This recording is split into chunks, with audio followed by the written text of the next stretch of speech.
In my heart, you're back again.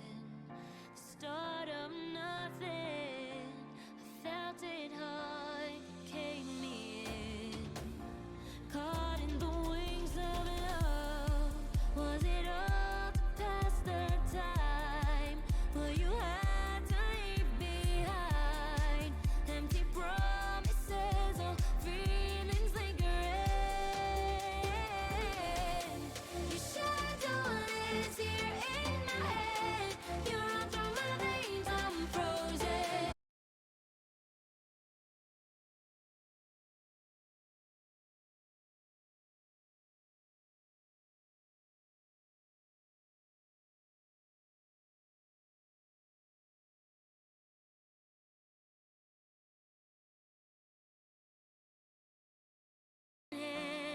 Hold me up. Feels like a dream, your touch. Was it all to pass the time? But you had to leave behind. No apologies, no feelings lingering. Your shadow lives here in my head. You run through my veins, I'm frozen. The flashback, yeah, it goes back again. Your love is a chain unbroken.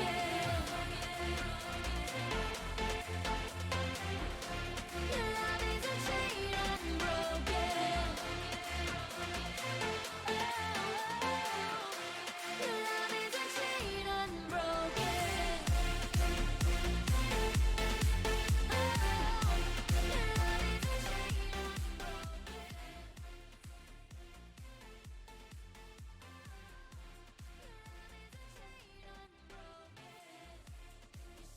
We're like We're like back now, right?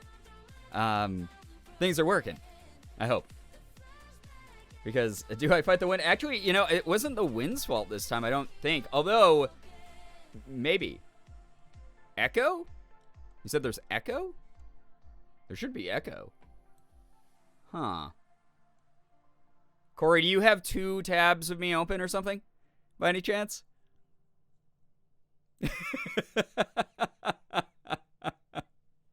I can't make fun. No, you know, that's a completely reasonable mistake. It's Corey's birthday. They are allowed to make any mistakes that they want, okay? Happy birthday, by the way. If you don't know, it is Corey's birthday. Can we get a shout out for Corey?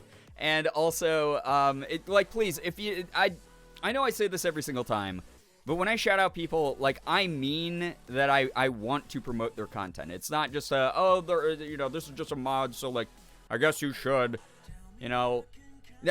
Please go, if you like any sort of aspect of this community, please support our mod team. They make this such a safe environment. They make it such a fun place. Corey, one of our head mods, does such fantastic work. Just keeping tabs on things and organizing things, especially on like the Discord and here. Please wish Corey a happy birthday. Please give Corey a follow. Like, if you see the follow button in the shout out at the top of the chat window, please click that. Please do so. Like, truly, a very kind member of our community who is very, very skilled and talented in what they do as well. Please give them a follow, give their content a chance, etc. Wouldn't be here without people like Corey, for sure.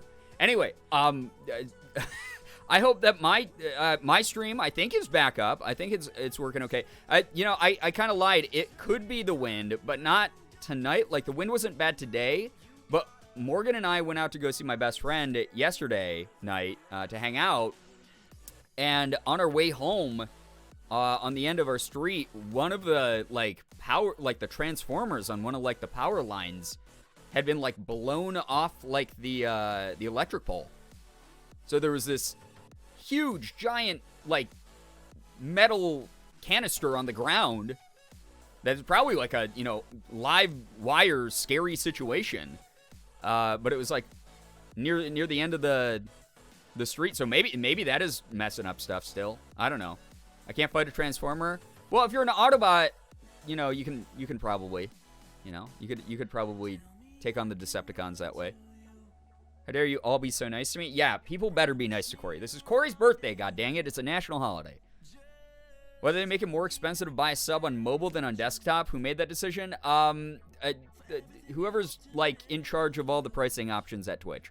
That happened actually a while ago, 1 billion. It was a huge stink when it happened 2-3 years ago. It was a really crappy thing. And the reason that they justified it, because obviously Amazon needs to put more money in their pockets, the reason they justified it was because when you put an app on the App Store, Apple, who is also not the greatest company in the world, asks for a cut of everything that you make. So if you are using an app on Apple, that dev has to take a cut of the money and give it to Apple. So there we go. Naray's got a great workaround from Naray. Pro tip, open stream on a mobile browser in secret mode / private mode, I'm assuming, and buy it there and then come back. Yeah, and that should, if you do it that way, if you just log on to a browser on mobile, you should be able to get the mobile price instead.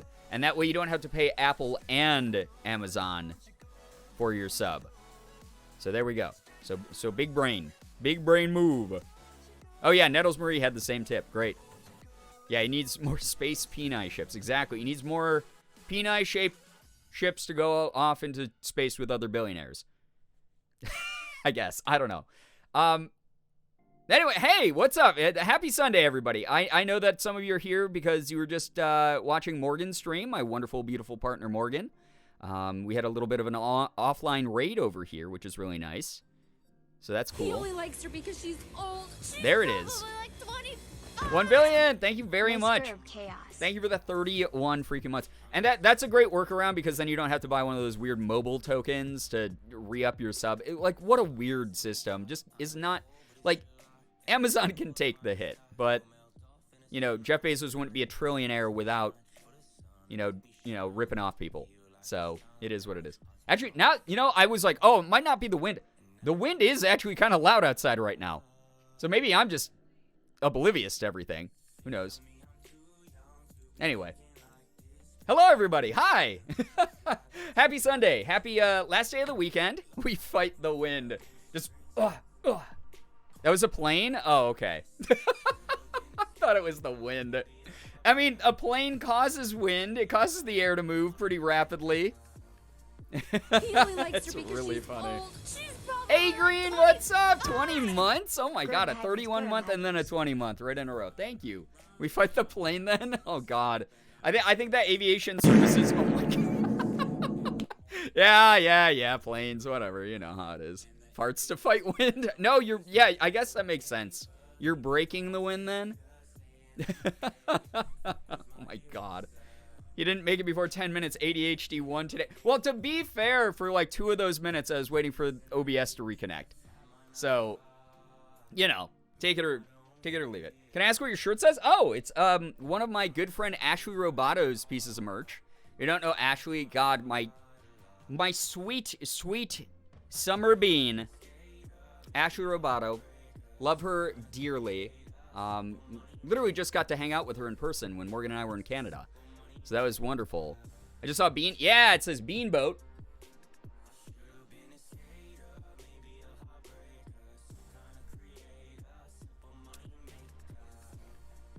It's the Bean Boat Sailing Club. And it's got a little crab on it. It says 2017. It's adorable. Yeah, shout outs to Ashley.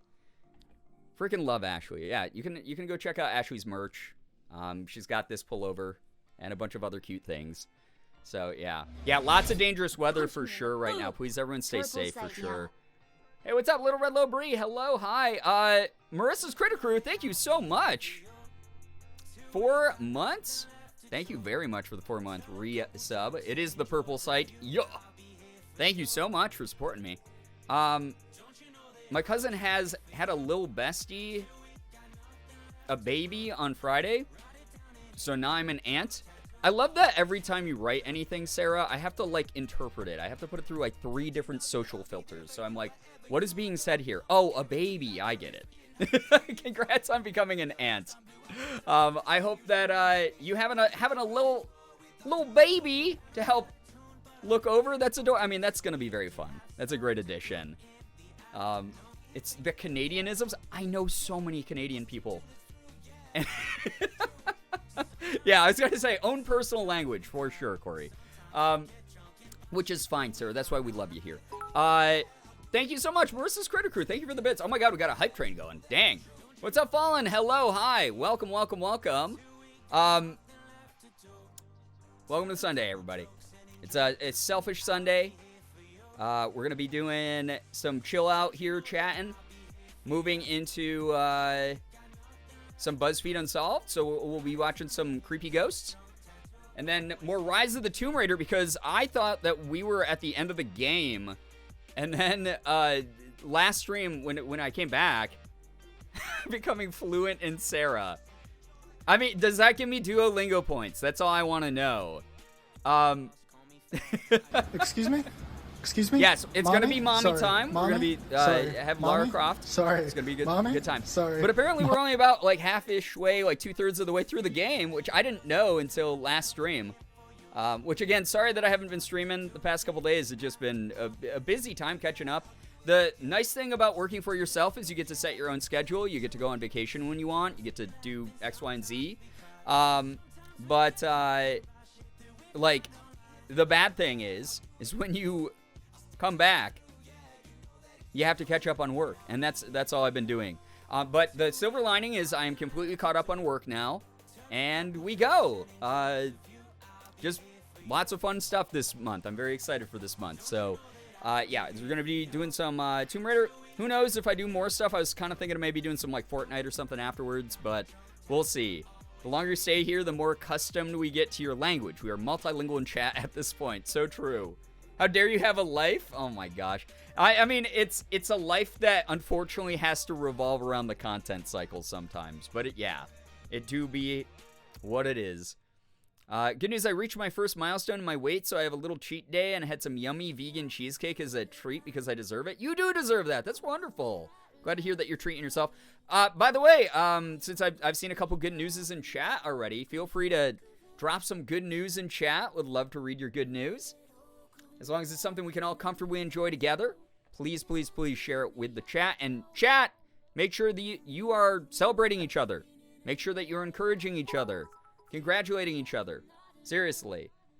Marissa's Critter Crew, thank you for 95 more bits. Oh my god, yeah, pushing us into the next level. Thank you. That's really kind of you. Is it me or Twitch? I'm not seeing Twitch doing anything funky, but that depends on what funkiness are you experiencing at the moment. Y'all are multilingual. You understand me with my neurodivergent self. I mean, if there's anything about this community, I think that, like, we're all learning to understand each other's neurodivergence a little bit more, which is kind of great. You know? It's, like, really a great way for all of us to be able to socialize comfortably together and not be judgy towards each other and stuff like that. I love that. Good news, I start my new job tomorrow, still doing eye tech things, but at a different doctor's office where the vibes feel much better. GM Nowhere, love that for you. I love hearing about workplace shifts where, like, you have found a place that feels, like, more attuned to you. Love that. Good stuff. Good news from last week, I got my hair dyed. It needed a touch-up. I'm happy with it. Hell yeah! That's so wonderful to hear, A Green. Love it. Good refresher. Good news, it's confirmed I get to go to the Creator Clash. Got a group of 4 going. Hell yeah! Have a lot of fun. I was just talking to someone who's going to Creator Clash. I was originally going to go. Morgan and I were on the VIP list. And then we were like, man, I don't know. The hotels down there are, like, kind of rough price-wise. So, isn't in the books, especially because we're trying to save that money to go on another trip together to, like, really celebrate 15 years together. Like, I mean, we just went on an awesome little trip up to Canada for 15 years together. Morgan surprised me with that as one of my gifts for the anniversary, which was, it was a great time, super relaxing. We were in nature, but we were close enough to everything where we were able to, like, go grocery shopping and stuff and get food. But on top of that, you know, it was one of those things, came back, caught up on work now, getting back into the flow of things, and we were like, man, Creator Clash is, like, right around the corner. It would kind of be a bummer to try to book everything, like, right now. So I hit up the contact that I have out there, and I was like, hey, we're probably not going to come anymore. Take us off the VIP list, pass those along to a different creator. And so we'll probably be watching on pay-per-view from home. But I hope that everyone going has a good, safe, fun time. I'm very excited to root on my friends. And, yeah, we're going to use that money to probably go somewhere else just for ourselves, which will be great. Never been to Florida before. Got a decent price Airbnb. I wouldn't be afraid. Don't be afraid to go to Tampa. Tampa's, like, actually one of the quietest, like, quiet. Yeah, exactly what Naray said. Lots of pretty beaches. Yeah, lots of pretty beaches. One of the quieter cities in Florida, just as someone who used to live there. I like Tampa compared to any other Floridian city out there that I've been to a lot of them. Because, again, I used to live out there. I like Tampa. I actually almost moved to Tampa instead of Jacksonville, and I wish I had moved to Tampa instead of Jacksonville back then. Yeah. If I live in Tampa, ironically, if I went to Creator Clash, I could just stay home, thankfully. I mean, that's pretty convenient. I think that the tickets are still on sale if you want to go. Thank you, by the way, Freddie Boyo for 2 months. It's so nice to have you back here in chat as well. Thank you. Cactus Prince for 25 freaking months. Thank you so much. Good to see you. I hope you've been well. It has been a while. Also, Freddie Boyo, thank you for the 2 months because I always am so flattered when someone's like, hey, I like being a sub so much the first year. I want to come back and be a sub, or the first month. What am I talking about? But that too. If you're here for a full year and you come back for a second year, that's pretty cool. But if you come here for 1 month and you're like, I like being a sub, and you resub again, you know, that's some good shit. That's really kind. Let me scroll all the way back up. I want to read Corey's message because, it's, again, happy birthday to Corey. If you haven't wished Corey a happy birthday, you better do so in chat right now. I want to read Corey's good news. Corey, you get preferential treatment today. I actually call you by your name instead of just calling you Mod. Good news, may have figured out the cause of my chronic cough and have possibly found something that helps. Also started working on a new glitch story yesterday. Actually started to have a good flow going. Good to be out of a slight writing block. Hell yeah! Breaking down those writer's blocks, that's some hard work. Any creative block. You know, whether you are a writer, an artist, a content creator, those blocks are rough. So super glad to hear that, and I'm very glad to hear that you're getting help with the chronic cough, because that's never fun. Naray, what the heck? Thank you so much for the gifted sub to Ghost Kid. Ghost Kid, enjoy the emotes and the sub badge. Seriously. Thank you very, very much, Naray. That's super kind of you. So generous of you. Thank you for the gifted sub. You guys might have noticed we do have the new cosplay goal for... I just point the wrong side of the screen always. We have the new sub goal for the month. Thank you so much, by the way, for that hype train. That was really kind of everyone. And the one for March is not going to arrive until sometime this week, I guess, but it is on the way. I did get shipping confirmation on it, so I will be doing an Ada Wong cosplay, hopefully in the next week here. I did look at the order, too, and I realized I might have ordered just the Ada Wong dress without the, like, accessories, though. So if I'm missing the accessories, I'm either going to order some, like, really cheap ones so I can, like, complete the outfit, or I'm just going to wing it and do it my own way. We'll see what happens. It depends on, like, what comes in the mail. But, yeah, there's Ada Wong cosplay very soon here. What the heck, Freddie Boyo? Thank you so much for a gifted sub to Leesley. Leesley, if you're here, make sure you are saying thank you to Freddie. Enjoy the emotes and the sub badge. Thank you to both of you for being members of the community. Also, thank you to everyone joining. I'm sorry I'm not greeting everyone as you're coming in here. I appreciate you. There's just so much to talk about always. Very, very nice reading over people's good news. Again, if I missed your good news and you really, really want me to see it, or you just want to share it again because you're just proud of it, you're happy about it, etc., feel free to drop that in chat at any point during the stream. There's never any time limit on good news. Just love having y'all here, being able to share it when you want to. You deserve to celebrate yourself. You deserve to feel celebrated as well by other people. So super nice to have everyone here. Welcome on in. Thank you. Happy Sunday. We're going to be just chilling out, doing the best we can with the time we got together. I'm excited. I obviously took like last week off for a few days because Morgan and I were traveling and vacationing. And then coming back, I had to take a couple more days off because I had to catch up on some work that I had to do. But I'm here now, and I'm so excited to have just a fresh start. I think it was Austin who wrote in the Discord when I put up the announcement about like, sorry guys, I got to skip another day of streams, where you were like, oh, hey, just use the new week as like a fresh start. Have fun, you know? And I was like, that's a great way to put it. That was a nice way to sort of reframe it. So I'm excited. This upcoming week, it's going to be fun together, hopefully, as long as the wind and internet and stuff doesn't knock down my streams. I'm still going through my creative block, but I'm drawing Brian as Tifa. Morgan is Aerith. Hello? Hello? Am I live again? I hope I'm live. Okay, welcome back. Okay, that means I'm back. I also changed. I had a wardrobe change. My office suddenly got like super warm, and I had to change because I don't want to wear that. I love that pullover. It's a very nice pullover, but it's very warm when my office is warm. So yeah, no more beanboat for now. I don't know what the fuck's going on between Morgan's stream and my stream. It's either internet acting weird or my OBS just keeps crashing. Not sure what's happening, but we're back. We're doing the thing. I don't remember what we were talking about. I think I might have still been reading good news. I don't know. But I'm back. Twitch is saying that my connection's really unstable to the server, so I wonder if that's on Twitch's end or if it's on my end. Hopefully all the people who we lost in between in the interim are going to come back. You know, we'll see. We'll see. It's early in the stream. You know, anything could happen. We'll see. Stream Elements has been acting up elsewhere, just saying. That would be weird if, like the Stream Elements bot is causing DCs for some reason with, like, I don't know how that would happen. Something in the API, maybe. Who knows? I don't know. I have no idea. I don't know. I just work here, you know? So, someone drawing me and Morgan? Oh, well, Phoenix said that they were drawing Morgan and me from Final Fantasy VII, which is going to be adorable and amazing and very much appreciated. That's, like, so nice. That's, like, one of the nicest things in the world. So thank you, Phoenix.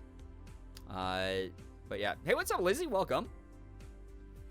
Reshare my news since mine was right before the crash. No, I read yours out loud. Unless you didn't hear my reply. But I'm pretty sure I read yours before I started addressing Phoenix. So I read that. That's very cute, though. That's fun. That said, what in the gosh dang heck, Internet? Just be good. For once in your dang life. We got people watching now. I hope I'm here. Thanks for your patience. No, listen, Phoenix, you stop right now. Or else. Patience. What do you mean? You're the one working on art for me. That is something that, like, you do not have to do for me. You don't have to do for anyone. And you're choosing to do that. I am willing to wait until the end of time.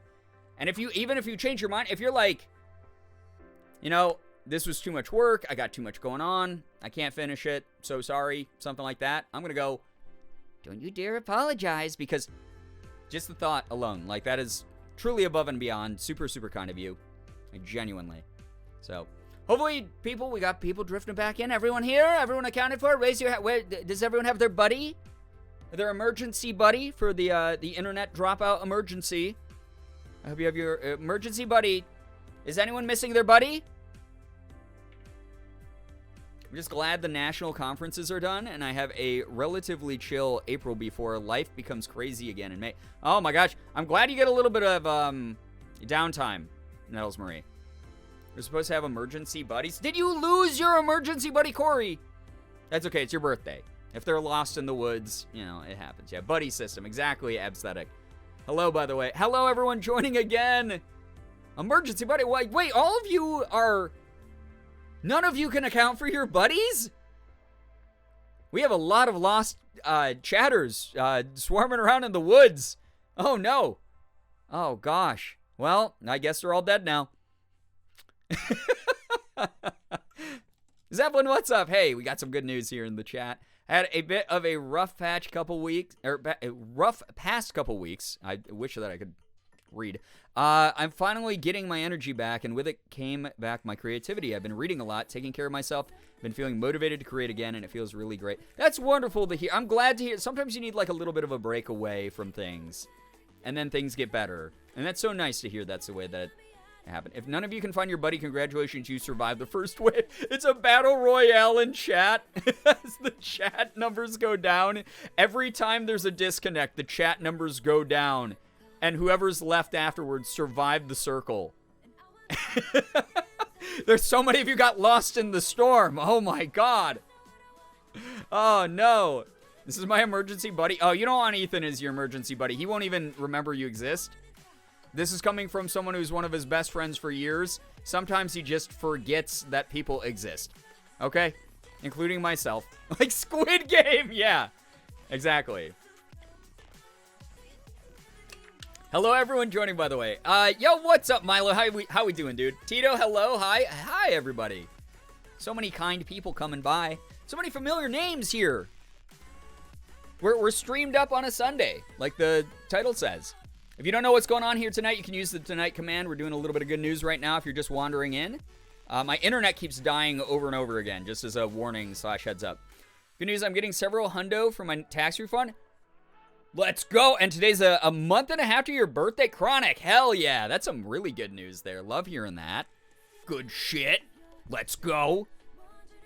Imagine being a familiar name. Couldn't be me at all. Nope. How many parasocial points do you have right now, Sarah? Parasocial point check. This is a parasocial point checkpoint.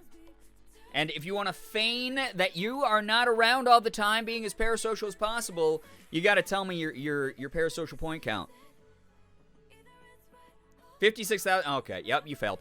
You failed. That's so high. That's a huge number. That's gigantic. That's like a yearly income. Quick economy reset, yeah. 160,000. Chronic, what are you hoarding all those for? You're waiting till I have like a 1 million amount, and it's like 1 million streamer eats, like I bite through my fingers on stream and like eat my hand.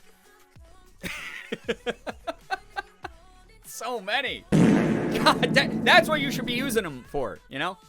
I only have 1.3K because of the sound alerts. Well, listen, I just put the sound alerts there as options. If you have a problem, it's not something I'm going to shame you for. But if you're not great with your parasocial point management, there are programs out there that can help you. Just always know there's hope, okay? That's with 2 whole gifted sub redemptions. Geez, Sarah, dang. You have been here a long time, haven't you? I appreciate it. Like, Excuse genuinely. me? Excuse me? Mommy? We Sorry. will be getting back to Mommy. Mommy? We will be getting back to Mommy Laura Croft tonight. Sorry. Very excited for that. She's so great to watch kill men. Poots support groups? Poots. Not the Poots. I need more for farts. Oh, God. Why did I...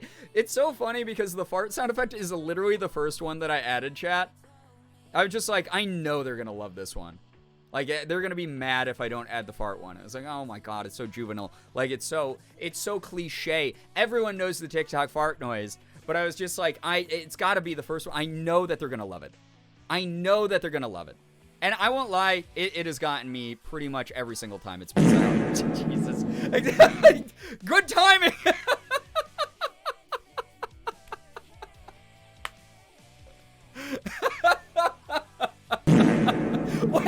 Wait, I thought that there was a cooldown on it so you couldn't do 2 in a row of that. What the hell? Technology is rebelling. The AI is getting too smart. Boston Dynamics robots are taking over. Oh no. Oh God, Jesus. This is my own purgatory. This is going to be my thing, is if I die and I've been a bad person, if I've been a naughty person, and I have to be sent to purgatory, and my purgatory is going to be, Jesus, God. Okay, chill. It's going to be streaming. It's going to be streaming, and it's going to be my internet keeps dropping out, and then when I go live again, it's just people redeeming the fart noise every 5 seconds. I know, thank you. I know. Great scenario I set up there. Bruh. Bruh. The amount of times I say that a day, though, that TikTok sound is forever in my brain. Flameburb, take care. Thank you so much for hanging out. Oh my God. Here's the thing, right? Okay, chill. Give me a second. I love the bruh sound effect. Like, I unironically love the bruh. Like, it's so perfect. It's so good. But when you get the context of like where it's from, if you guys have never seen the bruh video, let me actually look that up quick. Can I find the original bruh video? Oh my God. Original bruh video. Yeah, okay. This is a 1 second video. Bruh. Okay, I found it. Wait, hold up. This is gonna be worth. This makes it, every time I see this video, I'm like, this makes this 1,000 times more worth. This makes it, the context, oh my God, it's so good. It's so good. Poot to Tears story arc. You gave us this power? I did. I literally named the VOD, Don't Give Your Chat, like, sound alerts.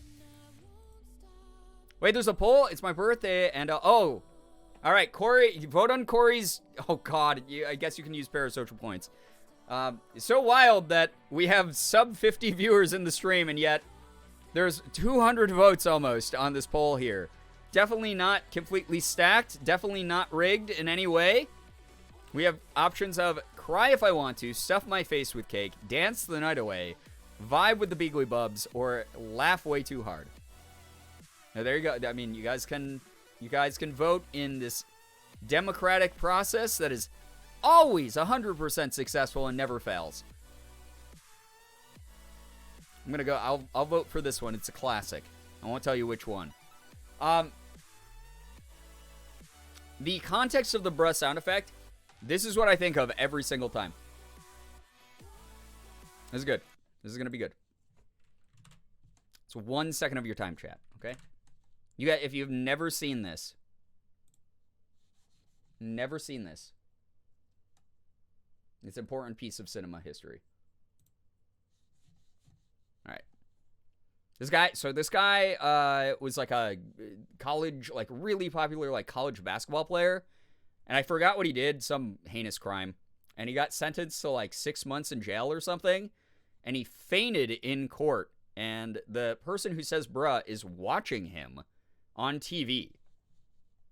And the bruh is how he reacts to what happens. Bruh. That is literally the Vine. What the fuck is this? Gumball out of context. That's literally it. That's Bruh. He fainted because he was like, and so the sound is great, but thinking of that moment of this dude like fainting, and the guy is watching the trial live and just filming it on Vine and just went bruh when he saw him. Like, thank you for that. That lives in my brain rent free forever. It's incredible. Gumball doesn't make sense in context. Why do we need an out of context video? I've actually never seen Gumball. Does that make me a bad human? I've never seen it. I've heard really good things about it. I've literally never seen it. We need to watch it together. We wouldn't be able to do that on stream, but maybe we could make like cartoon Discord night. That'd be kind of fun. I wouldn't mind that. I'd absolutely do that. I was not at my strongest. Oh, I have 227 eggs? Vintage, what are you doing? Lizzie, why did you contribute 17,000 eggs to, or channel points?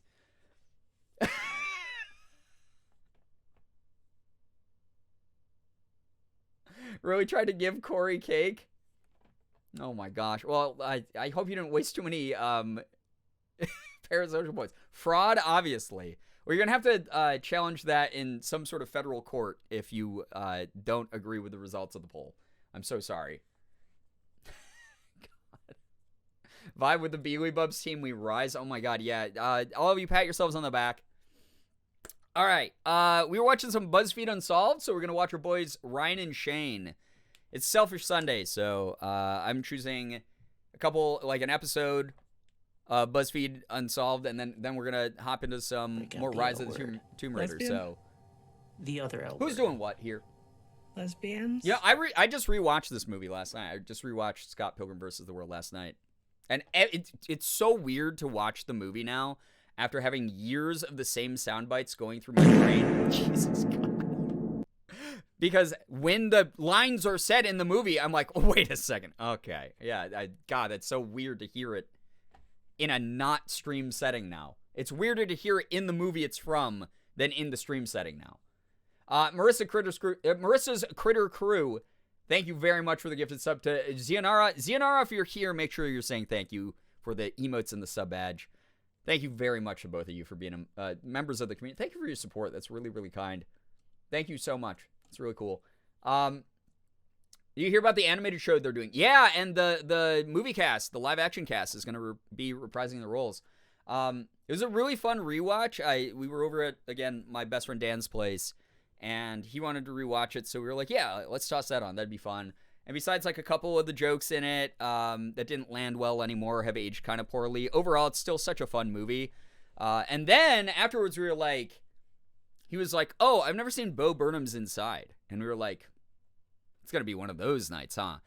So we showed him Bo Burnham's Inside. And if you haven't seen that yet, and you are involved in any kind of creativity at all, or if you're someone who enjoys, content from artists or musicians or content creators online, whatever, it's a great watch because you do really get to, it's a very accurate portrayal of like mental health struggles versus creative drive that a lot of us struggle with. And I will say the first time I ever watched it, I sobbed multiple times watching Inside because it hit very closely in those moments where, you know, he's putting on a smile and he's acting a certain way, and then he'd have like a cutaway where he'd be like, I am not well, and like he'd like break down and stuff like that. That kind of thing hit super fucking hard the first time I watched it, and then rewatching it again a second time with Morgan, and then first time with Dan. It was a brand new experience. It was wonderful, but it was really cool. Definitely highly recommended for anyone. You have your emergency buddy. We have another poll in chat, by the way, if you would like to participate. Yeah, how did all of you lose your buddies? This was a big thing. This is a big thing in this. You all have emergency buddies, and you all lost your emergency buddies? Please report in the poll if you need a new buddy to be assigned to you. This is important. Again, it sucks that majority of them, it seems like, were maybe swallowed up by the Fortnite storm, and they didn't survive the Battle Royale, but maybe it was a good moment. Maybe they'll practice, you know, they'll crank some 90s. But they didn't make it. Those of you left, you're still in the running for the Vic Royale. I will admit that last night I was playing some Fortnite, and I bought the gritty emote, because I had to. I didn't realize it was back in the shop. I was scrolling through the shop. I was like, the gritty. And I bought the gritty, so I got my foot creep, you know, I got that. So I have the gritty for Fortnite now. So it happens. I'm stalling over nothing because we're about to watch like BuzzFeed Unsolved.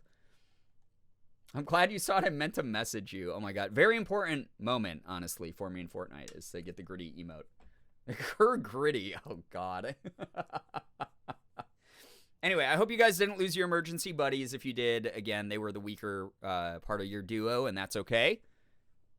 A lot of you have survived worse. So we are going to be watching BuzzFeed Unsolved. Our boys Shane and Ryan are going to be going to the haunted quarters of the Dauphine Orleans Hotel, is the name of this one. This one's kind of short, so maybe we'll do a second one. But I don't know. Maybe I just want to jump right into Rise of the Tomb Raider and be with our mega mommy Lara Croft. And then after that, who knows? You know? I don't know. Been playing To the Moon. How dare you? I haven't cried yet, but I can feel sobs will ensue. Oh my god. You just let me know when the moment happens. Because everyone cries during that game. Sometimes it's during different parts. But there is one specific scene in that game that is brutal. Absolutely just, it's like, oh, you like having feelings intact? All right, well, here they are back. And that's normally how To the Moon playthroughs go. Could be like those field trips in elementary school where parent chaperones are assigned a group of kids to tour with, except it's the mod chaperoning. Yeah, chat, we're going to put all of you on the leash. Each mod gets their own leash with, an assortment of spots, and they're going to lead you around. Please try not to get off the leash. Like, do not try to get off the leash, or you won't get cookies. You won't get cookies at lunchtime, okay? So, yeah. Funny number for poll. Oh my god, it was 69. Thank you. I need a buddy. Uh-oh.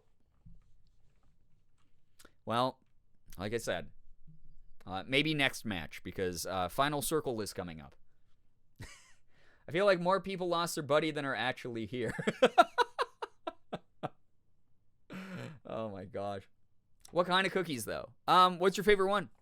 We have those all provided. Just as an extra little bit of enticement for you. I also need a buddy. Oh my god, chat, what have you been doing? You know the buddy. This is something we talk about this every stream. You know, before I even say hi to you all. You guys know how it goes here. It's a regular thing we've done always for years now. You can't mistake this. You know, stream, music fades. You see the like starting soon screen, and then I'm like, I hope everyone brought their buddies. And then I get started with stream. You guys know. That's like my call out. That's like my thing. That's the thing I'm known for on the internet. I hope everyone's got their buddy system. And then the theme music plays. You guys know that. It happens every stream. You know? So I don't know what to tell you. If you don't have your buddy, you might not have been, paying attention enough, and that's okay. That's okay. So, like I said, you'll be assigned new ones. Just look out for the email. Just like normal. I have all of your work emails, and I will be sending you lists of new potential buddies. We're going to have surveys. You guys can fill them out. There's going to have like some sort of basic questions like, do you like soccer? Do you not, like, do you wipe front to back or back to front when you're using the bathroom? That kind of stuff. Important stuff to know, but just like sort of fun icebreakers, like get to know your buddy sort of moments. So, I got assigned a buddy to begin with. And when did I get a work email? This is all in the contract. You guys know this is how the stream works. This is how the stream's always worked. I'm the buddy system guy. You guys know that. I've been the buddy system, like that. I don't want to sing the whole song. Like I can't sing, but you guys know it. It's like this is what I'm known for on the internet. So hype for surveys. Yeah, hype for surveys. So I don't know. It's a lot to unpack here for some of you, I can tell. I'll let you think on it while we move over to some BuzzFeed Unsolved.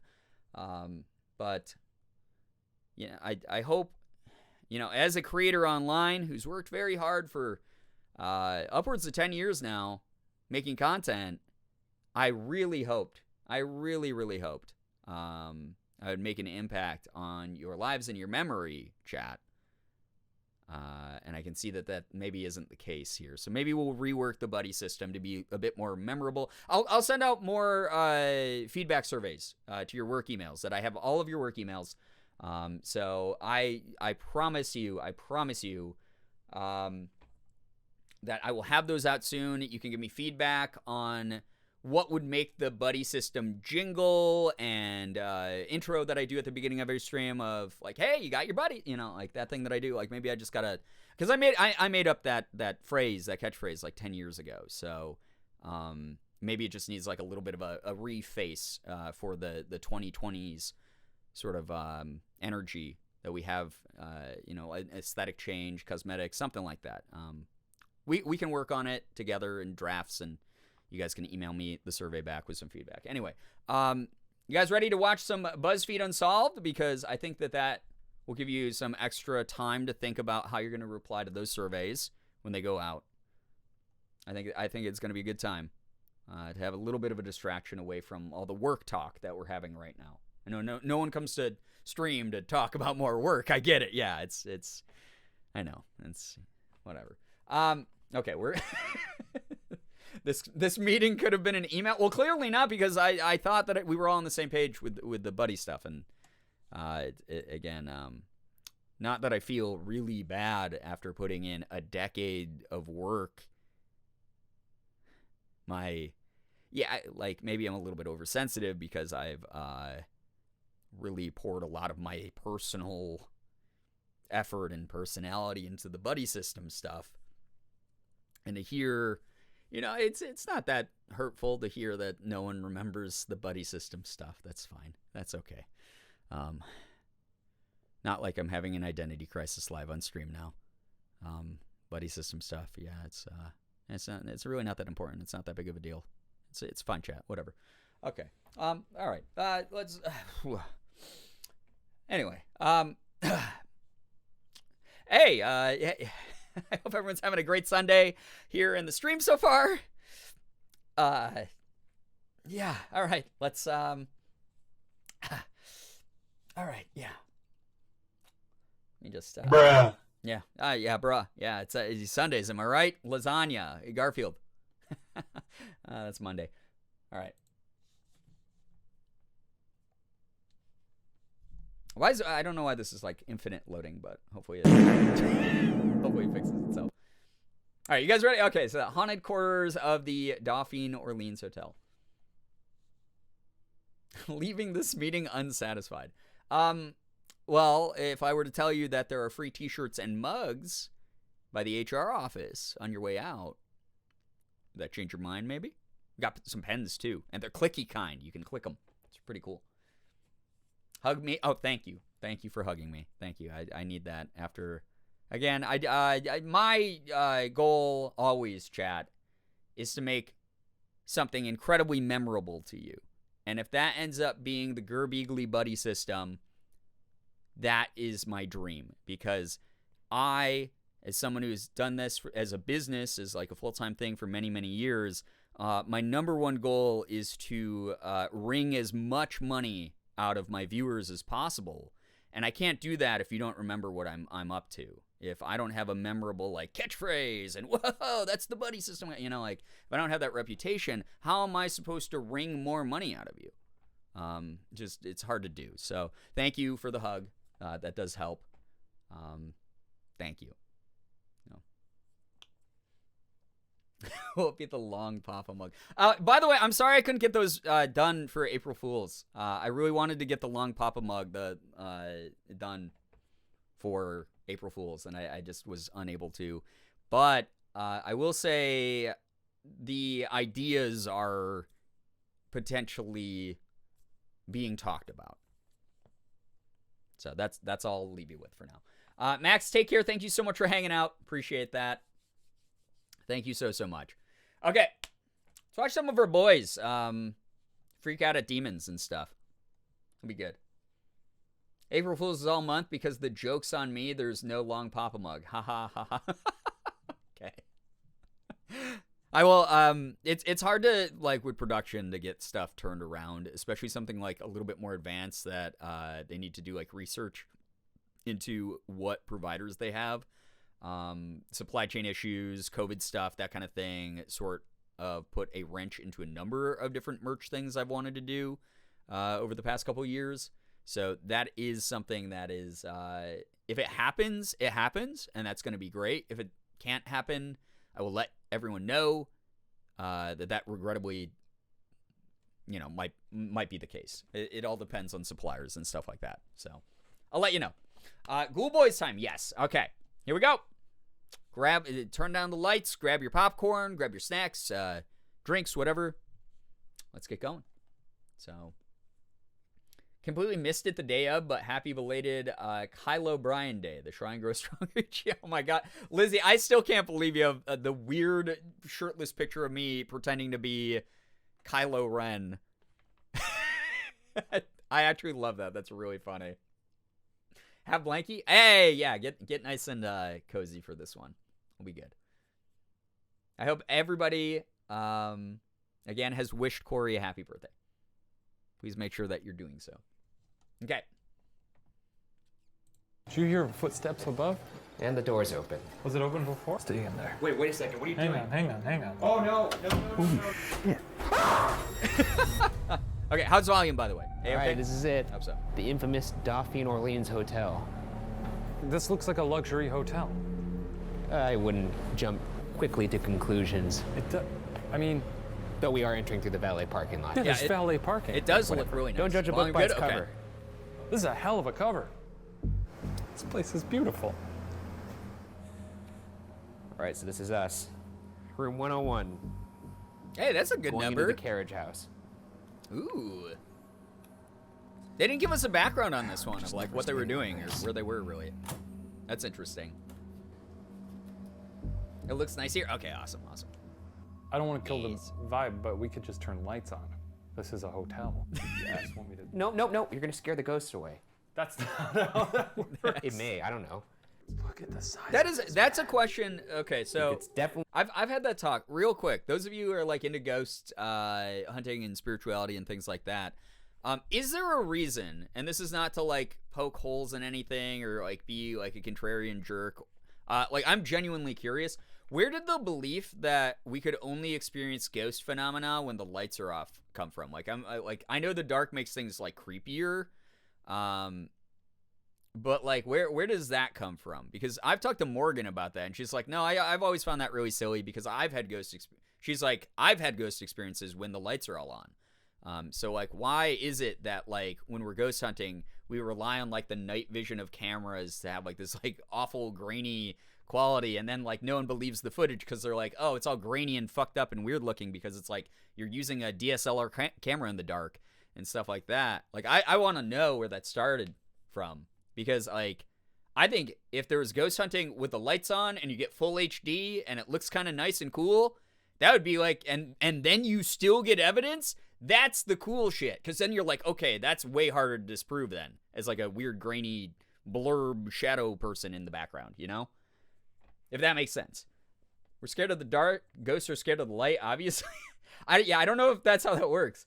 Maybe harder to manifest in light, requires more energy. But I mean, that could be. Absolutely. Like, that's one of the theories I've thought of. But even, like, again, I live with a practicing witch, and she's always like, no, that's like a silly thought. Because I've been like, is that like the case? Where like, ghosts can't like manifest easy in the light? And she's like, no, because I've, again, had ghost phenomena during the day.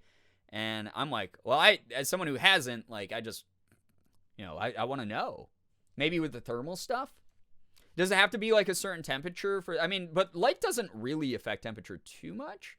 Personally, I think it's a Hollywood thing. Okay. Maybe it's the idea you can't see ghosts, you can't see in the dark, and you can't see in the dark. Maybe. I'm so interested by that stuff. Common time to experience things I've always heard is early morning house when dew is on the grass.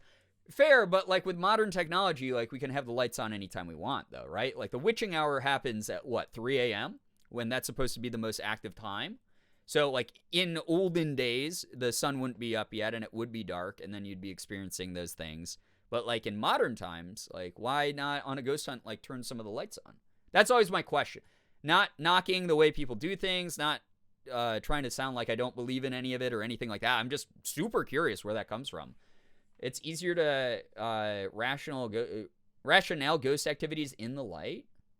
Maybe. But, like, the people are, like, really into it, right? That shouldn't really affect it. So, I don't know. It's really interesting to think about. Realistically, I agree it's probably a Hollywood thing. Okay. Yeah, I don't know. I have no idea. Yeah, witching hour is 3 a.m. Okay, I was right about that. I was saying it doesn't need to be dark. Yeah, that's sort of like what I'm saying. It's like, I don't think it needs to be dark for ghosts to do their thing. If they want to just be like, I want to flick your can of soda over, like, I don't think the light would stop them from doing that, right? It's, like, very interesting. 3 a.m. is to mock the Holy Trinity. Is that why that's the witching hour? Interesting. I didn't actually know that. But regardless, that has a little less to do with, like, because ghosts theoretically exist all around the clock. It's a 24/7 job for them to haunt you. But I'm really curious as to why we have this belief that, like, it has to be dark to see them. It's very, very odd. Early morning is prime hours. Doesn't need to be lights out. One of the most intense experiences I have was at 7 a.m. Interesting. Okay. Okay, Morgan's right, and here we go. The most wild experience I've ever had paranormally has been in broad daylight. Yeah. So I'm so curious about that, because, like, Morgan and I were toying around with the idea of, like, testing some of her, like, spirit box equipment and stuff at some point. And we were like, but we're always so tired at nighttime, and we don't want to just, like, sit in the dark with it. Like, that would be silly. So, like, why don't we, you know, why don't we, like, you know, do it in the day or whatever? And I think it would be kind of interesting to see, like, a ghost paranormal investigation type of thing that, like, happens when the camera quality is good and you're not worried about needing to use, like, flashlights all the time and stuff like that. Maybe part of it is the flashlight thing, right? Is because we always assume, like, they're going to mess with the electronics, and the more electronics you have of, like, flashlights and what are they called again? I don't even remember what the names of ghost equipment. But, like, all the stuff, like, maybe I don't know, it's just it's easier to see a flashlight, like, flash in the nighttime. Something like that. I don't know. I'm sort of reaching here. So, yeah. It's more the places themselves than the time of day. Yeah, that's how I feel about it as well, Freddie. Is like, if it's like a familiar house that, like, a ghost wants to revisit, or if it is like a place they spend a big part of their life, or you know, a specific incident happened there. Like, they would probably be more likely to have left, like, an energy imprint there, or to have some sort of attachment to that place. That at the same time, if we're gonna, like, go by, like, the physics theory of ghosts, they're just energy, so theoretically they could just go wherever they want, right? They don't have to be anchored somewhere. So I'm always just curious. I'm just very, very curious. You guys know this is like one of those things that I just like think it's like a cool idea. I know in horror movies, the dark makes it way scarier. And for the sense of suspense in like ghost hunting shows and investigations, the dark makes it more intense and like, you know, claustrophobic and a little bit like that creepy primal instinct of like, oh, what's lurking in the dark? I can't really see. But I think like if we're really going to do honest like investigation, like doing it during the day should yield some pretty decent results still if a place is super haunted, right? I don't know. I'm just shooting out ideas and I have no idea. Also watched a physical medium bring objects through his mouth physically in a well-lit room in front of everyone, so I think it's just to make it scary. Ah, okay. Yeah, that's right. Morgan did tell me about that. That is something that's like a little bit sus to me personally, but I think it's a cool thing. But Morgan did get to see a physical medium pull objects out of his mouth. That like, that's just weird. It's like very bizarre. So yeah, I don't know. Yeah, most of the ideas seem outdated on Google. That makes sense, Kia. So curious. I have so many questions. Yeah, because that's the other thing too. Is like I think it would be really cool, especially for like people who are a little bit more skeptical like me. If I got like, if you have a dark like a camera in the dark, right? And you get this really blurry image. Let's say like on the screen here, like over here next to the bed, you can kind of see like two little like glowing eye type things or something, or like the silhouette of like a person a little bit. A lot of people could be like, well, that's like the artifacting from like a camera trying to pick up like a dark corner, or it could be a trick of the lens, dust on the lens, fingerprint, whatever.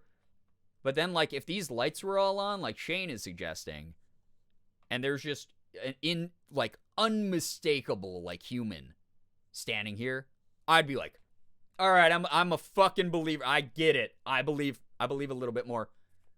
I get it. Like, oh wow, crisp HD, like that's a dude in, you know, that's a dude in a top hat and like a old-timey tux ready to like go out on the town. And he's like, "Hey, it's 2023. What Xbox games are there now?" Because I've been watching some people pass through this hotel and they bring their Xboxes and they play like Halo. It's like, what Xboxes? What Xbox games released recently? I can't find out. I only look over people's shoulders when they're on Twitter, you know? Like that would make me, I'd be like, okay, I'd fucking undo all my skeptic shit. I get it. I understand now. You know? Ghosts just want to have fun. Yeah, maybe. Maybe they like playing hide and seek and they only come out in the dark, right? I don't know. If you saw a crisp HD person, well, I mean, like, if you saw, like, someone who's, like, clearly not fully manifested, like, the way that some people are like, oh, they're, like, kind of translucent, that kind of thing. Yeah, if I just saw a person standing there, I'd be like, the paid actor, that's a paid actor, and then I'd run over like Scooby-Doo and pull off their head, and it would be a mask, and it would be like, old man Jenkins, you were supposed to leave 2 hours ago, check out, we're in this hotel room now. You missed checkout. You're going to get charged extra residual fees. What's wrong with you? You know? Spirits in our house read my tweets over my shoulder like I know they do. Oh, there you go. So, sometimes the afterlife is just one giant gamer stream. That sounds like hell. Shane's always said he'd have to see it with his own eye. Yeah, exactly. I mean, that's sort of why I only have the one ghost story. But I always remind people, like, even though I'm skeptical, I am technically a believer, but only if my own eyes, my own body experiences it. And my ghost story is, like, irrefutable proof where I was like, I can't counter that shit. There's no science that makes sense as to why that particular set of events happened to me with my ghost story. I love that. I love that I have that story. It's very fun. But, you know, I love the idea of ghosts keeping up with modern stuff. Well, here's the idea, right? Like, so you don't get, like, trapped in time, like, when you're a ghost, right? If you're a ghost, you're just residing. You're like, this was my house, so I'm just going to stay here. And then it becomes like a tourist trap, and you, like, have people come through with, like, all this wacky equipment you've never seen. But then listening to them talk about it, you're like, you know? It's not like my ghost brain stopped working. I can still learn, probably. I mean, obviously, this is all just sort of hypotheticals. But I wouldn't be surprised if there's ghosts out there that are like, yeah, Rihanna's new, like, or last album before she retired slapped.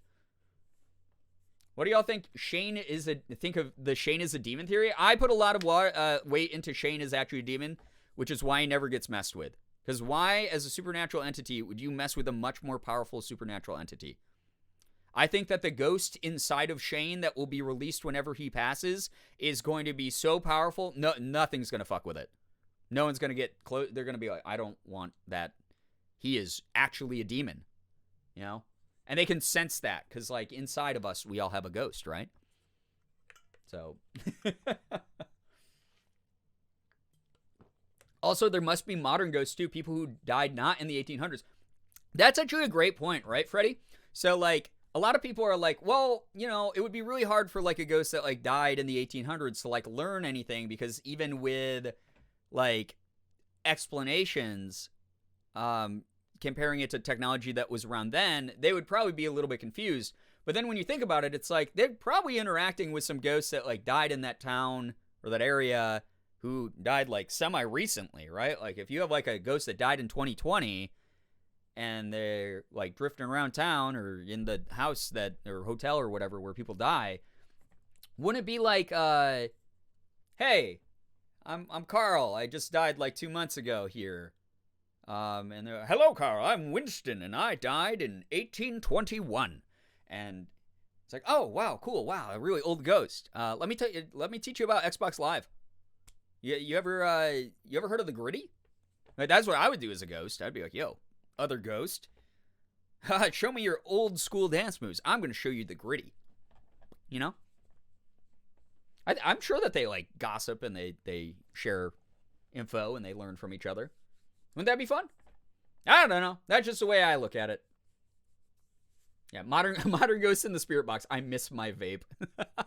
Well, theoretically, if they got all the, like, the ghostly mist that a lot of fiction says that ghosts have, wouldn't they just always be vaping a little bit? Oh, my own essence. Oh, yeah, that's the stuff. Shit, now I want to watch Clerks on DVD. Yeah, old ghost, show me how you do the Charleston. Exactly. But if they're ghosts, they've been here to see the world change.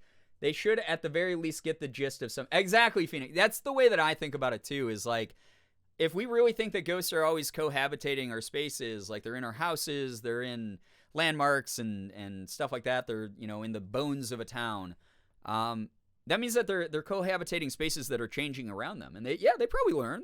It's not like they're stupid, right? It's not like they're, like, incapable of, like, knowing new things. I think that they would learn to a degree some of this stuff. So, I don't know. Anyway, that was a big, long tangent.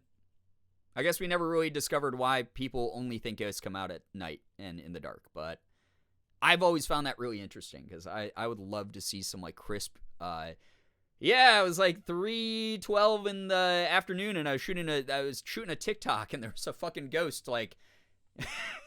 like flossing behind me, like doing like a Fortnite dance behind me while I was trying to, like, use a beauty filter. Or like all that, back when that people were doing the anime filters on TikTok, they'd be like pointing them at like an empty room and then it would like catch what it thought was a face, like on a blank wall. And they'd be like, hey, there's a ghost in here with me, right? I mean, the ghost such demons don't mess with Shane because they don't want him tied to them in any way when he passes. He'll haunt them when he dies. Yeah. My ghost will ask for Girbeagly. Oh my god. Yeah, man. Can I take a hit of that? Oh my god. It's easier for people to notice at night since our senses other than sight are heightened at night. See, I feel like that's kind of weak logic though, because like our sight is an incredibly important sense still. And I don't know. I just feel like any senses are valuable in the hunt for the supernatural. But sight is one of those things that it makes people like believe like a little bit harder, right? But it's also one of those things where it's like, and also to break down the logic that a little bit, if our sight isn't that important in hunting for ghosts, why the hell would we have cameras at all then? Like in the least ideal camera environment? I guess those are just my questions. So, when I'm a ghost, I'm going to fuck with EVPs just whispering, it's Britney, bitch. It's Britney, bitch. Doon, doon, doon, doon, doon. And then Toxic comes on. I see better in the light. Exactly. Yeah, I see way better in the light. Cameras do too. Yeah. So. And some people on my TikTok feed who be like, if there's anybody in the room with me right now, let's take a selfie together. And they take a photo with the anime filter on TikTok, and there would be 2 people in the picture with the filter. Yeah, I saw a lot of those. Those were interesting. I think part of that just AI mapping is still a little bit messy, but still kind of creepy, right?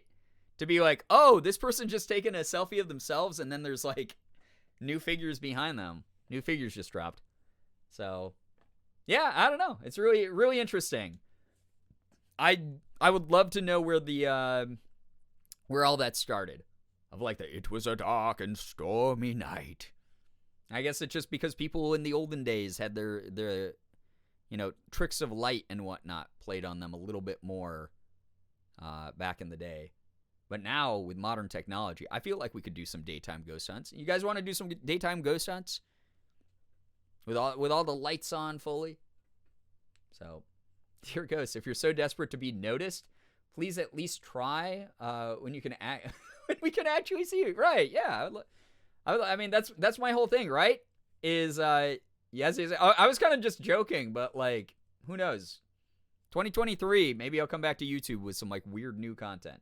I don't know. Yeah, I don't know. It's one of those things where, like, I got to hang out with my buddy Edwin at the Bel Air house. He's my guy. We're both silly prankster jokesters. Had the same energy. He was watching over me while we were in the Bel Air house. I would have liked to see him. If Edwin had suddenly materialized in the kitchen where all the lights were on and it was like, I miss food. Oh, man. And I can't believe it's not pizza season. I would have been like, Edwin! Holy shit. First off, let me shit my pants. Second off, let me write away the fact I'm a skeptic. Just ripping that off of my personality. And then third, it's nice to meet you, man. I know we can't actually, like, high five or anything, but, like, nice to meet you, you know? It would have been nice to see my pal. I didn't just want to have energy interactions. I wanted to have an Edwin interaction. So, I don't know. It's all I got to say. College I work at is notorious for ghosts, and dorms are over graves? Oh, God. Who approved of that? I mean, whatever. I mean, we built on so many, like, burial sites in this country. It's so fucked. It's not great. Edwin would let you shit your pants and wouldn't judge at all. Such a great one. Edwin probably would laugh and make fun of me for shitting my pants, if I'm going to be honest. He was that kind of guy, and I wouldn't have blamed him. I would have been like, you know, I can't even be mad at you, dude. I'm the one who shit my pants. I deserve to be made fun of here. You're roasting the right person. You're great. You're fine. Hey, what's up? Idiot Majas. Hey, how we doing? I have good news. Told you guys about me almost being finished with my DBT therapy.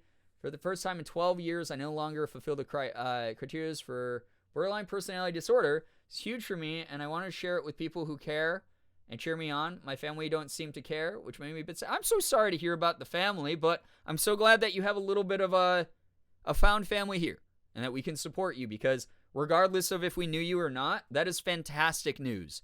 That is amazing. That takes a lot of work, takes a lot of willpower. It takes a desire to change and heal at your own pace, and you've done that. And that is wonderful. Congratulations to you. That is so wonderful to hear.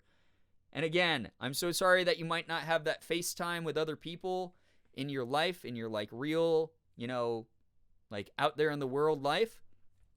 But here, at least, I hope that you know that a lot of people here, very real people behind the screens here, rooting you on.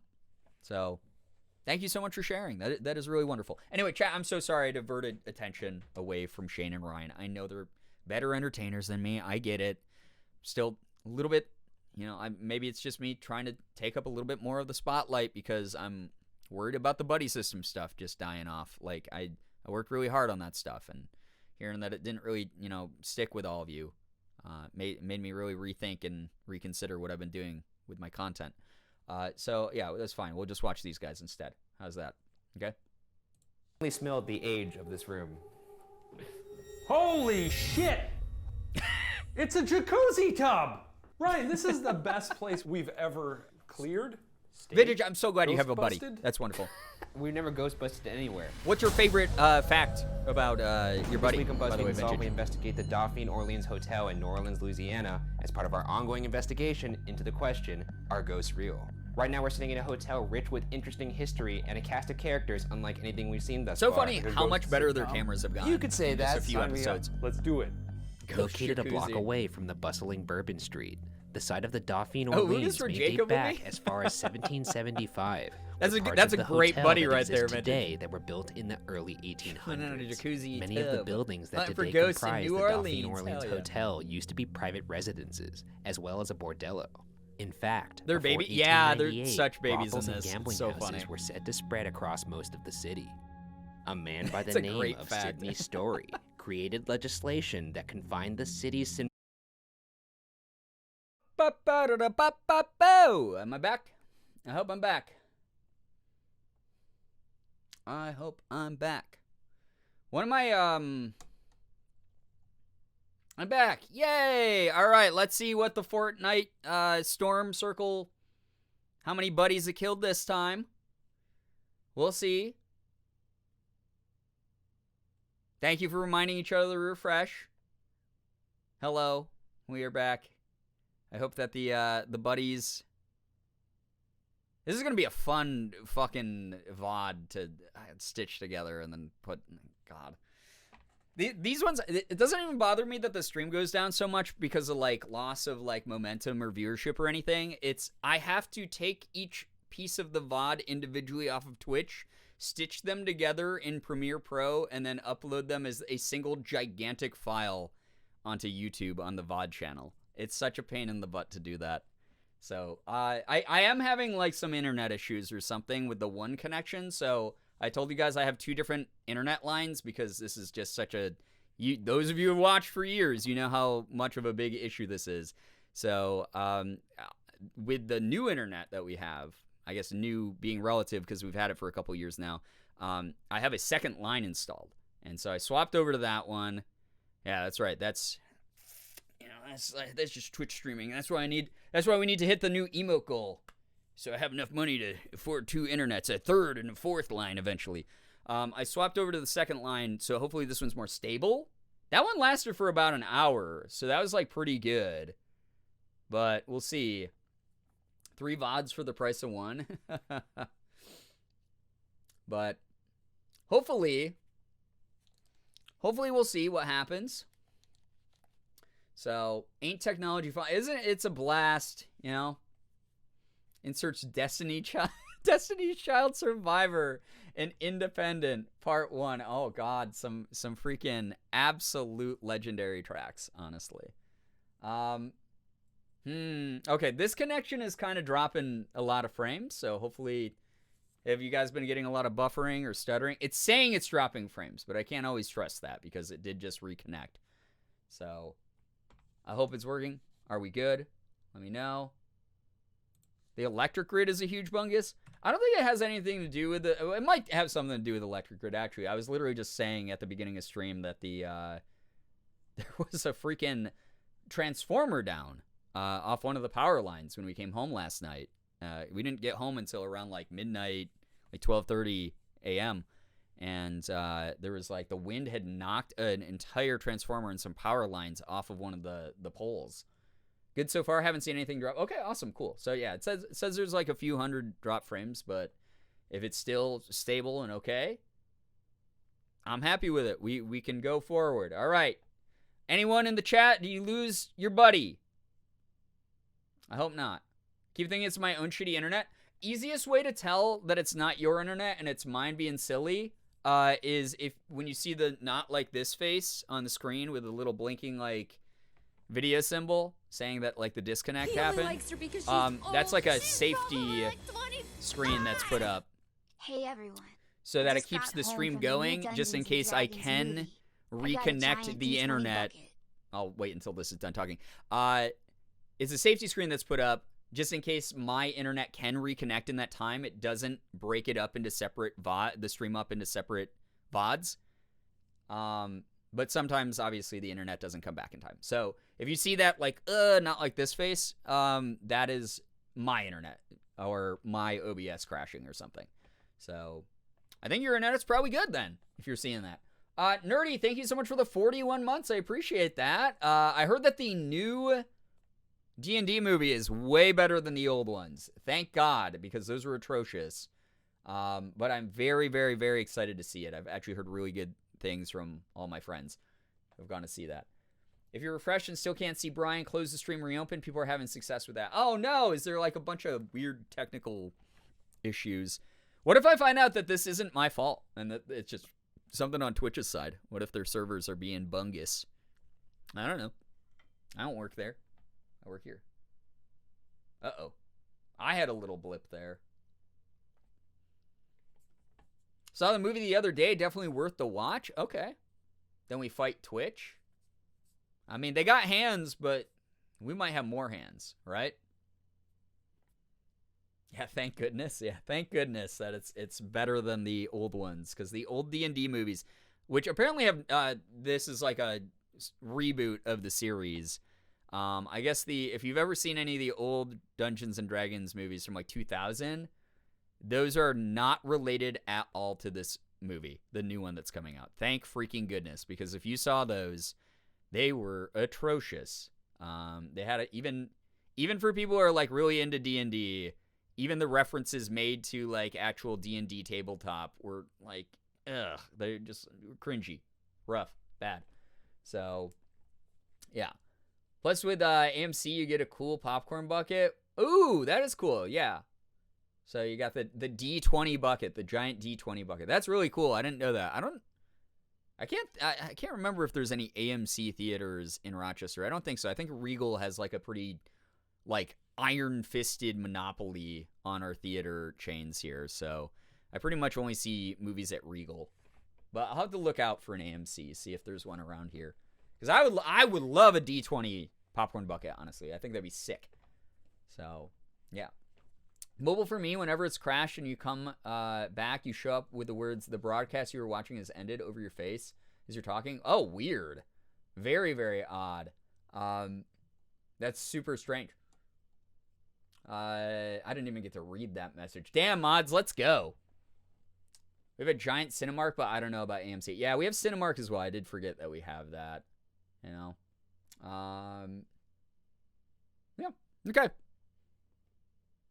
I don't even know what the message was. I'm assuming it was something cringe and weird.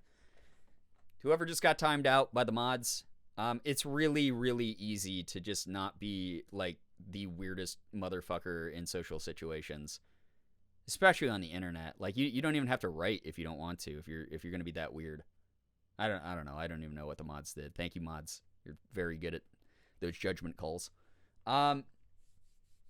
I didn't read it all either before I booted. Just a weird post. Yeah. Definitely from the little bit that I could read, it was the I'm trying really hard. Like way too hard. Just, I don't know. You don't have to try that hard. I promise you. You can stick out as a unique person in other ways that are much more palatable to those around you. For me, this movie really felt like a D&D campaign. A little more homebrewed and streamlined than a typical one, but felt like an accurate campaign. Oh, I love that. That's a great thing because, again, just as someone who's like, you know, I love tabletop. Hearing like it has the same energy as a tabletop session is dope.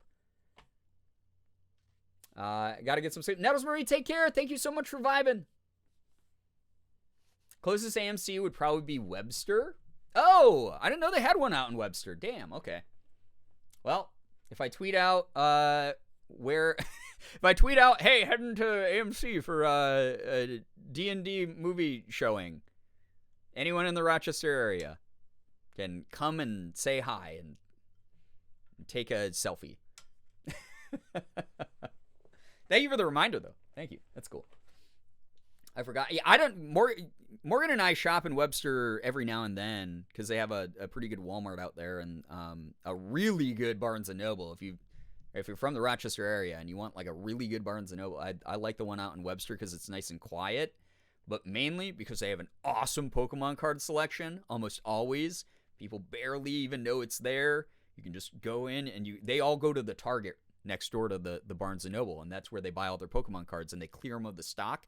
You go over to the Barnes & Noble next to the Target, they have so many freaking Pokemon cards. That's my secret for finding them. So I would travel to Rochester just for that. Community D&D watch party in the theater at the 1 AMC in Rochester. Hello, bro. Hey, Shira, hello, hi. Welcome to the third stream I've had tonight, technically, because my internet keeps going down. You're familiar with that. I left my fingerless gloves there in high school. Sad. What if we found them? That would be kind of cringe, right? That'd be weird. Like, oh my god, they literally don't clean the entire theater ever. I'm hearing is AMC stock, Wall Street bets, Diamond Hands. So Spectrum Core, I know. Greenlight was like, man, Spectrum had this big monopoly over the entire area for so long. We got to do what the greats did before us. Just pulled the plug every now and then. Very weird. I'm on the other line, though. Hopefully this other line. Part of the reason I haven't started the video back up is I want to make sure that the internet doesn't cut out again right away. So it's been about 10 minutes. In the past 10 minutes, have you guys seen like a lot of blips, buffers, dropped frames, anything like that? Because I want to keep watching this. This stuff is fun. Whiplash, thank you for the 32 months. Oh my god. I didn't ask for this yet, but can we get a little bit of pride spam and a little bit of, you know, some hype, some chaos, whatever you want to throw in the chat. Pogs. We got the new Pog emote. The updated Pog emote is so good. I love it. Looks really, really good. I just got home from a freezing film shoot in the woods, so I'm popping in to say hi before I bundle up and hibernate. Please go take care of you, Shira. Thank you so much for letting us know. That sounds cool as hell. Love that. All good? Awesome. Thank you for letting me know, Phoenix. Thank you as well, Nerdy. Thank you. Everything's working fine. I'm on mobile. Okay. Well, I mean, that's good because mobile sometimes buffers even more than desktop and stuff. So that's actually great. Yeah, and if anyone's going to Creator Clash, you know, let other members of the community know. You guys can probably do a little bit of a community meetup out there. I know that Soph and Cake are going. If you know our other mods. God, I always forget Soph's new mod name. It's Nyx, and then there is actually a Cake. They should be out there, so you might run into them. And I know a few other members of the community have mentioned that they're going to Creator Clash. But if you're going, please have fun. Have a great time. Meet up with people from our community, Ethan's, Mika's, whoever's communities are out there. Bundle up and get some good rush share. Yes, please take care of yourself. Thank you, everybody, by the way, for sticking around. Love a meetup, honestly. That'd be cute. That used to happen. I remember when Ethan and I were going to a lot of cons. That was always like a big thing that our communities would do together. Would be like the Girbeagly and Crank Gameplays communities are like meeting outside of the con hall at like this location. And then you guys would always like send pictures of like the big group of people together, like little unofficial meetups of the communities to us on Twitter and stuff. And it was really cute. I used to love seeing that kind of stuff, like PAX and India and stuff. So yeah, if you guys do that out in Creator Clash, you know, let me know. So yeah. Remember one meetup that was Indie Pop? Yeah, that happened there a lot. It's so sweet. I loved that stuff. Morgan and I were just talking about that because there is a chance, even though, you know, I'm a little bit skeptical about like the setting, especially change of setting this year and a couple other factors, but we might be going to TwitchCon. So those of you who are thinking about going to TwitchCon, maybe I'll see you there. I think it will be a cool thing. I've actually never been to a TwitchCon before, so I'm kind of sad it's not in San Diego anymore, and it's going to be in Vegas this year. I am a little bit worried about the unmitigated 24/7 access to alcohol and gambling that is in Vegas. But I think that if I do like a community meetup, it'll probably be away from the strip, and it will probably be, you know, nice and chill and something that I hope we can all enjoy comfortably. And that is something that I would like to do if I'm out there. I think that'd be kind of cool. But I'm not 100% sure that I'm going to do that yet. And if I do go, I might be spending a lot of my time meeting other streamers that are friends with me as well that I've never gotten to hang out with in person. So, yeah, I don't know. Now, seriously wanting to go to TwitchCon. Well, if you do go, I can let you know that I know I'm going to be there most likely, and a ton of my friends that you probably also watch are going to be there. So, yeah. Wish I could have done stuff like that. Nerdy, if I ever get back active, like super active on the con circuit, I'll let everybody know. And that way people can, the community can get like active, get a little bit of FaceTime together, like actual in-person time. I think that would be really cool. Yeah. How to show people you're a fan at Creator Clash, bring a bagel. There you go. Start the day off with a nice bagel. I don't like the idea of Vegas, but I like the idea of GerbCon Jr. I've actually never been to Vegas, so I'm going to just keep myself and my community members as safe as possible and as comfortable as possible, and just enjoy TwitchCon, Enjoy it as I've been a Twitch partner for years now, so it's like time to go to a TwitchCon. So yeah. Yamanaka, hey, what's up? Good to see ya. TwitchCon's on my bucket list, even if I don't go this year, someday. Yeah, I mean, the other nice thing is that Vegas is way cheaper than San Diego. Like, astronomically cheaper than San Diego. So, but again, there's unmitigated access to alcohol and gambling around the clock.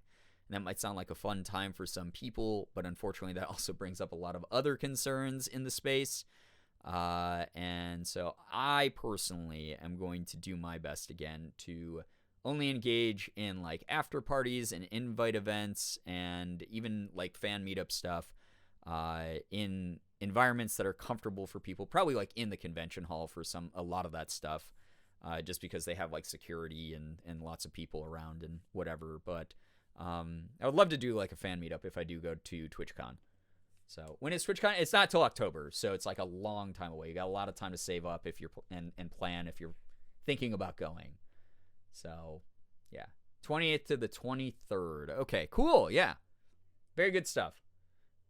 So I've only ever done small cosplay cons. I would love to go to some bigger cons one day. Roommate and I were actually talking about possibly doing Broadway Con. I didn't even know there was a Broadway Con, but that shouldn't surprise me. That sounds really fun, actually. That'd be really cool. 22nd? Okay, Austin got it? Okay, there we go. I think 23rd, booking like accommodations so that you can leave on the 23rd is probably where you got confused, right? Because that's the way I always think when I see dates for conventions. I'm like, oh, I'm going to plan to be there like the day ahead and then leave the day after. So I'll get lost in Vegas. Yeah, I mean, that's the other thing, right? Is it's like a hustle and bustle in place. I don't know where the convention hall is, though. So it might be easy to just stay in the convention hall, as far as I know. It might just be the easiest and safest thing to do. We'll figure it out together, We'll probably have a place by then, so I may be able to go. It'll be my first ever con. That's so cool. It's wonderful. All right, chat. I think the internet, it's been almost 20 minutes, so I think the internet mainly stable. Like I said, I've seen some drop frames on my side, but doesn't seem to be too bad. This is the expression that I also have on my face when my internet drops. So they were also annoyed when the internet dropped. And look at these two. Ryan and Shane always have the buddy system down. They're always buddy systeming together. The dream. All right. Taking a peek at the hotel situation, curious about prices. I will let you know that if you book right now, the hotel prices out in Vegas are dirt cheap. Which is wild because there's like a bunch of festivals going on at the same time too. I think like When We Were Young Fest, the like emo fest that got announced and got like clowned on, last year or whatever when like they had no COVID protocol. I think that's going on again there. Or going on for the first time there or something. There's going to be a lot of stuff. I know that there's going to be a big residency for, I can't remember which singer, someone really famous. There's a lot of cool stuff out there, I guess. I get lost in small towns in Iowa that are 5x6 blocks. I would need Apple Maps. Well, fortunately, we do have access to those things on our phones now. So Apple Maps, Google Maps. I'm the same way. I have a terrible sense of direction. I need those apps like installed in my brain because I get lost around even Rochester, where I've lived a majority of my life. So I get it. I walked by someone in Times Square that looked like a bearded version of Shane. I mean, it might have been. New York City is one of those places you can bump into celebrities on the street and not even know it.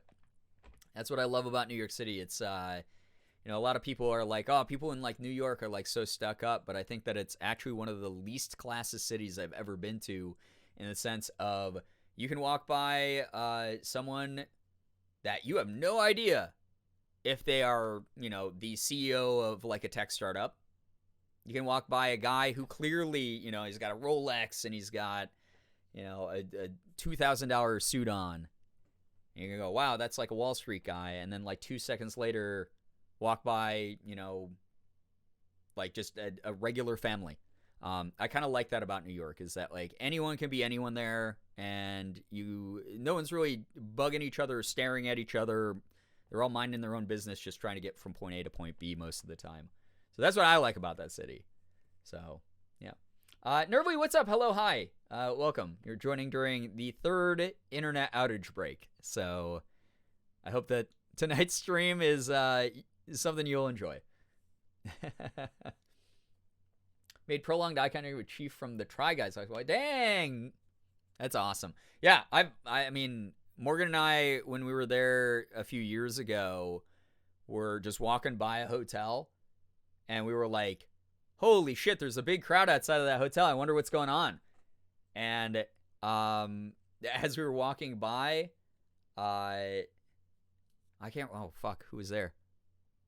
Why am I blanking on, what? This is boomer brain here for you. Who the hell is Spider-Man? He's a great kid. He's a fun kid. Did the best Umbrella cover of all time. Why can I not think of the kid who plays Spider-Man? Tom Holland, thank you. We saw Tom Holland. He was right on the street, walking out of a hotel. It was really weird. We weren't planning. We had no idea he was in New York City. We were just like, oh my God, that's Tom Holland. Holy shit. That's so funny. Oh my God.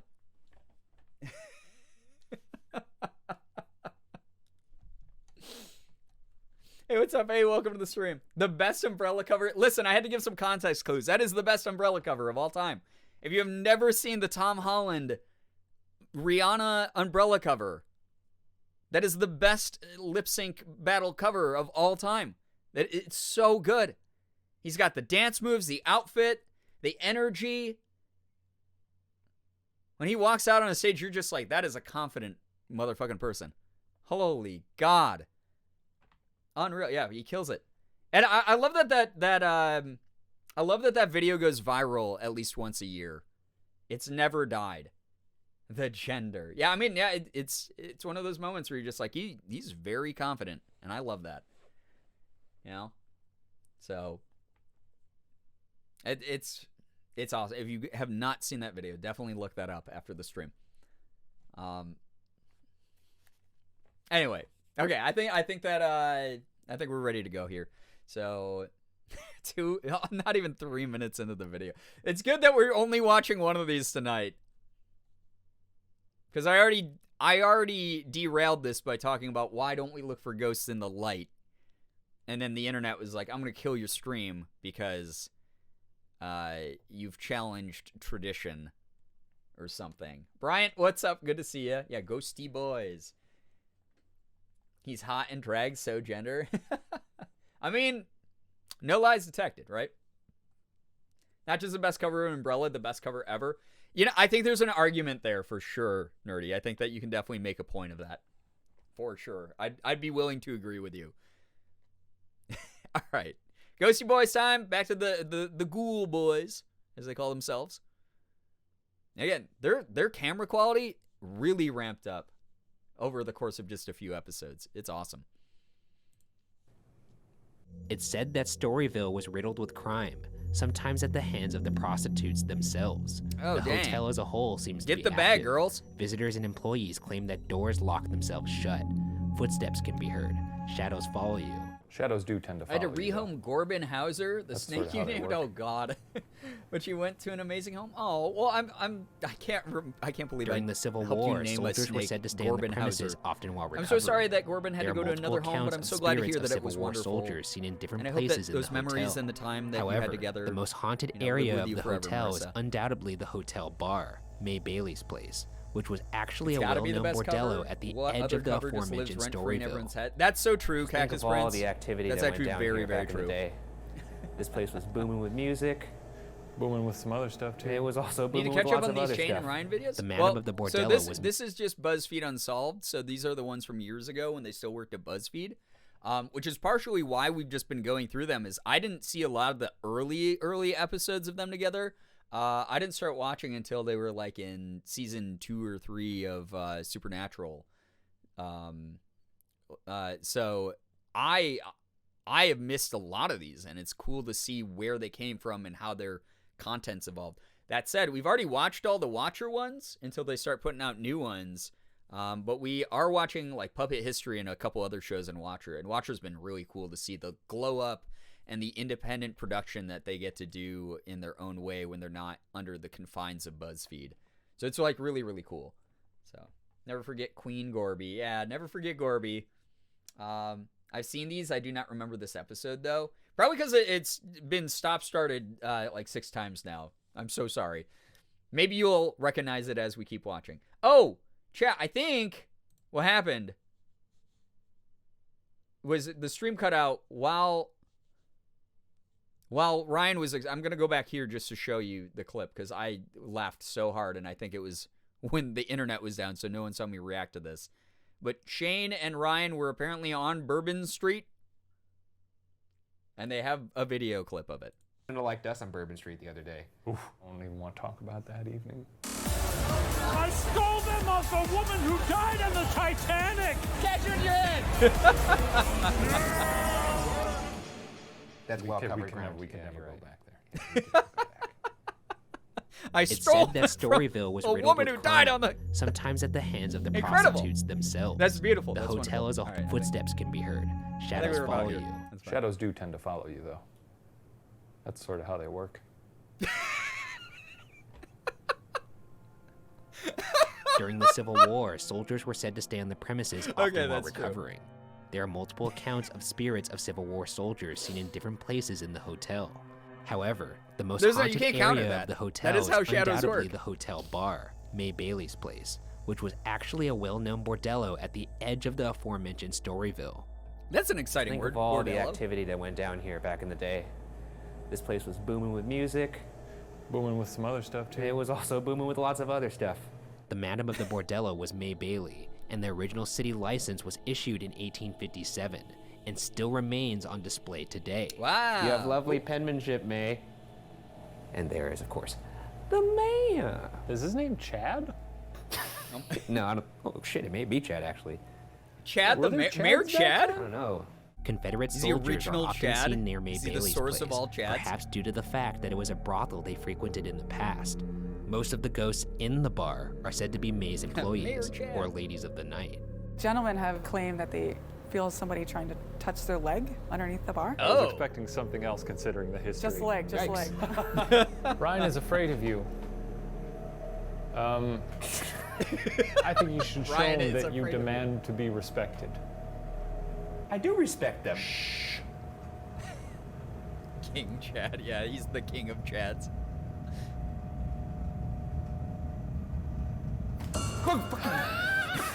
Wow, what a prankster. I never knew this was that easy. Fucking dick. The previous bartender told me about the One activity Chad to rule them around the all. bathroom area. Love They that said moment. People would That was get amazing. locked in or out. Great of the interaction. I love bathrooms, their which chemistry. Sounds weird. Is it like something's holding the door shut? I'm not sure. I don't know how to explain it. Okay, I'm gonna take this. I'm gonna put it right here. That's a little bathroom. Okay. If there's anybody Probably in Charles, here. but they abbreviated it. That was pretty common. Wait, wait. I'm sorry for all the pauses tonight, everyone. Is Chad short for Charles? I thought Chuck was short for Charles. Is this something I just never ever knew? Is that real? Is Chad the abbreviation of Charles? I had no idea if that's the case. That is wild. I guess the more you know. Or am I being... Oh my god, it is. Did you just Google challenge that and you found... No way. Chuck and Chucky? That Chad was named after the country. I guess there's like people named Georgia and stuff, so maybe. Also short form hypocorism of Charles, Chad, Chadrick, and Chadwick. Well, see, the last three makes sense. But Charles, whoa. Wow. Yeah, Chad Rick. I've never heard Chad Rick as a name. That's just like two first names mashed together, right? It's like two nicknames mashed together. Chadwick, I've heard, obviously. Chad Rick. I'm Chad Rick. I turned myself into a Rick. You have to have a very large brain if you're a Rick and Morty fan, by the way. Both copy pasting from Wikipedia. There are so many Charleses in those days. There were so many Chads. Holy cow! That is the genetic pool of Chads that they're always like bragging about their alpha genetics. Actually came from this time period when we had a ton of Charleses, and they all became the first Chads. The first Chads to walk the earth. The original alpha man. That's wild. So I don't know how people got Dick out of Richard, but that's a story for another day. Literally phrasing. But also, yes, that is actually a question I consider regularly. Why did we shorten Richard to Dick? Is that a language thing? Was that like, oh, originally it was from the German Richard. Richard was like how did you get Dickard? No, it's not Dickard. No.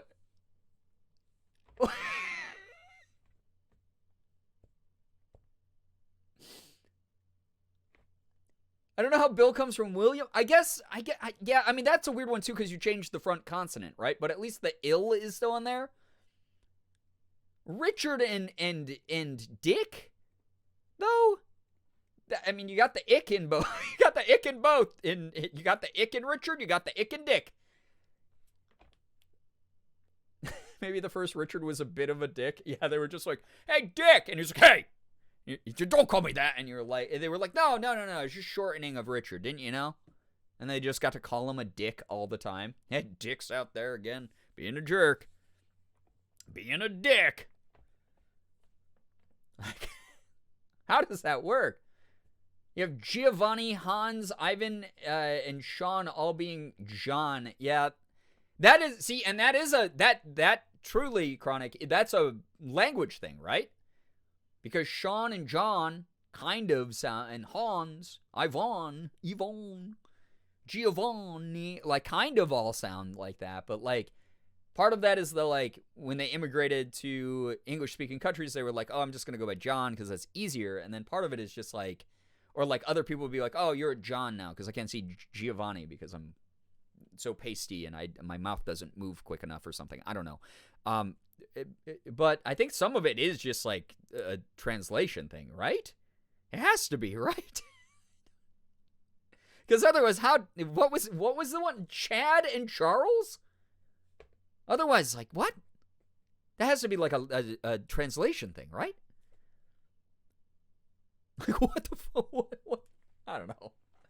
A bunch of it's Bible-related shit. Yeah, I mean, it's Bible-related shit, but I've read the Bible several times because I was forced to go to church when I was a kid. And I've never read, like, you know, Dick 12:1, thou shalt not be a Richard to thy neighbor. You know? I've never read that. John Johann. Yeah, like Johann and then Giovanni. Okay. Yeah, see, I kind of get it. I'd read that. I mean, that would be a great version. It's not the King James Bible. It's the King Dick Bible version, translation. Google says Dick is just rhyming slang for Rick. And then there were people, so you're telling me there's a guy out there, he was like, oh, I'm Richard. Man, I hate the nickname Rick. Well, good thing Dick rhymes. I'm going to go by Dick. I'm going to choose to go by Dick now. Really? They went William to Bill and Robert to Bob. I don't know. All right.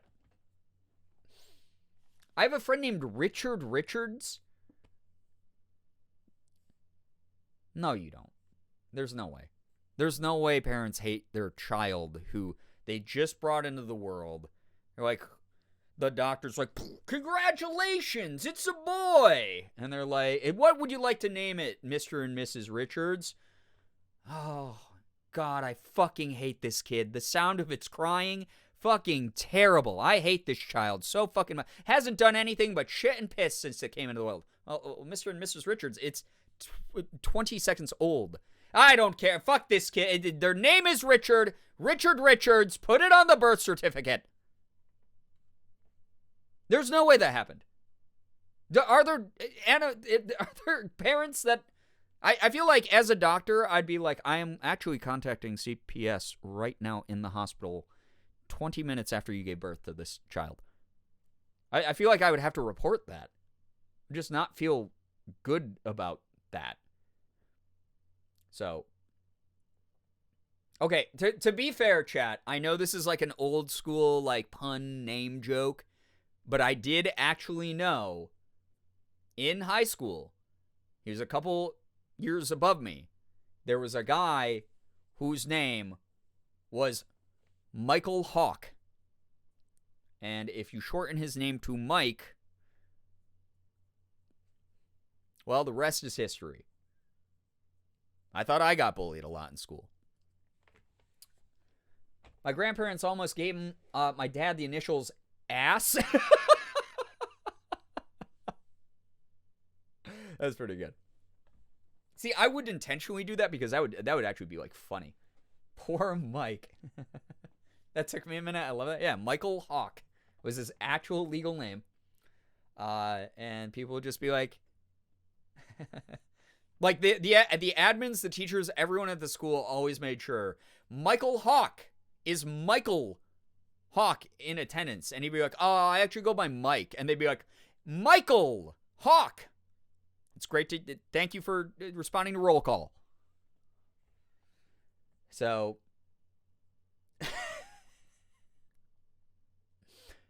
all right, I'm so glad we went through naming history 101 in this stream. That was good. Thank you. That was a good group effort. Everyone, pat yourselves on the back. Great job. We did. Okay, let's watch this thing. So, It's the time to let us know. What? Jesus Christ. that was a great place to cut. You set the thing on the sink and it moved. Oh, was that what that was? Yeah. That's all that's happening. Let's put that there. Oh, shit. You gotta fucking calm down, Shut man. up, Shane. Another active area Ryan's of one May of those Bailey's is a people little who, library section where a ghost is said to knock Like if he's books like off tying his shelves. shoe and he accidentally Ghost ties a 101. double knot, like I One, feel like knock he'd book get off surprised, shelf. like, oh, I didn't mean to do Week that. 2, Oh no. Hold a candlestick in the middle of a hallway. 3 sheets. You're just Ghost you're number just going 4. through What the do we got? Haunted Mansion Disney. No, Ghost I'm not. sinks, yeah. All right, we're gonna leave now. Please don't follow me. Follow me. Great. Okay. If you can't catch him here, just follow him home all the way to California. Stop telling the ghost to follow me home. He's got a... Did you hear footsteps up above? Yeah, but there's no one up He's above. a jumpy man. The I'm so bordello's proud up. of how far he's Did you come hear- now, though. He's I like fucking way heard a braver. footstep. He's a little bit more neurotic and insane, but like, just go up there. that's what We'll happens find when you out, I face your guess. fears. Is your brain breaks a little bit. Arguably That's okay. the most horrifying part of the hotel is the Bordello Suite, Really which funny. is upstairs in May Bailey's, Ryan can't a place survive where himself. the girls would take What patrons would have happened to if a ghost perform actually showed up? Oh, services. And the out of door's body open. experience. He would become a ghost Was it too. open before? Nope. And then he'd be probably scared in the afterlife of other ghosts as a ghost. He'd be the most scared ghost, right? I do not like this room at all. Many report feelings of unrest in here. I don't And think an my middle name is employee weird, that but has my worked initials at the spelled hotel BAP, for so over it's fun. 30 years. Oh, BAP, refuses to go or in defunct there K-pop to group I this used to like. day. It's just another bathroom. Whoa. I got. Does it stink? No, I just got lightheaded. Oh, I'm getting out. wait, stay in there. Wait, what? Stay in there. Wait a second. What are you Hang doing? on, hang on, hang on. Oh no! No! Turn out your light. Oh my god. The first intense isolation of his life. Is there anybody in here with me? Ryan could not handle meeting. Oh my god! Like I said, I think he would Ryan is out there. die of fright, He's probably freaking out. All right. and Shane's then doing his lockup. as a ghost, he'd be afraid of other ghosts. Oh boy. Oh god, my fucking light just died. God damn it. Turn back on, please. Please. Please. Shane, is your lockout? Is your lock-in done? Oh my No, god! I've just got that's another so 2 minutes. Fuck. Come back out. Ah! Come back out. I've got 2 more minutes. No. This is one of the best days of my life. We're good. Okay. Dude, I thought I saw something fly in front of me, but Huh? it doesn't matter. Why I freaked out is because I thought something flew in front of me, but it may have just been the reflection of my light turning off. Oh my god, he's so If funny you to don't watch. want us to be here, send us a sign. Why do you gotta phrase it like that? If he was in the Sixth That's how I'm Sense, phrasing would he have the I'm sorry, I'm in realization here. that he's a ghost? Yeah, and then he'd probably get freaked out by himself. Oh. Did your fucking light just turn out? Oh my god, I just got the fucking chills. God. Oh no. This isn't even a mag light.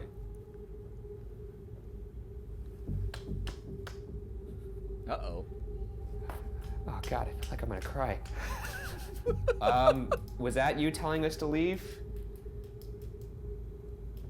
Hey, there it goes. The angles are killing me. fine. Oh, this is back when they had like full very power. limited gear compared to Ghosts, what they I'm have. beginning to suspect. I think they were you're not learning real. what was going to be cinematically pleasing. Call it a hunch, but I've sat in a lot of dark rooms with this guy. Are the ghosts in the talking to bathroom? the air. Right Oh, after ghosts have Shane IPS. speaks, our audio Wait, they're about to catch a voice in recording, so that's exciting. I will say this: if you missed the paranormal detour where we were at the Bel Air house, we did have a little bit of a potty ghost. Probably the grossest fucking thing that could have possibly happened was, so each of us had previously used the bathroom that night. Morgan, me, and Jordan had each used the bathroom.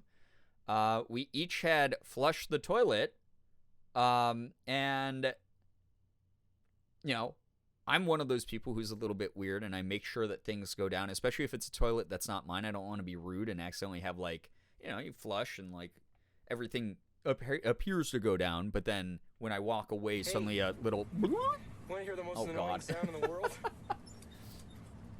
Hey, thank you so much! What the heck? Guys!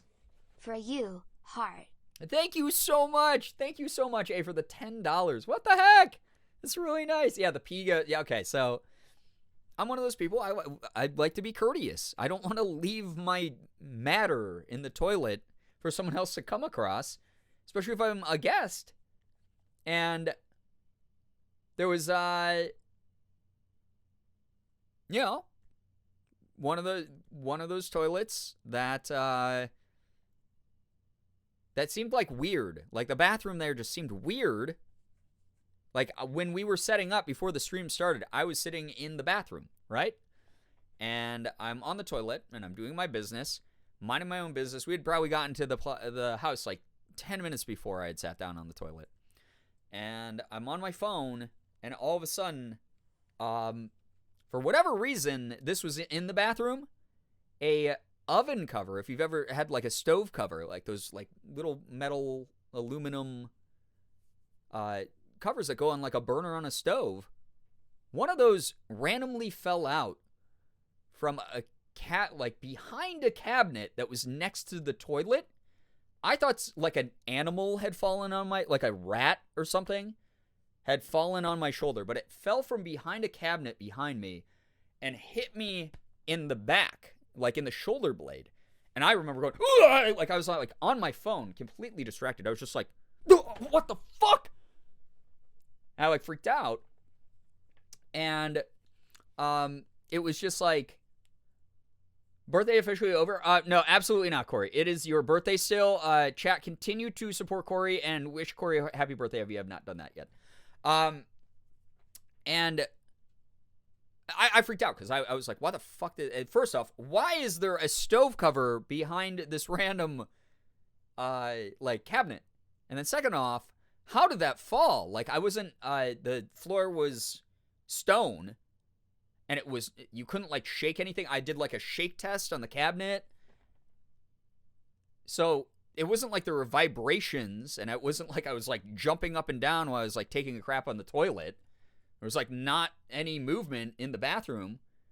And this thing had just randomly fallen from behind this cabinet and hit me in the shoulder. And I was like, that's really weird. Obviously, again, I was like, I can't prove it's a ghost, but it's certainly weird. Anyway, what ended up happening was, I did my business. I stood up. I flushed, made sure that everything had gone down okay. And that was all right. And you don't jump up and down while pooping. Normally, only when it's my own toilet, because I'm used to having to clean that up. Normally, not. Again, I like to be courteous with other people's toilets.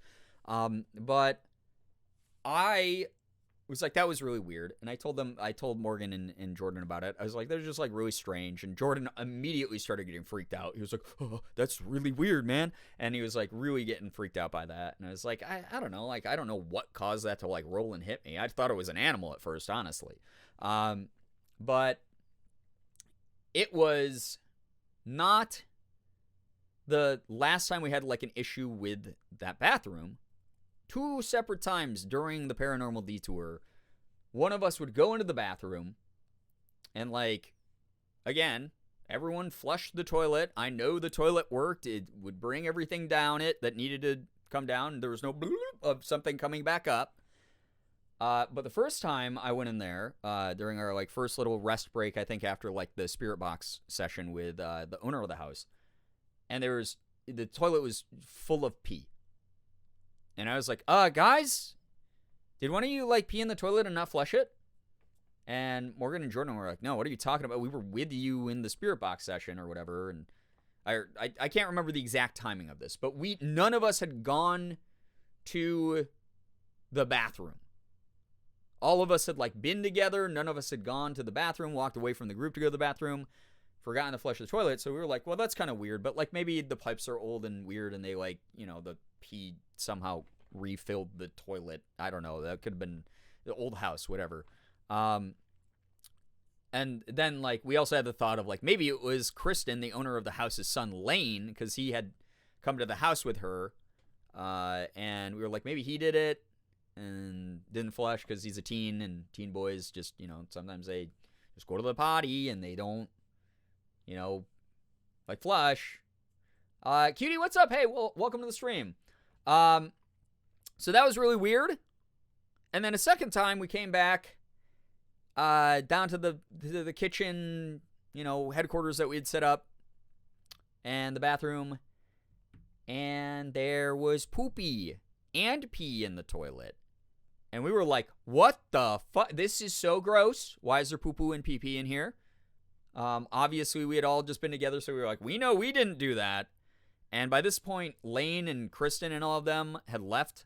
So we were just like, that is just bizarre. Especially because there was no toilet paper in the toilet. So it was one of those things where it was like,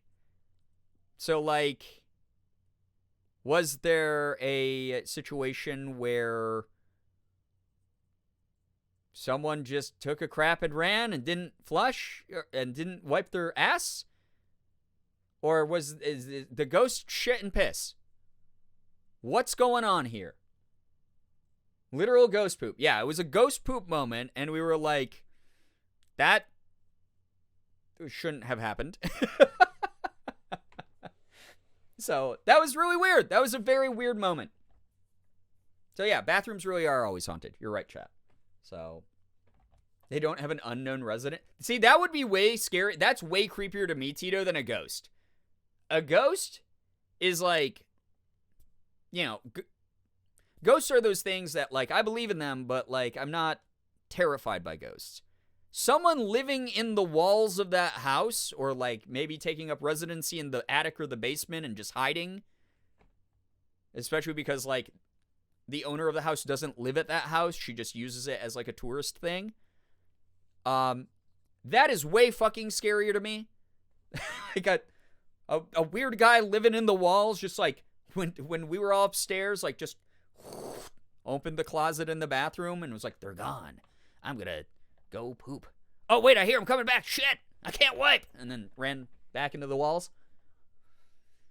It was very odd. It's very weird. So, yeah. Real people will always be more terrifying than ghosts. 100% same, Chronic. I think most people are only afraid of ghosts because, like, they're kind of unknown and we're, like, not sure how they actually interact with people. I'm of the mindset, again, I don't really believe in a lot of this stuff, but my partner, Morgan, does. She is a practicing witch, and she's like, yeah, ghosts can't really hurt you because if they could, there'd definitely be a lot more dead white racists. Like, alt-right people would just be dropping dead every 5 seconds. You'd see, you know, like Andrew Tate tweet something, and then the next headline would be, Andrew Tate dies on the toilet on his phone. And I was like, okay, that's a great point, and that puts my mind at ease about stuff like that. But a weird dude scurrying around my walls and eating my food and using my stuff when I'm not looking, that's way fucking scarier to me. He could easily get the kitchen knife, you know? So, that's that's how I look at it. But either way, ghost poop, just, it was a poop, and it was pee, and there was no toilet paper, and it was just in the toilet, and my first thought was like, oh my god, did, like, Lane come back, like, the son? And for some reason, like, they, like, we're like, oh, the closest bathroom is actually back at the old house. Let's go there quick and just use the bathroom quick. And then, like, Lane was like, I'm a teen boy. I'm not gonna wash my hands or wipe my ass. Like, I don't know. Maybe that happened. But either way, there was an unaccounted for poop and pee in the toilet, and we just started referring to it as the ghost poop, the remainder of the paranormal detour. So that was fun. That was great. Very bizarre moment. Neighbor just finds that bathroom the easiest to poop in. I mean, the house right next to the Bel Air house is in even worse shape. It's this decrepit, like, falling apart on its foundation, huge holes in the wall. Super, like, if we had gone in that one, it would have been a huge health and like health risk, probably, and like danger risk. But I feel like the sinister energy in that house would have been way worse. It would have been way scarier. But there is an apartment complex across the street from the Bel Air house. So who knows? I don't know. Maybe one of the kids was like, I had kickball so fun, but Mom locked me out of the apartment. I'm going to go to the Bel Air house. Or the kids are like, bet you won't go to the Bel Air house and poop in the toilet and not wash your hands or wipe. I don't know. Just a weird moment. Oh yeah, I'm not scared of that old witch house. I'll go in and poop right now. I don't know. Kids are weird. Maybe the neighbor has someone in their walls and they just find it easier to use the Bel Air house bathroom. Maybe. I don't know. Ghosts only use ghost toilet paper. I couldn't see it. There was actually toilet paper in there, but it was ghost toilet paper. That's a great point. It was a very weird. It was such a weird moment because we were like, well, I didn't shit and pee in there. Did you? No, me either. Oh, there's... Okay, well, unaccounted for poop and pee. How normal is that? And if that's our paranormal evidence from that stream, that's the best paranormal detour. You can't top that one. You literally cannot top that one. If our strongest evidence of there is a ghost in that house is that it left poop and pee, her pistons from beyond, true. Nerdy, take care. Get some good rest. Thank you so much for hanging out. All right, let's get this finished. Let's get this episode finished. Back in my day, I had to go to the closest haunted house to poo.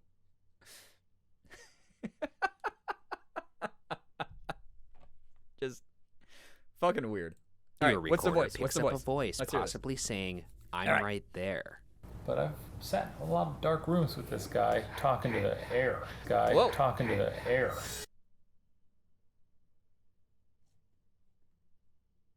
Okay, I'm so used to those being like the sound of like cloth, fabric, clothing rustling on like a lav mic or something like that, and it being like, and then them being like, oh, you can hear them say demon blood murder.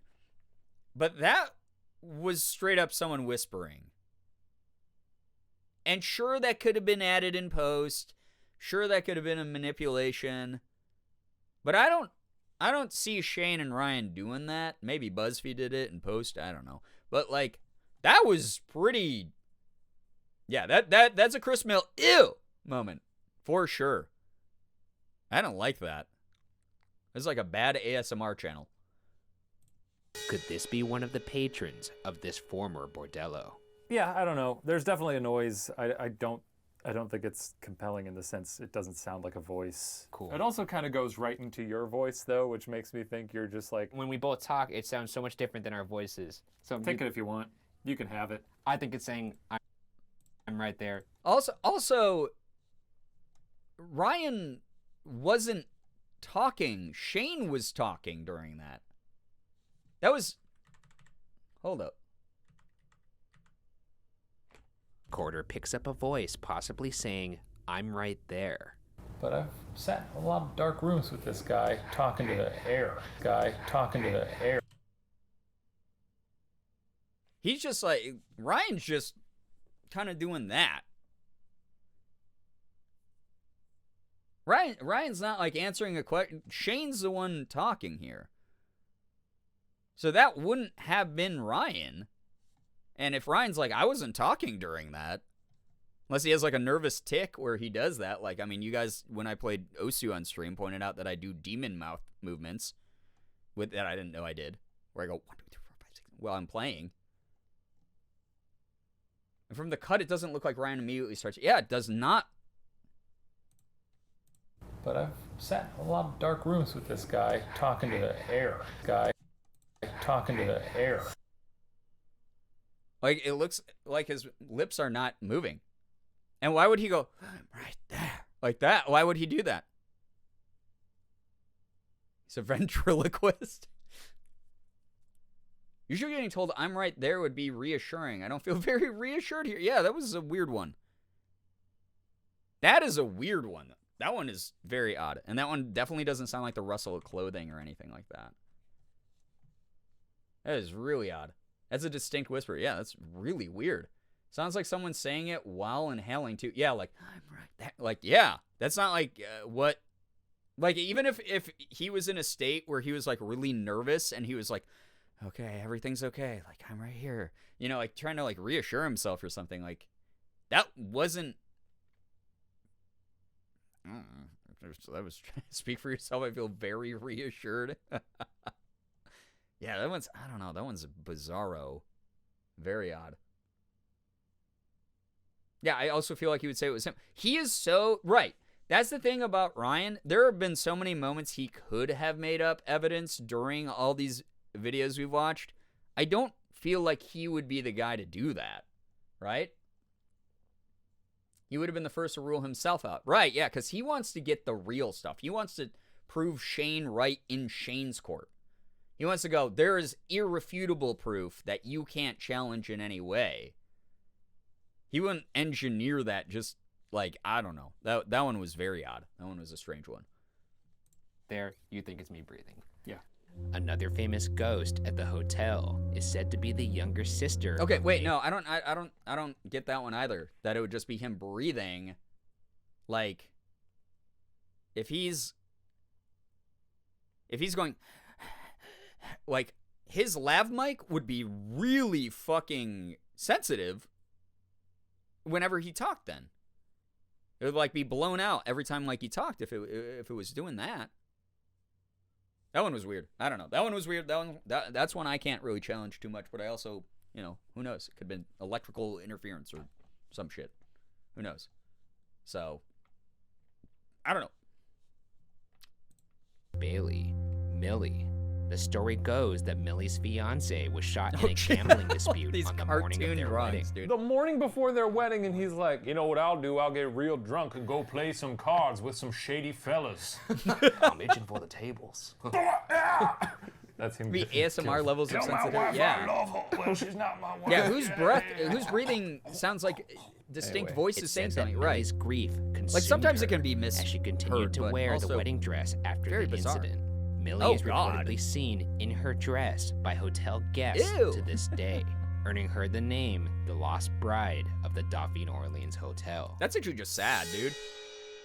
Now it's time to move to the final phase of the I'd investigation. be like, why are you mad at me, Spending though? the night I didn't in the kill hotel. Your As I loved mentioned one. before, some of the site's original structures still stand He's today. dead. The and guy the who killed carriage your rooms lover is are the dead. oldest part of the existing building. Don't be mad at me. But more importantly, according Let's to stop. the hotel, Lovely the dress. carriage rooms used to be an extended rear wing of May Bailey's, and chillingly was the part where May and her Reminds me of sister Corpse Millie Bride? Yeah. actually lived. May and Millie, we're gonna turn off the light now. Really, it's your time to run amok. Oh, shit. Did you just take a shit? Shit. I just realized what I've gotten myself into again. I hate this. Okay. You know, a ghost has probably whispered point blank in your ear, but you probably never heard it because you were busy going, Okay, what did I do? Oh, Ryan, what did I do? What do? You always get yourself into these things. Come out, rip my skull out of my head. Oh, pull my bones out and melt them in front of my face. Are we doing more of this, or can I use the jacuzzi hot tub that we've been blessed with? Okay, amazing banter between Are you them. serious? Oh, are we gonna spend the night Chaotic, here take and care. not Thank you, use sir. that? Hanging out. Amazing. The jets don't work. Oh, it's sad. The jets don't work. We're just two guys sitting in a tub. Shane's right. Yeah, Shane is right. So you rented this room. You might as well use it. So how do you feel about sleeping? There's two tub I'm boys. delighted because this is the first place we've ever slept that has just a modicum of luxury. This is luxury? Yeah. Did you see the size of that bed? Yeah, I saw the size of the bed. You We stand slept on a dirt floor on the Queen Mary. It doesn't It was covered in matter. rat hair. It's true.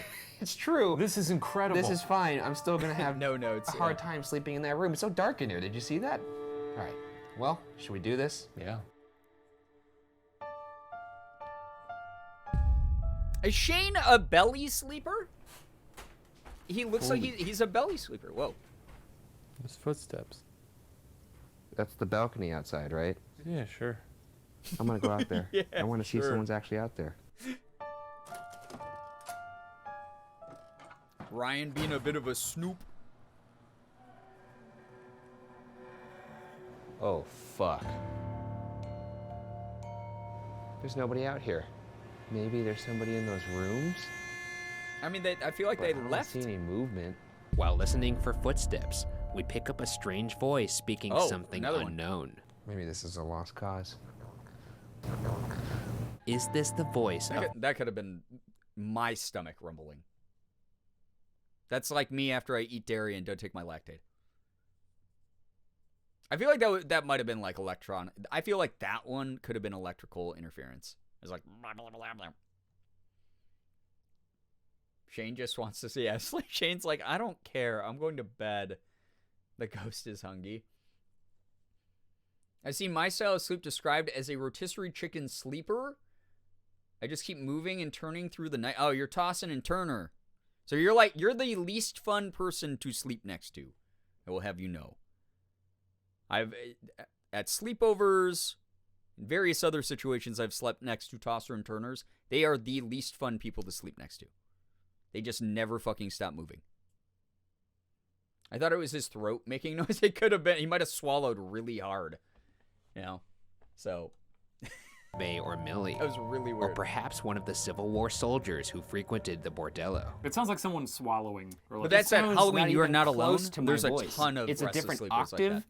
It sounds like a machine almost. It's very electronic. Punching There's kick so in my many sleep. Oh my different God. things and properties Austin, about that that's voice horrifying. that would prove it's not me. Oh God, Nope. wait. Okay, one more story, real quick here, as they're arguing over the gurgle noise. Have I've told the story. I think the last time I told this was like a while ago, but I accidentally so I used to get these like really weird dreams where, like, especially like when my mental health was really bad, where I'd be like fighting people, just like a lot of like sort of past trauma and thoughts from like my younger years, and I would like be like in fist fights with people and beating up whoever or getting beat up by whoever in those like nightmares. Kajivara, take care. Thank you so much for hanging out. I hope that class goes well. I'm actually very aware of myself. I try and turn as little as possible. Oh, well, that's very sweet that you're thoughtful and mindful even in your sleep chronic. No. But I have these, so I'd have these dreams where I was fighting people, but I wouldn't like move like a ton in real life. Like Morgan would be like, sometimes I'd like groan, like I'd be like, or like growl or like be like upset or like have like my face like scrunched up because I was like angry, or I'd like move like back and forth like a little bit or something like that. But for the most part, I didn't like roll around during like my fighting dreams. But one time I had a really intense fight dream. And in this dream, I did this like gut punch, like little mini uppercut type of punch to whoever I was fighting. And I hit something solid. I really fucking, hit this dude I was fighting in the dream. And I hit him so hard, he was like, ah! Except that, it was Morgan. Because I had accidentally punched her in the spine in my sleep. And it woke her up from a dead sleep of her getting punched in the spine. And she's like, you just fucking hit me in the spine. And I was groggy. I was like, what happened? Oh my God, what's wrong? And she was like, you punched me in the fucking spine. And she was like so angry, which she is every right to be. I still feel bad about it to this day. But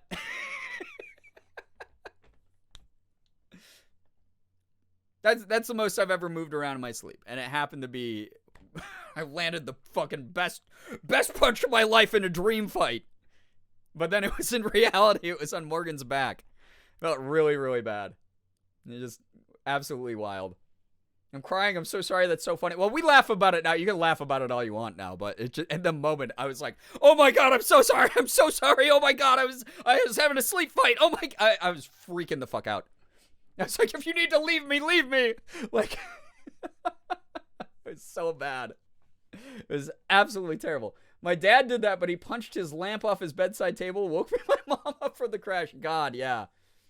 That happened to me too, but it was my face. No, cutie, that's the worst. So fucking funny and horrible at the same time. Yeah, it is. Yeah.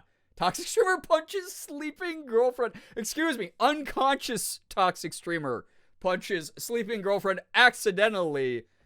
Not clickbait. There we go. Now we've created the YouTube title I deserve, okay?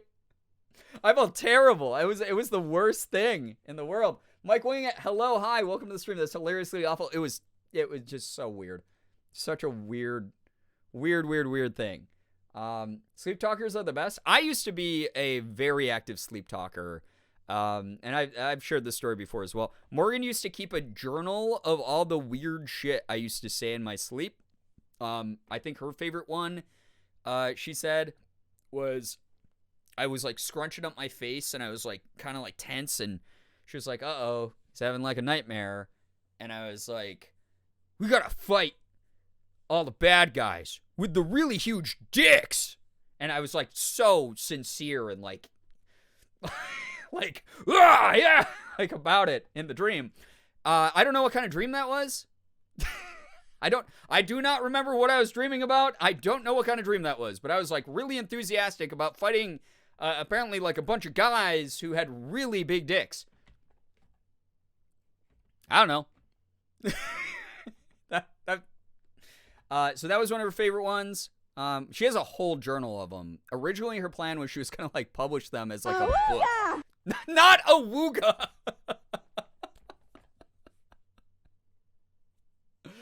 Oh God, I don't know. Are there a lot of well-endowed bad guys? I mean, I haven't looked up the stats in a while, but I'm sure that they're free on Google.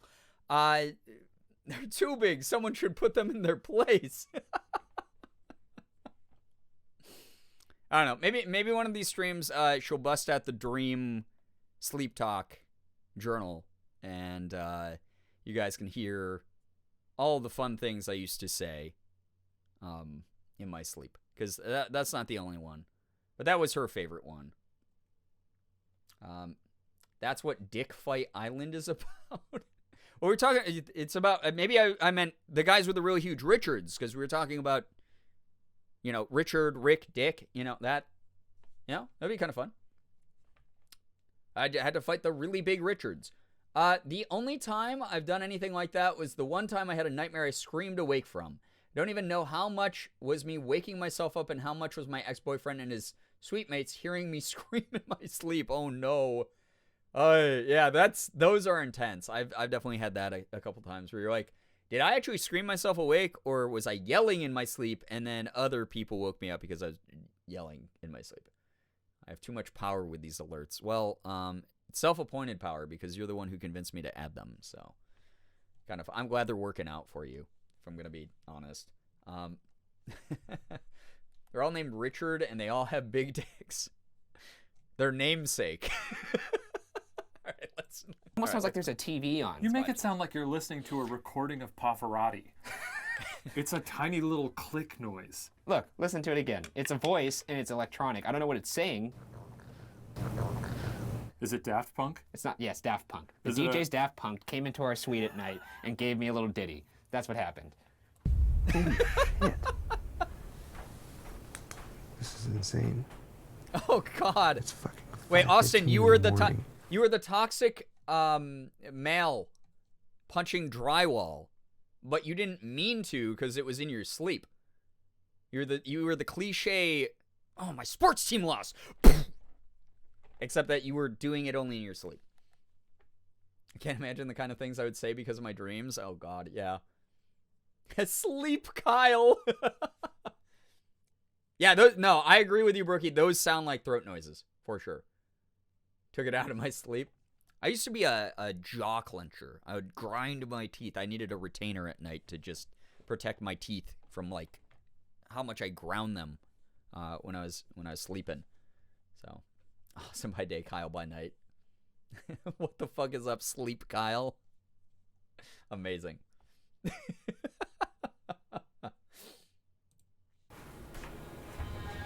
Uh-oh.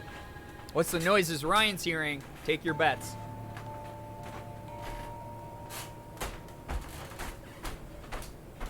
Oh, Chronic, you had one too? Yeah, that would have been a fun memento. Is this not alarming to you, Shane? What the fuck? No. That was kind of weird that there was like creaking in the other room. Just randomly. Jesus. Between Shane snoring and this goddamn ghost. Ryan's gonna leave a really bad Yelp review for this hotel. Nice morning sky. Let's leave. What if we find out that there's actually nobody even staying above us? I don't know, Ryan. This place is strange. After, Shane returned to our normal hotel down the street, but I was still bewildered by the footsteps, so I stayed back to investigate the only 2 rooms above our hotel room, only one of which was occupied. Oh no. Only one was occupada. Hi, I just had a quick question. I'm staying downstairs, under you, and just out of curiosity, did you happen to be walking around?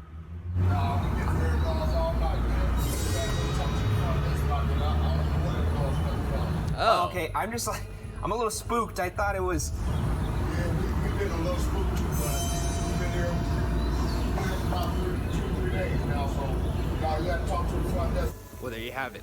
Interesting. He wasn't walking, and not only was he not walking, he's been spooked too because he's wondering where the creaking and walking is coming from. That's kind of creepy. Well, I like that. We heard a lot of footsteps when we were in Bel Air. Was he not pacing? Not only was he not pacing, My dreams but can he be said, wild. I think last yeah, night we've I been dreamt staying here the past couple days. there was in a situation. There was a mix between Five Nights at Freddy's and Resident Evil. That's awful, actually. He was probably pacing. That actually sounds terrifying, Brookie. Brookie. You're right. There's a ghost marching around for 7 hours. Yes. Non-stop. Yes, because that's what ghosts do. That's it? That's all you have to say for yourself? I think that man was just walking around, Okay, I'm gonna take the camera away from your stupid face. It's worth mentioning that after this investigation, I spoke Amazing. to a New Orleans ghost Yeah, that's tour guide creepy. about That's actually hauntings kinda at the creepy. Dauphine, and she mentioned an angry Confederate soldier who walks around all night Halloween, long that's weird. and That's even kinda common, stomps. though, Was this possibly the source of the footsteps where you like that rip I heard things in our in your room sleep that and, night? like, Given the dig rich your nails history into of this stuff. hotel, I had it's a no friend wonder who, that many feel the numerous she had long presences nails that and once she would clench her frequented these fist so halls. much And she after would break spending the a skin on her sleepless night palm there, with her I nails won't and argue wake up that with like something blood is in her off hands. at the Dauphine Orleans Hotel. But whether or not so, it's definitively haunted will remain And I would walk unsolved. 500 miles. I would walk 500 more. That was a fun one. It's not haunted. How do you know that? I know it's not haunted. You don't know that for sure. It's not haunted. It's because You say that Shane is everywhere from we the go. other side. And guess what? You're like a stupid string puppet that I could just bring along with me, and I would just pull it when I want to Pull my hear some string, right? dumb. It's not haunted. Ryan's an idiot. Okay, that's all. We gotta merchandise those things. Okay, so I wasn't in the fandom at this point yet. Was there ever a Shane pull string doll that said things like "It's not haunted" and Ryan is stupid? Because I will go to eBay and spend the like $300 that's probably scalped for, and I will buy one right now. Can't hear 500 miles without thinking of Ethan's journey to get Brian their cows now. Yeah, that was if I ever felt bad for Ethan in my life, that was the closest I've ever come to feeling bad for him. But I didn't. He deserves that karma. Just to be the ghost who walked 1,000 miles on the old wooden floor. Amazing. They ever go to a lighthouse? Probably. I haven't watched a lot of these early episodes, so maybe. No doll? So sad. They were stolen, so you shouldn't. Yeah, especially once I found out the origin of those dolls. Next one is the bizarre voodoo world of New Orleans. The ghost town of Vulture Mine. 3 bizarre cases of alien abductions. The captive spirits of Eastern State Penitentiary. There's a lot. Oh, demonic. Okay, so I guess I came in at Demonic Goatman's Bridge. This was the very first episode. Or maybe, no, I think I might have seen Eastern State Penitentiary. And then Demonic Goatman's Bridge. But this is the one that really got me hooked. I got the most hooked from Demonic Goatman's Bridge. So, then I go to Doll Island. That was, like the first episode where they actually do the visits to the venues. So, that one was kind of freaky, mainly because of all the giant creepy spiders. So, we got a lot of good ones coming up here. If we can get through more than one 15-minute episode of stream. I can't wait to get to the Bel Air house one. Chronic, I mean, you gotta go. You have to go. Half an hour? Come on, that's a grocery store run.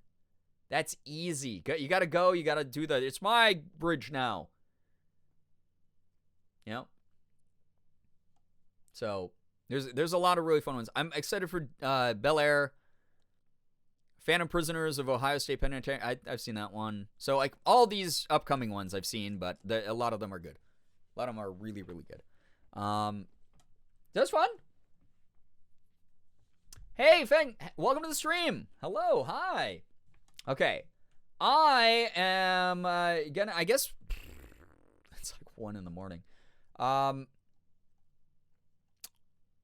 Shit. I was gonna play Rise of the Tomb Raider, but it's Selfish Sunday. So, you guys want to watch another one? Just jump in the next episode. I don't want to start up Tomb Raider and only get like 30 minutes of progress in it or something. But I'd watch another one of these with you guys. I think that'd be kind of fun. So, yeah, dead ass, sure, okay, yeah. It's Sunday, you know. That or Puppet History. Why are you asking us? It's your Selfish Sunday. That's true. I do have the power of God here. But I will, as God, make a poll. So I will make a poll. Prefer BuzzFeed Unsolved or Puppet Histoire. No additional votes allowed on these. 1 minute of voting. Have at it, chat. There it is. Get your votes in. Get those. Rev those fryers. It's actually much closer than I thought it was going to be. Get your votes in, folks.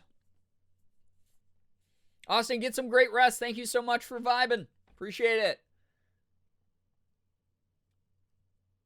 I will influence the poll before leaving. What an influencer. What's Puppet History? It's a show on Watcher where Shane controls an out-of-control unhinged puppet and teaches facts about different weird historical events to Ryan and a guest. And it's very funny. Incredibly informational and educational. Some good edutainment as we enjoy here. And it's just very unhinged. I love it. And I won't lie, chat, I'm surprised that won in the last seconds. I am actually surprised that won in the last. Thank you for participating by one vote. So close. You tried very hard, but well, we'll do more BuzzFeed soon. It's been a while since we've been watching stuff at the beginning of streams, but I wanted to warm up with a little bit of watching stuff. So it's Adult Sesame Street. That's probably, honestly, that is kind of a really accurate description of Puppet History. Puppet History is your favorite? That's so funny because I always assume people are the most into the paranormal stuff, but comedy stuff is awesome. I love watching comedy stuff with all of you. Who knows? Maybe we'll make it a night of just watching stuff. Maybe we'll watch some Puppet History, and then if we have time, watch some like commercials or do something weird, you know? Rev up those fryers, because I sure am hungry for one Puppet History.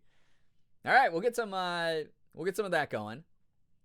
Got a message back from the people who run the alternative market. I was accepted to sell there next time. Hell yeah! Congrats to you, Halloween. That's wonderful. Very cool. All right, we'll get some Puppet History going. How's stream been? Has there been any dropped frames?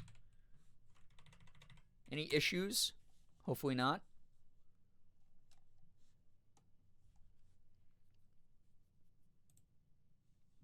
Oh, that's loud. All right, what was the episode that I had to watch next? I think it was, we did Black Death Pandemic. Oh, wait. I gotta put it back on the screen. It's only 28 minutes to Goatman's Bridge. Chronic, come on. Do it for the community. No drops, you're good? Okay, thank you. Stream's been good for me? Awesome. Thank you, everybody. Thank you. So we have a little late good news. Mine is that I bought myself a ticket to see Peach Pit in August. Yo, cutie, I've always wanted to see Peach Pit live. I hope that you have a blast. I hope that is a really good show. That's awesome. Oh man, that's a band. I have an indie playlist on my Spotify called The Book Was Better, as just like a funny pretentious nod to the pretentious indie culture. I don't think I added any Peach Pit yet. I gotta add some Peach Pit. Dang. I'm hyped. I would be too. That sounds awesome. All right. We did the Black Death Pandemic. We did the world's most expensive necklace. I think we're on Surviving the Titanic, History's Luckiest Woman. Because the most expensive necklace was about all like the French royalty fighting over like the giant diamond necklace, right? Because I'm pretty sure we didn't. Did we do Titanic? Oh my god, I can't remember. And we had Dancing Plague. I don't think we did Dancing Plague yet. I don't think we did Titanic yet, because it doesn't say that we watched it. So, all right, jumping into it. It's only because it's near midnight. Girls too wise to go out to a supposedly haunted bridge in the middle of the night on the edge of bumfuck nowhere alone. Very fair. Very, very, very fair. Incredibly fair. All right. I'm going to start this one. Ooh. Spicy. Let's turn that down a tiny bit. Yeah, I don't think we did. Okay. Here we go. Some poupette histoire. Excited to see. But before we do that, chat, I actually have to call for a bathroom break. I just realized. that there's a little bit of a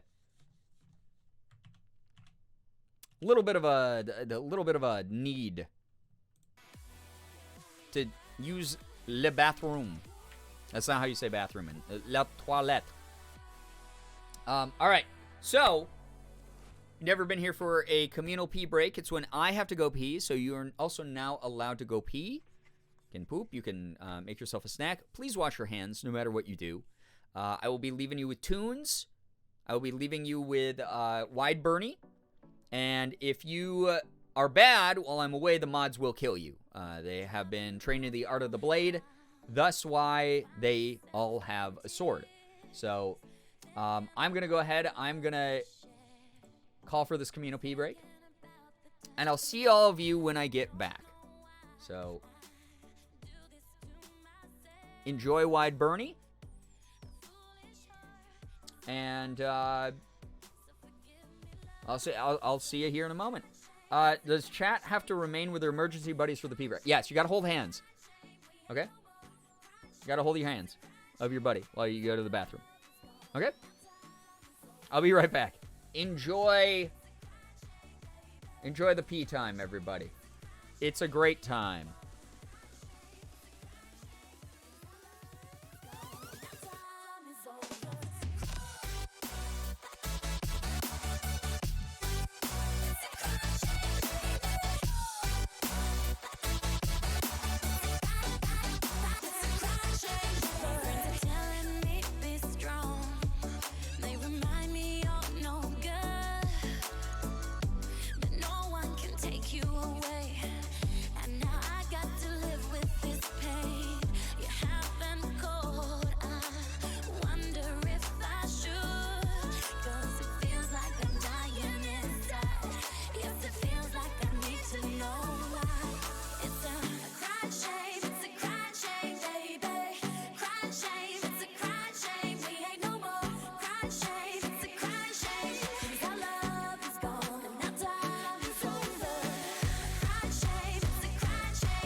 Hey, chat.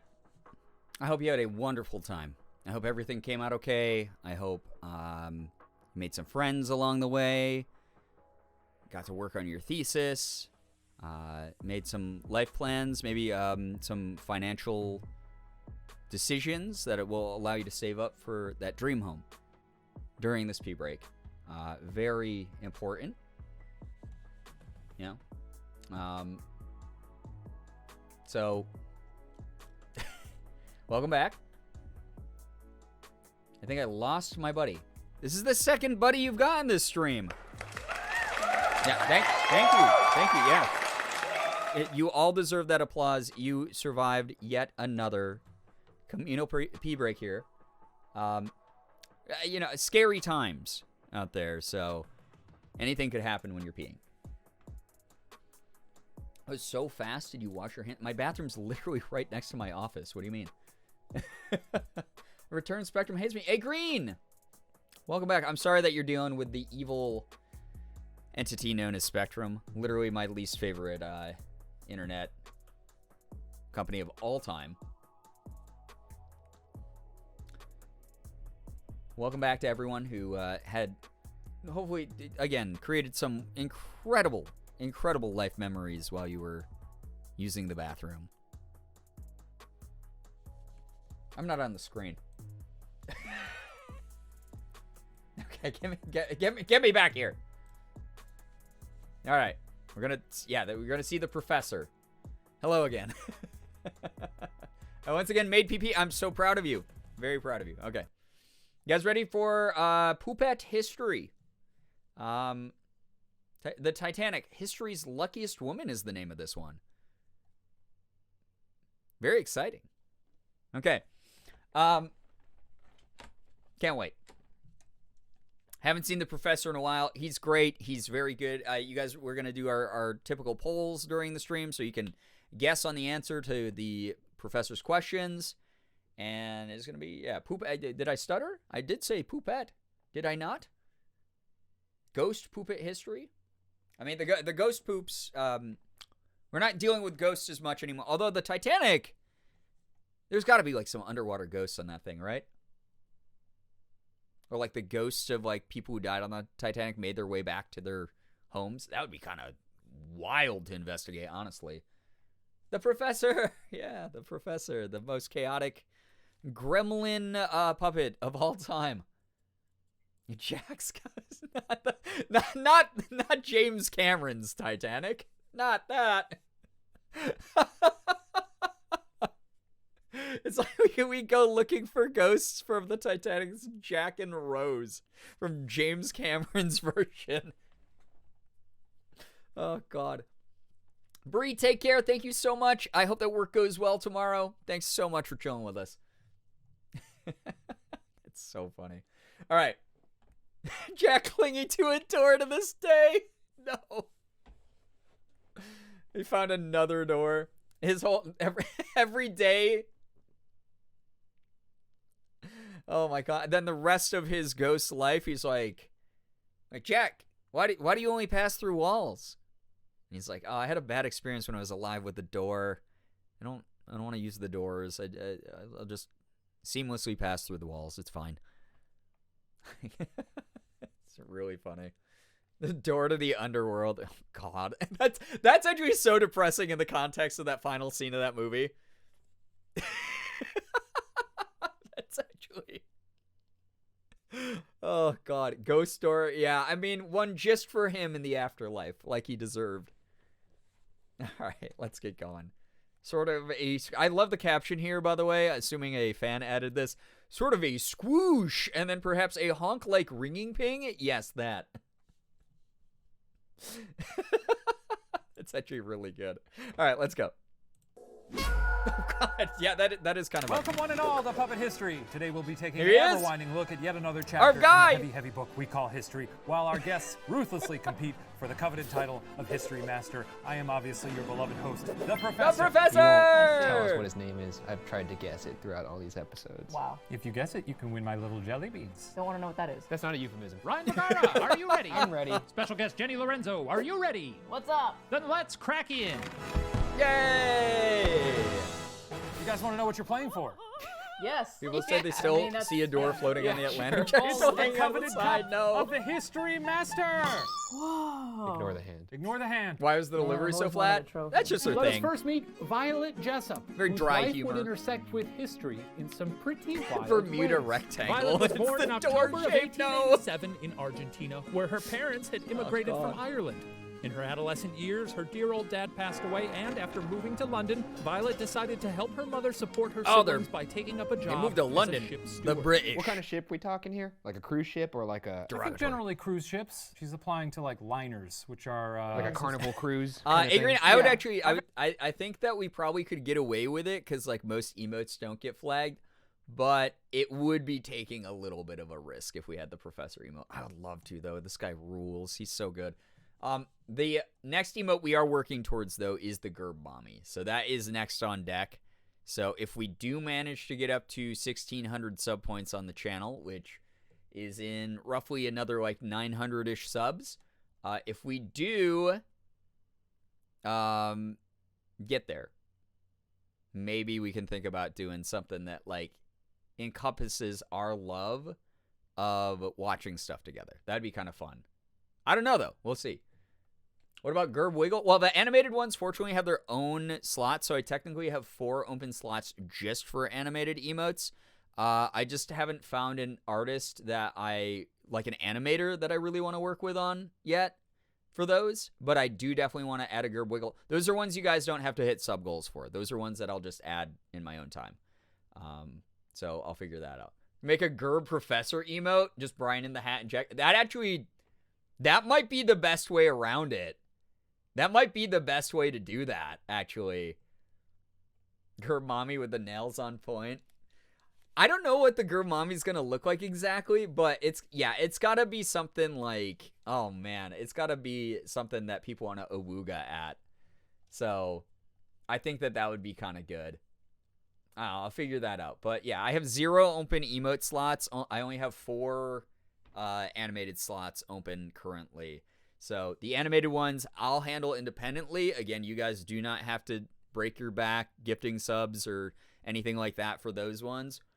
Those are not paywalled through Twitch, but Twitch is paywalling us out of the next emote slot. So once we hit 1,600 active sub points on the channel, then you will be able to get Gerbami. I'll be able to commission that finally. So, but it might be a while. I already have the glasses. Oh my god. I do. I do. Oh, all right. Here we go. More professor time. Yeah, edutainment professor outfit. You know, it lines up. It does. It works kind of nice. That's smooth. I like that. I've actually never been on a cruise. Are they fun? Have you guys been on cruises? Yeah. I haven't actually. Been around the Caribbean a couple times. If you go on like Royal Caribbean, they have like a park now on one of the damn ships. They got lazy rivers though now, I think. They have like skating rinks and No, like all right, I said, let's not get the park. professor on his lazy river. I love lazy rivers, man. I'd love to die on a lazy river. If he doesn't end his life face down in a lazy river in Boca Raton, then he didn't live a life worth living. That's how I want to go. Just imagine me floating. We're telling a history story Oh here. yeah, probably so less. she wanted to be a shit. So she wanted to be a stewardess on a ship. She wanted to be a On a shit. She wanted to be a shit stewardess. From the get-go. Probably worse she had ways a to rough go time than nailing dying her on a lazy interviews. river, right? For some Sandy, history what's up? points, Oh yeah. hello. Can you guess why? A. She was considered too attractive. B. She was considered too unattractive. C. She smelled of boiled ham. Sandy, hello. Just in time. Okay, I'm gonna start a poll. Chat, you know how this goes. You have the potential answers on the screen. So, why hard time is the question. A, B, or C. A, she was considered too attractive. B, she was considered too unattractive. And C, she smelled of boiled ham. Again, please don't spoil this. If you know the actual reason, you can just vote and not share your answer in the chat so you don't spoil it for other people. You can just vote knowing what the answer is. Otherwise, I'm feeling like because people are we're fucking weird back then, and this is just a theory. It's going to be A for she was too attractive, and that's why she had a hard time with interviews. You have 1 minute, by the way, to vote. But yeah, exactly, agreed. I'd have more questions in the interview if they smelled like boiled ham. I'd be like, that's such an interesting cologne that you're wearing today. Can we talk about that a little bit? I feel like it's A because men are creepy and weird as fuck to this day, and especially back then, no one was challenging them for doing that. And I feel like they would be like, oh, she's gonna be too distracting on the ship because she's too hot. Because, if she's too hot, it's her fault if men can't control their grabby hands. Like, that sounds like old man logic so much to me that I'm going to vote for A. I see that other people voted for A, so A's, let's see if we're the winners here. My ex smelled like ham, so I'm not ruling it out. Astro Croissant, what a story. Too attractive and boiled ham are neck and neck. That's so funny. Yeah, I love that boiled ham was number 2. So, yeah, that is my thought on it, because men always make up reasons as to why they're creepy to women instead of just being like, maybe I should have self-control and use the critical thinking parts of my brain. So, that is, my guess is A. Let's see. Wait. I have to read this. Cactus Prince. Isn't it a theory that guys are more attracted to a gal if she smells like food? I read it somewhere, I swear. Maybe. Probably very popular in cannibal cultures. I don't think I've ever heard that one, but I mean, a lot of men, again, because they are based on animal instinct, apparently, without advanced thought processes, probably would be very food motivated like a pet. I don't know. Ryan snorts, clock ticking. Yeah, I love it. It's great. Okay. All right, Ryan Bergara, what have you chosen? You don't have to say my full name. Ryan Bergara. I put C. Boiled ham emanating from someone's pores is very funny to me, especially in a small room with high stakes. Jenny, what'd you put? I chose B because the stewardess industry has always been pretty vain, especially with airlines. You had to look hot. True, unfortunately. So I would assume it applies to cruise ships as well. Yeah. Well, like cookies in a cannibal situation? Wait, what's the answer? What's the answer? He keeps passing out, and then the curtains go down. It's very I don't know alarming. if he was vomiting or passing out. Oh, my jelly beans. Okay, wait. Okay, we have this high stakes. A bunch of just really high people eating steak. More like cookies in a can. Okay, but you're implying just because cannibals eat people doesn't mean that they don't like other food too, though. Okay, so would a human being who smelled like a delicious, universally delicious sweet treat, and is also a human, would that not be more appealing to cannibal? Like, ooh, you know, I'm so glad that last person we ate smelled like boiled ham. That was really tasty. And now for dessert, we have a person who smells exactly like Girl Scout cookies. Worked in the Girl Scout cookie factory for years. Yeah. I've never hung out with cannibals before, so I don't really know. But I feel like that's a pretty solid theory, right? I know someone whose sweat smelled like popcorn. Was it you? You can admit it. You were talking about eating a lot of popcorn. I'm currently eating Girl Scout cookies. Silver, my advice to you is just don't hang out with cannibals during this stream. I think that's probably the best way to keep yourself safe, especially if they just had an entree and they are looking for dessert. Okay? Stay safe out there. I'm a barista. I hope I don't meet a cannibal who likes coffee. Their morning meal. My morning pick-me-up. Don't talk to me until I've had my cup of Joe, except Joe is actually a person named Joe. So, just get many tattoos. There we go. Vomiting or passing out. Oh. No, not the jelly beans.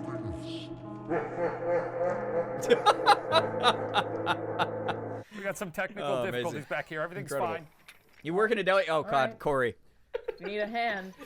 Oh, my jelly beans. Yes, come in, sit down. I'm a crusty old sea dog. Hello. Yes, I'm Violet Jessup. I'm here about. All right, we're getting the answer. Position. Here we go. Are we facing each other? Yes. Yeah. Okay, good. Now wait, hang on a second. You're here for the what now? Editing was priceless. The It's so stewardess good. Position, sir. I'd like to be of help at sea. A stewardess? A beauty such as yourself? Why, that's a line of work meant for old maids and miserly hags. Scuzzy old sea folk, not unlike myself. It's gonna be A. Very strange. This is some weird bullshit. I don't know what's going on here, but it's odd. She was too hot.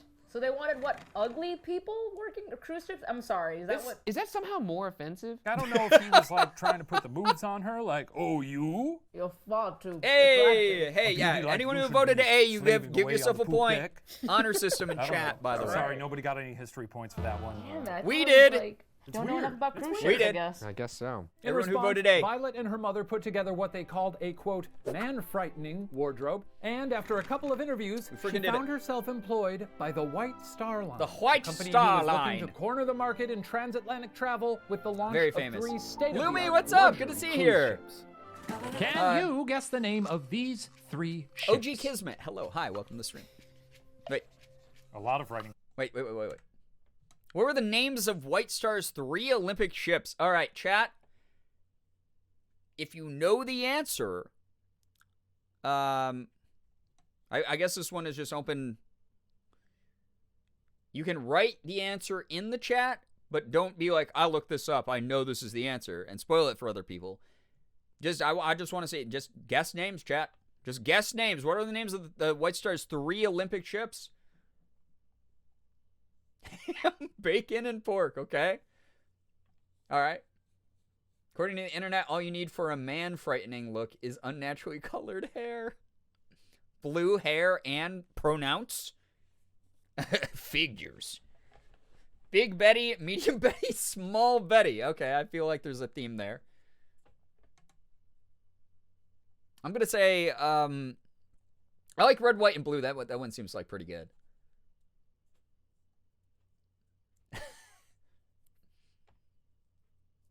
Going to pass out to stream. Someone else needs to be the emergency buddy of Marissa. Oh my gosh. Any takers here? Titanic's friend, Titanic's other friend. Okay, that's pretty good. Blossom, Bubbles, and Buttercup. Oh, that's cute. That would actually be so cute to name ships that. Oh, I love Powerpuff Girls. That's so cute. Nina Pinta and Santa Maria. The Nina, the Pinta, and the Santa Maria. Oh my gosh. Okay, I'm seeing a little bit of consistency, so maybe we got those. Definitely Samuel 1, 2, 3. I'm gonna go with one ship's called Morgan. Is at a 100% turn that light off success rate when she comes into the office.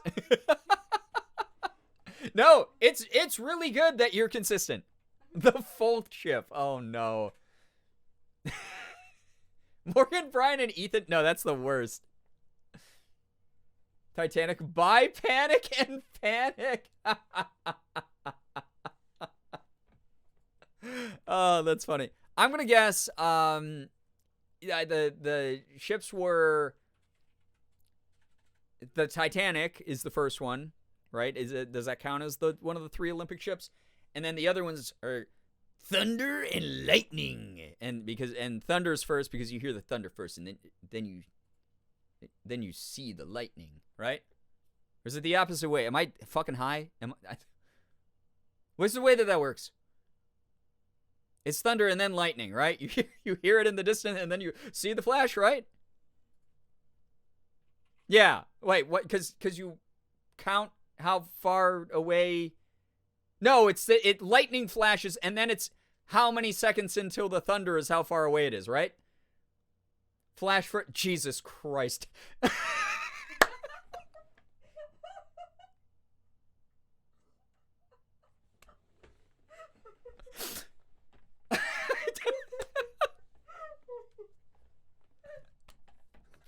Okay. All right. Okay. All right. Okay. Let's watch.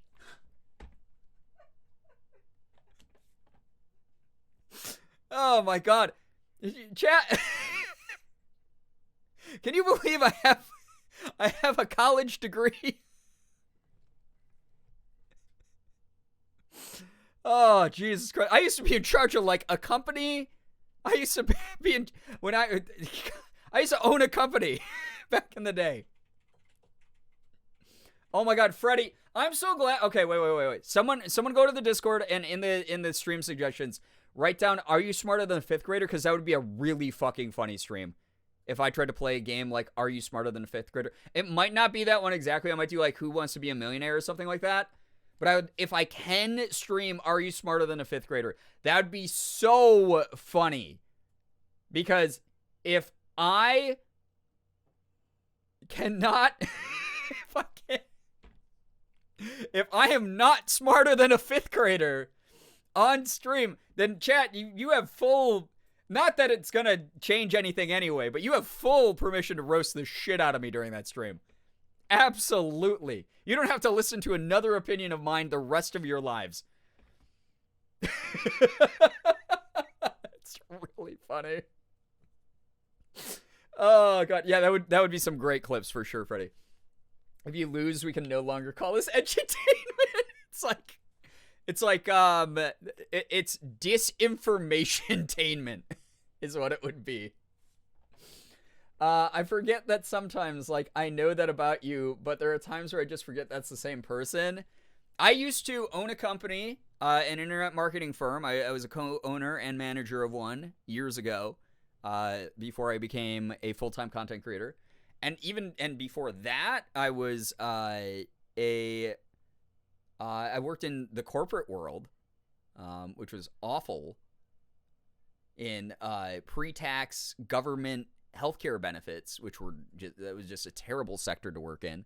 And then before that, I was a site counselor. So I've done a lot of stuff. And I could go back farther, you know? So the disinformation station. Oh my God. All right. Like losing a Michelin star. Losing the edutainment label is the same level as losing a Michelin star. My reputation will be in shambles. What will I do? What will be my new gimmick? It's so funny. The thunder comes first. Oh my God. All right. Okay. Let's go. It's time to...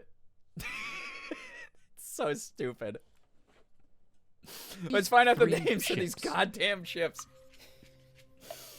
Oh my God. Ryan, what'd you put?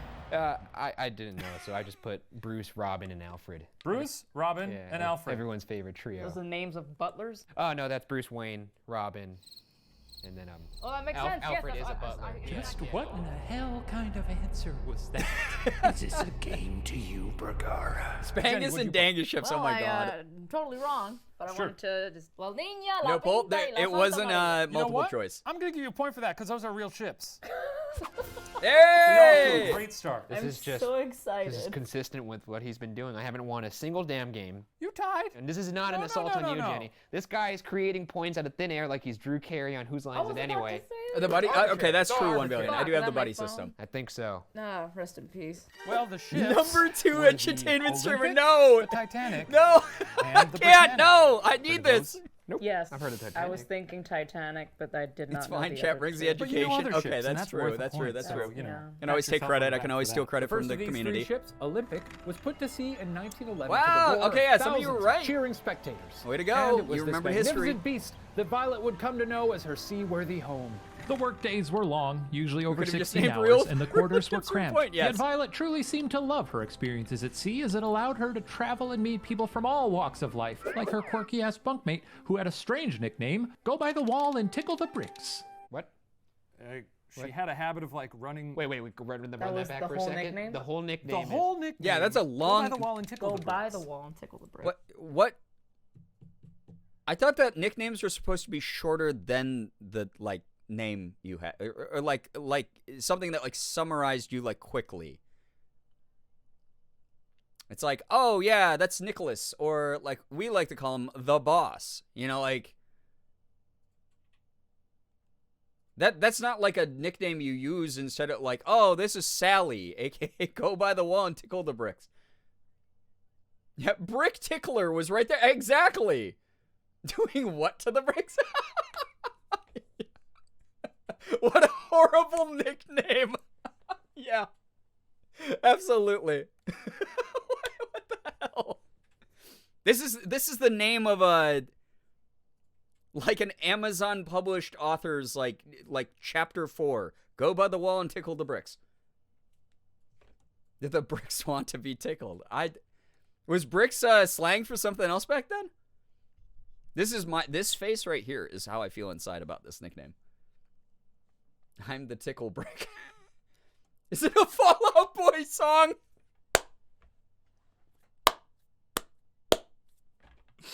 That's the best one. That's the best one.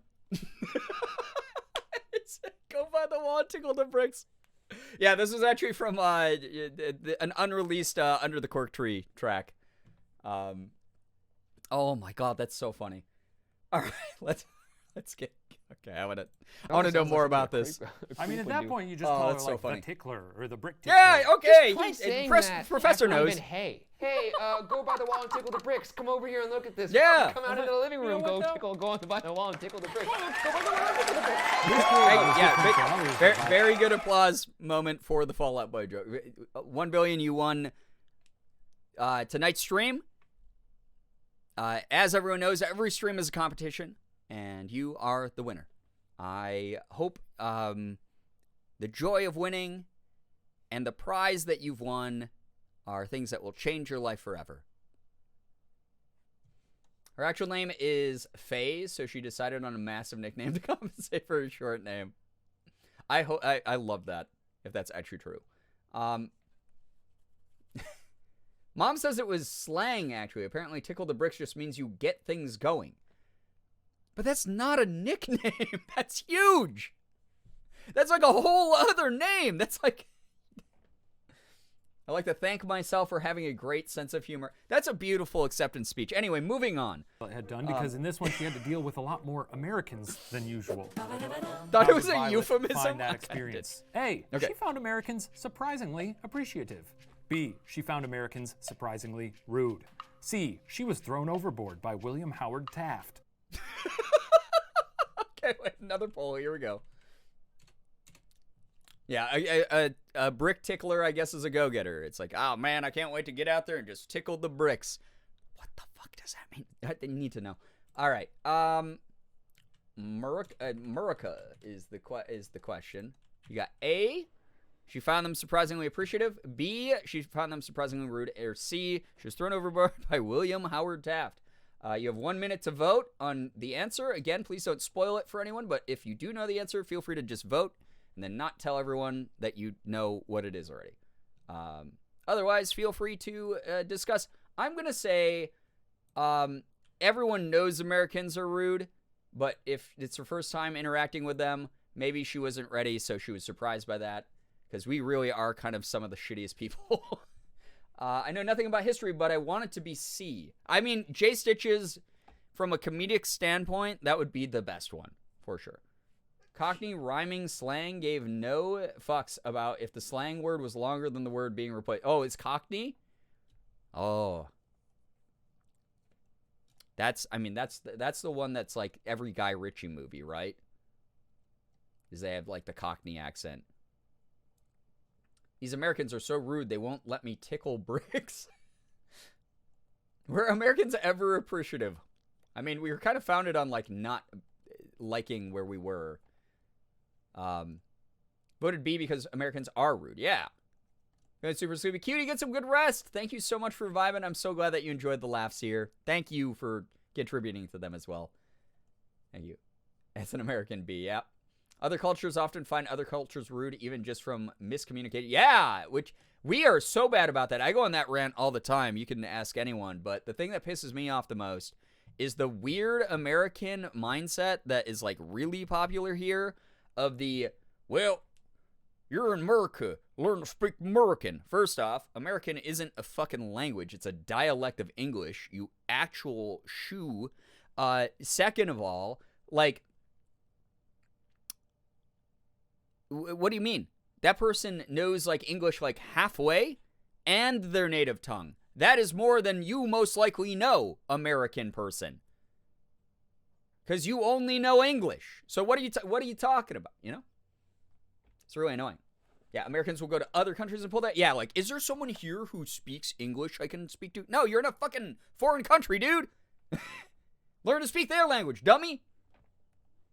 Cockney and similar dialects were distinctly of the lower classes. Isn't the thing about Cockney, it's like if you're born in the shadow of the like London Tower, you're technically like in the Cockney neighborhood traditionally, and that's like where the origin of that accent came from and like why it's like relegated to like one sort of like area, right? Isn't it something weird like that?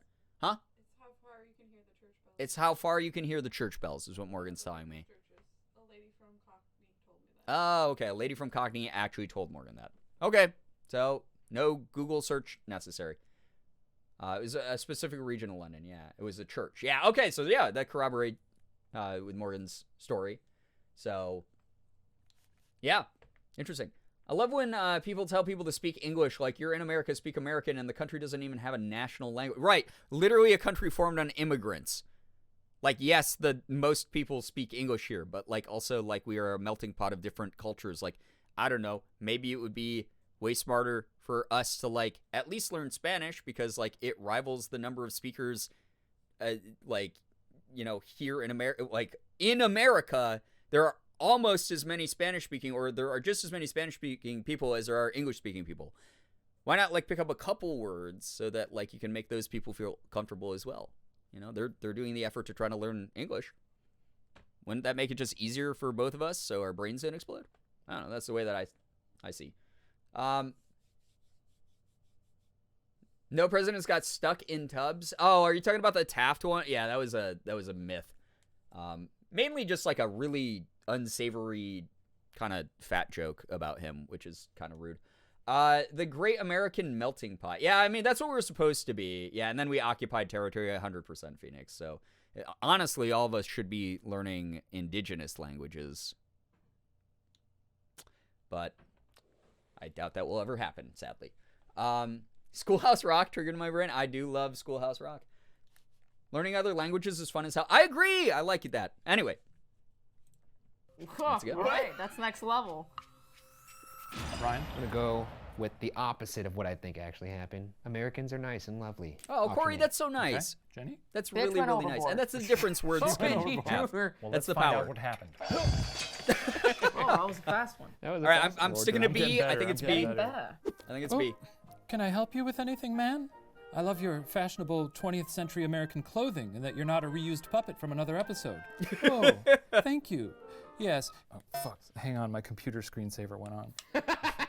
Yes, if you'd be a doll and get me a cup of Why does tea. Ryan Yes, have a know demonic that laugh? You are an individual. Yes, ma'am. Thank you, ma'am. And a hot towel as well, but you are not, you hear me, you are not a cog in a wheel. Right away, ma'am. You are a strong and some fresh linens, independent woman, and I respect you. Very good, ma'am. God damn it. Damn, America, what happened to you? I'm finally gonna Yeah, win what one. happened, In her America? memoirs, Violet said, quote, Americans seemed to recognize that you were there to make their trip more comfortable and pleasant, and often observed that the work could not always be easy to accomplish. What the fuck happened to America, then? We treat service workers like absolute dog shit. That's terrible. That's so weird. American tourists are, like, internationally known as some of, like, the shittiest tourists to have ever. What happened to us? This is why, like, I treat every person who, like, works at an establishment as, like, you are literally doing a convenience for me. I am not going to treat you like shit because you're another human being. You're not just a worker. You're just a person. Like, what the heck? What the hell? I do that everywhere I go. And I know that's not the norm, unfortunately, because everyone's, like, selfish, and they're like, gimme. I need to speak to your manager. Give me my shit. You just work here. This is why you'll always be a waiter. I'm a classist piece of shit. You know, like that. What the fuck happened? Come on. These were high-class people. Yeah, I guess so. We lost all of our class, America. Someone who worked in retail, I think this is rigged. As someone who also used to work in retail, yeah. It's like I was treated like absolute ass when I worked in retail and food service. Yeah, the one time we should go back in time to those customs, right? Boomers happened. I mean, I think it started a lot earlier than just boomers. I think that, and like the younger generations, we can't just keep blaming boomers for everything, because here's the thing, absolutely, they need to be blamed for some shit.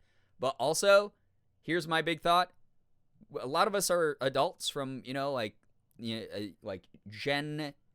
Gen X, millennials, Gen Z. A lot of us are adults now.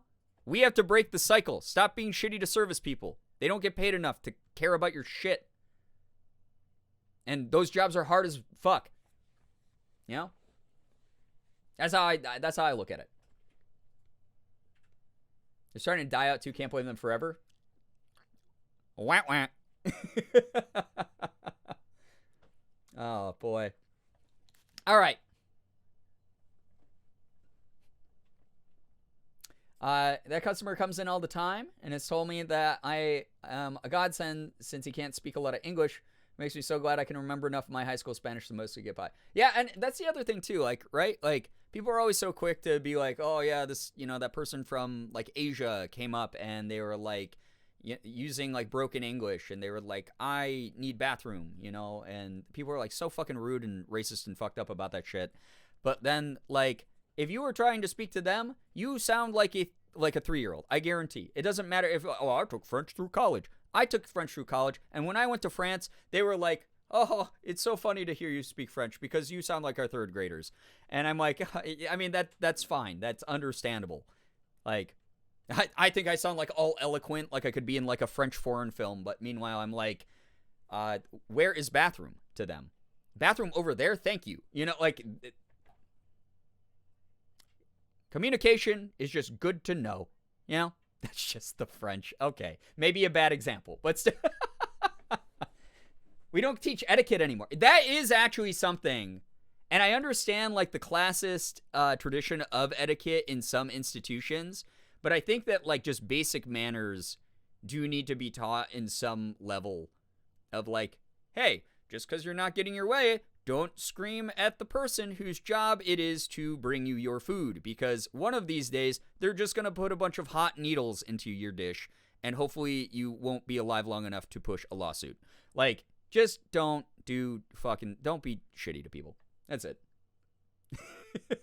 That's it. That's all I got. Anyway.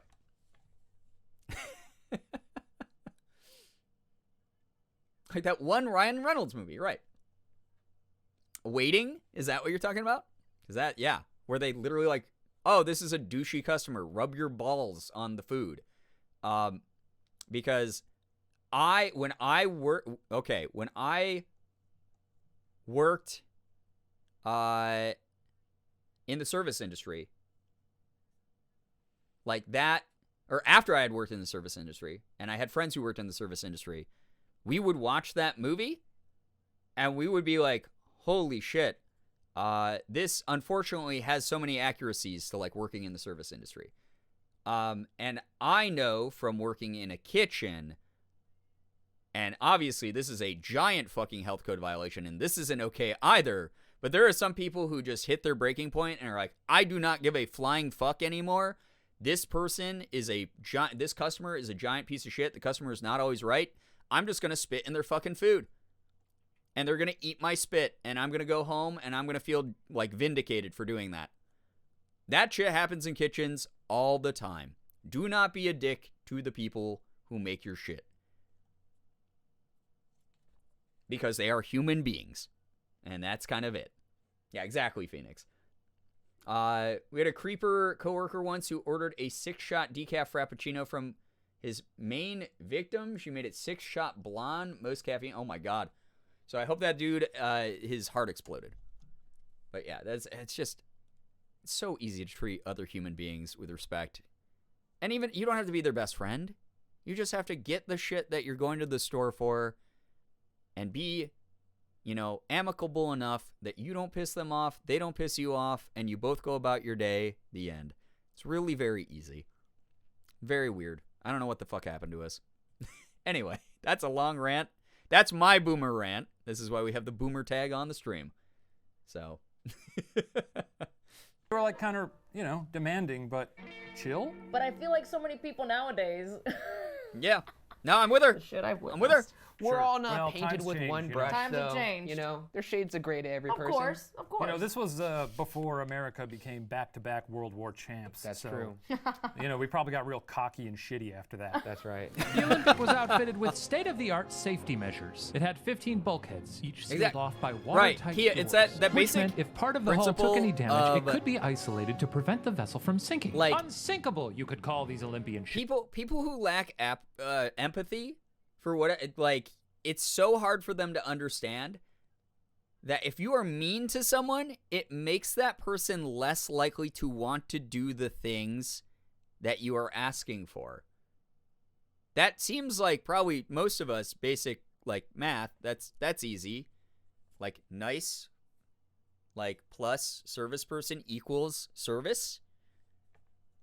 But it's I can't count a single time someone was being an extra big dick to me where I was like, Oh, right away, sir. I can't wait to help you. I hope you... By the way, your coat is so lovely. You know, like, I cannot think of a single fucking time. I would do the customer service voice where I'd, like, grit my teeth and I'd be like, yes, right away, ma'am. I will look in the back room to see if we have that book. Just wait right here, please. You know, like, that's what I would do. The ruder you are, the most bare minimum help you're going to get. Yeah, the nicer you are, the more willing to bend over backwards to get about. Yeah, exactly. And it's like, there's that logic of like, well, what if the customer's having a bad day and they just accidentally took it out on the worker? What if the worker's having a fucking bad day, dude? There's a lot higher stakes for them. They could get fired. Shit like that. Cut them some slack. It's like, just like very fucking insane. It's very weird. So, yeah. This was put to the... Stop spinning. This was put to the test on September 20th, 1911, when the Olympic accidentally collided with the British cruiser HMS Hawke. Now, punched a big old nasty hole in the Olympic's Is hull. It Michael Hawke? Yet, the ship didn't sink. So, you know. Throwback to earlier After in the some stream. time, Violet was offered a new opportunity by White Star, and this one, oh baby, it was juicy. Violet recalled the celebratory air as the ship pulled out of the harbor. Gently, Titanic disengaged herself from the Agreen. dock, Yeah, and that's we the were move. off on a soft April day. stop Who spinning. could foretell whether it would be farce, sweet comedy, or tragedy? Can you guess whether the voyage of the Titanic would be A, a farce, B, a sweet comedy, or C, a tragedy? Feels like that. What? A farce, That was so B, a sweet comedy, or C, All right, chat. Do we have to vote on this one? I think I've heard of that ship. Yeah. No. Do we actually have to do a poll for this one? B. It was a farce in safety. Easy money. Yeah, this is the $100 Who Wants to Be a Millionaire question. Everyone knows it was a sweet comedy. Yeah, exactly. Chronic, it's so weird, right? Ghost Kid, you know what sucks? My parents are the same way. I love my parents to death, but God, my dad doesn't do it as much because he's like, I don't want to make a stink of stuff because he gets like yelled at by the people like he services. But my mom, unfortunately, every now and then she does something where I'll like be in public with her and I'll be like, no, don't do that. Now someone's gonna film you on TikTok and call you the Karen of the week. Don't do that. And she doesn't like yell at people, but she does this weird thing where she's like very passive aggressive to service, where she'll be like, oh, like they'll like bring the food out to the table and, you know, everything's okay, but like one tiny thing is off. And everyone at the table is like, no, it's fine. Don't worry about it. It's okay. It's all right. We'll deal with it. And the waiter will be standing there and they'll be like, I have to go to other tables basically. But like, they'll be like, before I get heading off, is something wrong? Is there something that I can do to help here? And my mom will be like, yeah, she asked for no onions. And like, you know, my sister or whoever will be like, oh, no, it's really not a big deal. Like, no need to send it back. It's okay. I'll just push the onions to the side. It's okay. I don't need I don't need you to do anything extra. And my mom will be like, no. You ordered it, so it should be right. And I'll be like, it's not that big of a fucking deal. And everyone is telling you it's not that big of a fucking deal. And she'll do that sometimes. And I'm just always like, oh my God, there's going to be spit in that food. There's definitely going to be spit in that food. Definitely going to be spit in that food. So sometimes I'd apologize to service after. Yeah, I've definitely done that where I've been like, hey, thank you so much for going like above and beyond. Thank you. So please know, like, we appreciate that you did that. Thank you so much. Just to try to like make up, do damage control in the situation. Definitely been there. And it's one of those things where like afterwards, like the waiter will leave and everyone will be like, hey mom, you did not have to do that. Like, don't do that to people. It's kind of rude. That's like seen as rude. And she'll be like, oh, I'm sorry. Like, I didn't realize. I just wanted to be right for this person because in her mind, she's like, I'm being really considerate because I'm making it right for the person who was wronged or got the wrong thing. When in reality, it's like, no, you are actually just annoying everyone in this situation because it's coming off as rude, whether you realize it or not. And that's a rough conversation to have sometimes, you know. But yeah, that is definitely one of those. I'm like, oh no. You know, Chronic, that is the dream. That's wonderful. I've had to apologize for my mom a lot of times. Oh my god, yeah. Well, I'm glad at least that I'm not alone in this. So, yeah, it happens. It's too bad. It's too bad that it happens, but it's just one of those things. The mom is a dick, but this person is fine. She didn't want it sent back. Oh, okay. Well, that's how we normally did communication too. So I get that 1 billion, and I'm glad that there are reasonable enough people out there who are like, yeah, okay, you know, it sucks to deal with this. I can't wait till they're gone so we can fill the table with someone else, but we're not going to do like anything too fucked up or anything. Because I always worry, because I'm just like, man, they don't really deserve that. There was one really embarrassing time, though. We were at an Outback Steakhouse because for some reason my mom, for her birthday, really wanted to go to Outback Steakhouse. And we were like, really? Out of all the options we have tonight, you want to go to Outback Steakhouse? Okay, sure. We haven't had a bloomin' onion in a while. Sure, we'll meet up at Outback Steakhouse with you. And we went to Outback Steakhouse, and she ordered her steak medium, and the steak came out medium rare. And the waiter was like, here's your food. And then they did the thing where they came back and they were like, hey, how are those first bites tasting? And my mom was like, yes, I ordered the steak medium and it came out medium rare. Yeah, that's perfect for me too, Chronic. I only eat steak medium rare. But my mom wanted it medium. And she's like, so it's like a little bit more pink than I thought. And the waiter was like, oh, I'm so sorry. We can send it back to the kitchen and have them like just put it on for a little bit more so it like, you know, cooks through. And my mom was like, yeah, I was just really hoping that it was going to be like, medium because it's my birthday. And I was like, Mom, no, stop. Don't emotionally manipulate the restaurant staff. And she like acted like really sad. She's like, yeah, it's just my birthday today. And I just wanted, I was looking forward to the steak. And I was like, it's her birthday. I can't say anything. I'm not going to say anything, but oh my God. And then, so what happened was they brought out a fresh steak. That was medium. And the manager delivered it and was like, and I'm assuming the manager had to deal with like a lot of like Karens that like blew up nuclear style. So they were just doing preemptive damage control. Because my mom wasn't like on the edge. She wasn't going to yell. I've never seen her yell at service staff or anything like that. She's very picky. So it's not like she Karens. She just gets very picky in particular. But the manager came out and he's like, oh, I am so sorry that we had that error. We heard it's your birthday. The steak is on the house. And my mom was like, thank you so much. That's really, really nice. And then, so we eat the dinner and it's really good and we have a great time. And they come by and they're like, oh, did you guys like leave room for dessert? You know, the typical question that you get at a restaurant. And my mom was like, oh yeah, I would really like the ice cream sundae.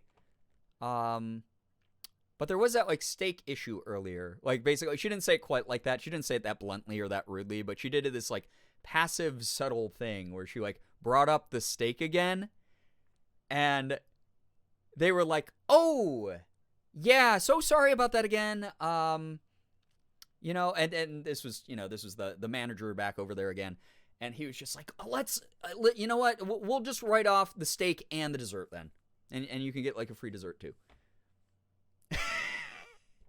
It's like, oh my God. Oh! And I am glad that as a millennial who has witnessed this from people older than me several times on both sides of the table, I am breaking the cycle of pain I do not do that to wait staff. So that is something that, at least having to deal with those situations, I go, I don't like that, so I'm not going to do that. I'd be sitting there cringing. I wanted to disappear in the moment. Yeah, I got a free steak now. Give me more free food. Yeah, and she does this thing where it's like she's not being mean or anything. She just sort of does this like, it just like this. Oh, poor me. Oh, I'm just kind of sad. Like passive thing, and then they like are like, oh, could we interest you in a gift card or something? Like, and I've seen her do it so often. And every time I just like, well, I'll like meet eyes with my dad across the table, and he'll just be like, I'm not saying anything, you know? So, yeah. If you have relatives who do this, break the cycle. Do not torture service workers with emotional manipulation. They already go through enough of that from like their bosses and like coworkers and shit. All right. I'm not mad. I'm just disappointed. Yeah, I feel your pain. Okay.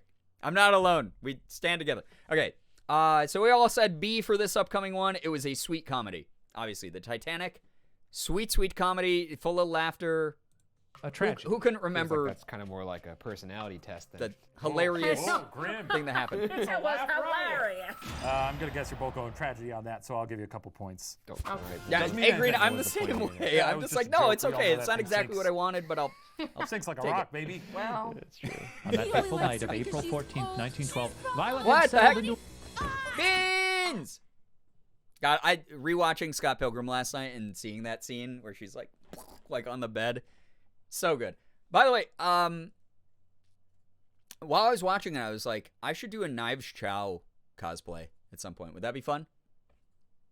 Beans, thank you so much for the 34 months. Yes, we are watching Puppet History. I might do a Knives Chow cosplay at some point. I think that'd be very fun. Can I be Julie? Yes, you can, Morgan. You would make the perfect Julie, actually. We already have the glasses. Scott Pilgrim anime is coming. Yes, we were talking about that earlier. I'm so excited with the cast of the movie as the voices. Very excited. Love Knives Chow. Yeah, Knives is awesome. She very like just so feel so bad for her in that movie. If you don't rewatch that movie now after years and years and years, actually like at any point, if you didn't watch that movie and go, wow, Scott really is sort of he's like the dick. He's like a jerk and he treats women very badly without realizing it because he has nice guy syndrome, then you miss the point of the movie. But that's a fun one to rewatch because they do make that a point, is that even in the graphic novel, Brian Lee O'Malley's original graphic novel, they make it a point to be like, Scott is an idiot. He is not great, you know? Ramona really was the best. I honestly, I would love to do like a Ramona Flowers cosplay as well, but my friend Rotten Poppy, who some of you might know from like Twitter, does the meanest Ramona Flowers cosplay of all time. There's just no competing with it. She knocks it out of the fucking park. It's wild. People used to think she was Mary Elizabeth Winstead. Like people used to actually think that she was Mary Elizabeth Winstead streaming because she does such a convincing Ramona. Yeah, that's why Wallace shits on him so much. Yeah, Wallace is the true hero of that movie, and his social commentary about Scott is so good. Should have been named Richard. Cat has moved. Time to slip away unseen by Brian for an illegal peeper. What? Corey! It's your birthday. It's okay. It's all right. Okay. Here we go. Bunk and was just about to turn in when a thunderous, ripping sound startled everyone on board. She heard faint murmurs in the hall and turned to her yeah, roommate Adrian, that Anne, line is so who good. said in a tone so calm that even Violet thought it was... Quick preview for those of you, Late Night Gang. This is real Late Night Gang hours because I did not realize that I was ranting and raving for so long about service work, but it's just something that someone who's worked in that industry really, ooh, it rings that bell. But I did pick out a new alert that I will be adding eventually. There is a great line where Scott is talking to Wallace and he goes, "Hey, what is Amazon.ca's website?" And then Wallace goes, Amazon.ca. I'm probably going to make that my Prime sub alert, just because it, you know, Amazon owns this site. So I was like, yeah, that's good. So you guys get a sneak peek of something yet to come. It's hilarious. Sounds as if something has happened. This is when the hole was hit by the ice. When Titanic hit an iceberg. She recounts it in her Yeah, we're all memoirs. swapping Her war roommate stories. said that, and she Oh just God, started we all laughing. have trauma from Violet's dealing account with lines up with the parents tragic narrative, a pervading sense of calm like, and optimism. meetups and passengers sort of get-togethers. humoring the evacuation protocol. Family as the grim holidays. severity of the situation Holy slowly shit. dawned on the collective whole. What? I've only known the broad strokes of what happened. Obviously, the ship sank. Yeah. And it was a tragedy. But I Sure. didn't know that when it was happening, people were kind of being like, oh, I gotta take my luggage out of my room, not realizing. they all. Yeah, they were pretty confident that this wasn't going to Well, they were. Well, even Violet had They a were hard told time that the comprehending Titanic it. was It wasn't until unsinkable. she was already in a lifeboat. You know? Emergency rockets sparkling overhead. When she realized the actual peril she was in. Quote, looking along the length of the ship, I noticed the forward part of her was lower now, much lower. For a fraction of a second, my heart stood still, as is often the case when faith, hitherto unshaken faith, gets its first setback. Like the customers She had didn't no realize there was a bad thing happening until like she was reason on to the doubt lifeboat. I think the even people then, who they said were that it like, was "Get on the unsinkable. lifeboats, everything's fine. This thing's not going down. We just gotta get off of it." Because she also, when she was out on the boats, first realized that there weren't enough boats. She started doing the math, realized things were gonna get pretty bad. There was only like, what, 20 boats? I don't know how many boats there were. Sorry. So Violet ended up being. A Green. We might have the same mom. We might have the exact same mom.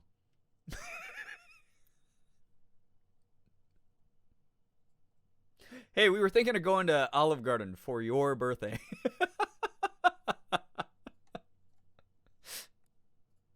That's, oh my God. One of the lucky few rescued by the Carpathia. She was no doubt rattled The first by ship the in the whole affair series got hit and by gutted the another loss ship of and so didn't many sink. of her No, dear wait, friends, with more I than feel like I knew that fact, 1,500 actually, of the Chronic. 2,224 people aboard perishing. Jesus, but Violet also that's needed to make a living. bad. So what did our gal Violet do next? Oh my A, God. she All went right, to so work for the ship's rival been ship hit. line Cunard. B, she sued the living hell out of White Star. Or C, she took a job on another White Star ship. Oh my God. All right. Another poll coming up. More voting.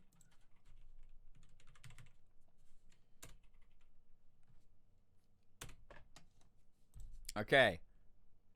Work is the question. A, B, or C? Chat, I'm going to go with C. I feel like this is one of those very bizarre stories where, like, I feel like she had to have gone to a second White Star ship. I hope it's B too. I agree with you, Phoenix, but I am voting C because I feel like she'd be like, oh, well, it would be the easiest to just get rehired by my former employer, even though that sucked. You know? Fun fact, my mom was pregnant going to Outback 2 times, and both times after eating there, she went into labor. Wait, is there a direct correlation here? If you eat, it's pregnancy plus bloomin' onion equals baby. Is that what's going on here? That doesn't sound that unreasonable with today's science, right? That could be. That's actually really wild. This is not the bloomin' onion I ordered. Yeah. All right, you have like 1 second, chat. Okay, it is done. Done so. C. Wow, okay, you all believe me. Let's see if my influencing influenced well. I cannot confirm nor deny that she ate the bloomin' onions. Outback Steakhouse does not make an official statement about this one. This is one they don't want to touch legally. Okay. Oh, God. Wait, Cactus Prince, the poll was broken for you? Oh, no. Ryan, you're Sorry. going with, what are you going with? Yeah, I'm going C. You're going C. Jenny? C. I'm going C as well. Okay. She just doesn't sound like she had the trauma to avoid it again. All right. History points for you both. Yeah. Wow, hey, chat, Well, we did she it. spent her time with We a few did other it. shipping companies, and with the coming of World War I in 1914, she even threw her hat in the ring as a nurse with the British Red Cross. But by Sad. 1916, she was back in the employ of White Star on their third Olympian ship. Oh, true, Britannia. Chronic. By the way, did anybody else A sue loophole White in the Star? legal contract. You know what? I don't know. Maybe do a little research next I time. would hope so. You got any books in that satchel? Shut up. Britannic was meant to improve upon the Titanic in every way, The including Britannic, luxury oh my and God. obviously safety. It featured a double-skin hull, Where's it? Good an night. additional Thank you watertight so much for bulkhead hanging to out. prevent it from sinking in under 3 hours. It also boasted private guest bathrooms. Oh, it and a never went away? full That's so gymnasium. weird, Cactus. Maybe I'm for sorry. hooping? I don't know. Pass that rock around, you know, bunny hopping through the pea patch. And one? You were right on for the first two. Bunny What is hopping his through jargon? He was trying to make sports references. I was just talking What's about a sport? I don't. Yeah, and one. And don't just say and one out of And one. context. That doesn't work. And one. Stop saying and one. Anyway, that's cool and all, but again, war happened, so this luxury ship was very War, baby, quickly this one's converted chunky. into a hospital ship, which kind of sucks for the ship, I guess. They just slapped some green paint on it and a big red cross. They gussied up the first-class dining rooms into operating theaters. Bing, bang, boom. That ship's a hospital now. That's pretty sick. Operating theaters. Operating theaters. Jesus. I never got that, by the way, that they would have theater or audiences for surgeons back in the day. Oh, yeah. Well, it was that was for med students, but they Yeah. also Observation. I read, let general public come in if they wanted. Oh, what's Sometimes. going on here? You're providing some facts now? I mean, somebody has to. Oh, shit. Whoa! He's having a conniption. Yeah, Corey, I mean, things were a little bit different in business back then, so. He's about yeah. to take out a little pistol from that satchel. All right. Now, Britannic also had a unique captain in one Charles Bartlett, who went by a very curious nickname. What was his nickname? A. Unsinkable Chuck. Okay. B. Iceberg Charlie. C. Buoyant Bartlett.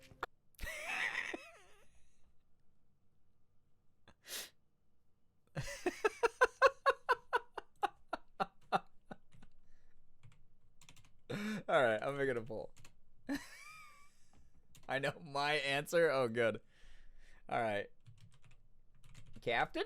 A, B, or C? We got Unsinkable Chuck, B, Iceberg Charlie, or C, Buoyant Bartlett. I'm going to go with, they like this, like, unsinkable theme. I'm going to go with A for Unsinkable Chuck. These are all amazing considering, right? Unsinkable Chuck sounds like something they would call someone back then. That's so funny though.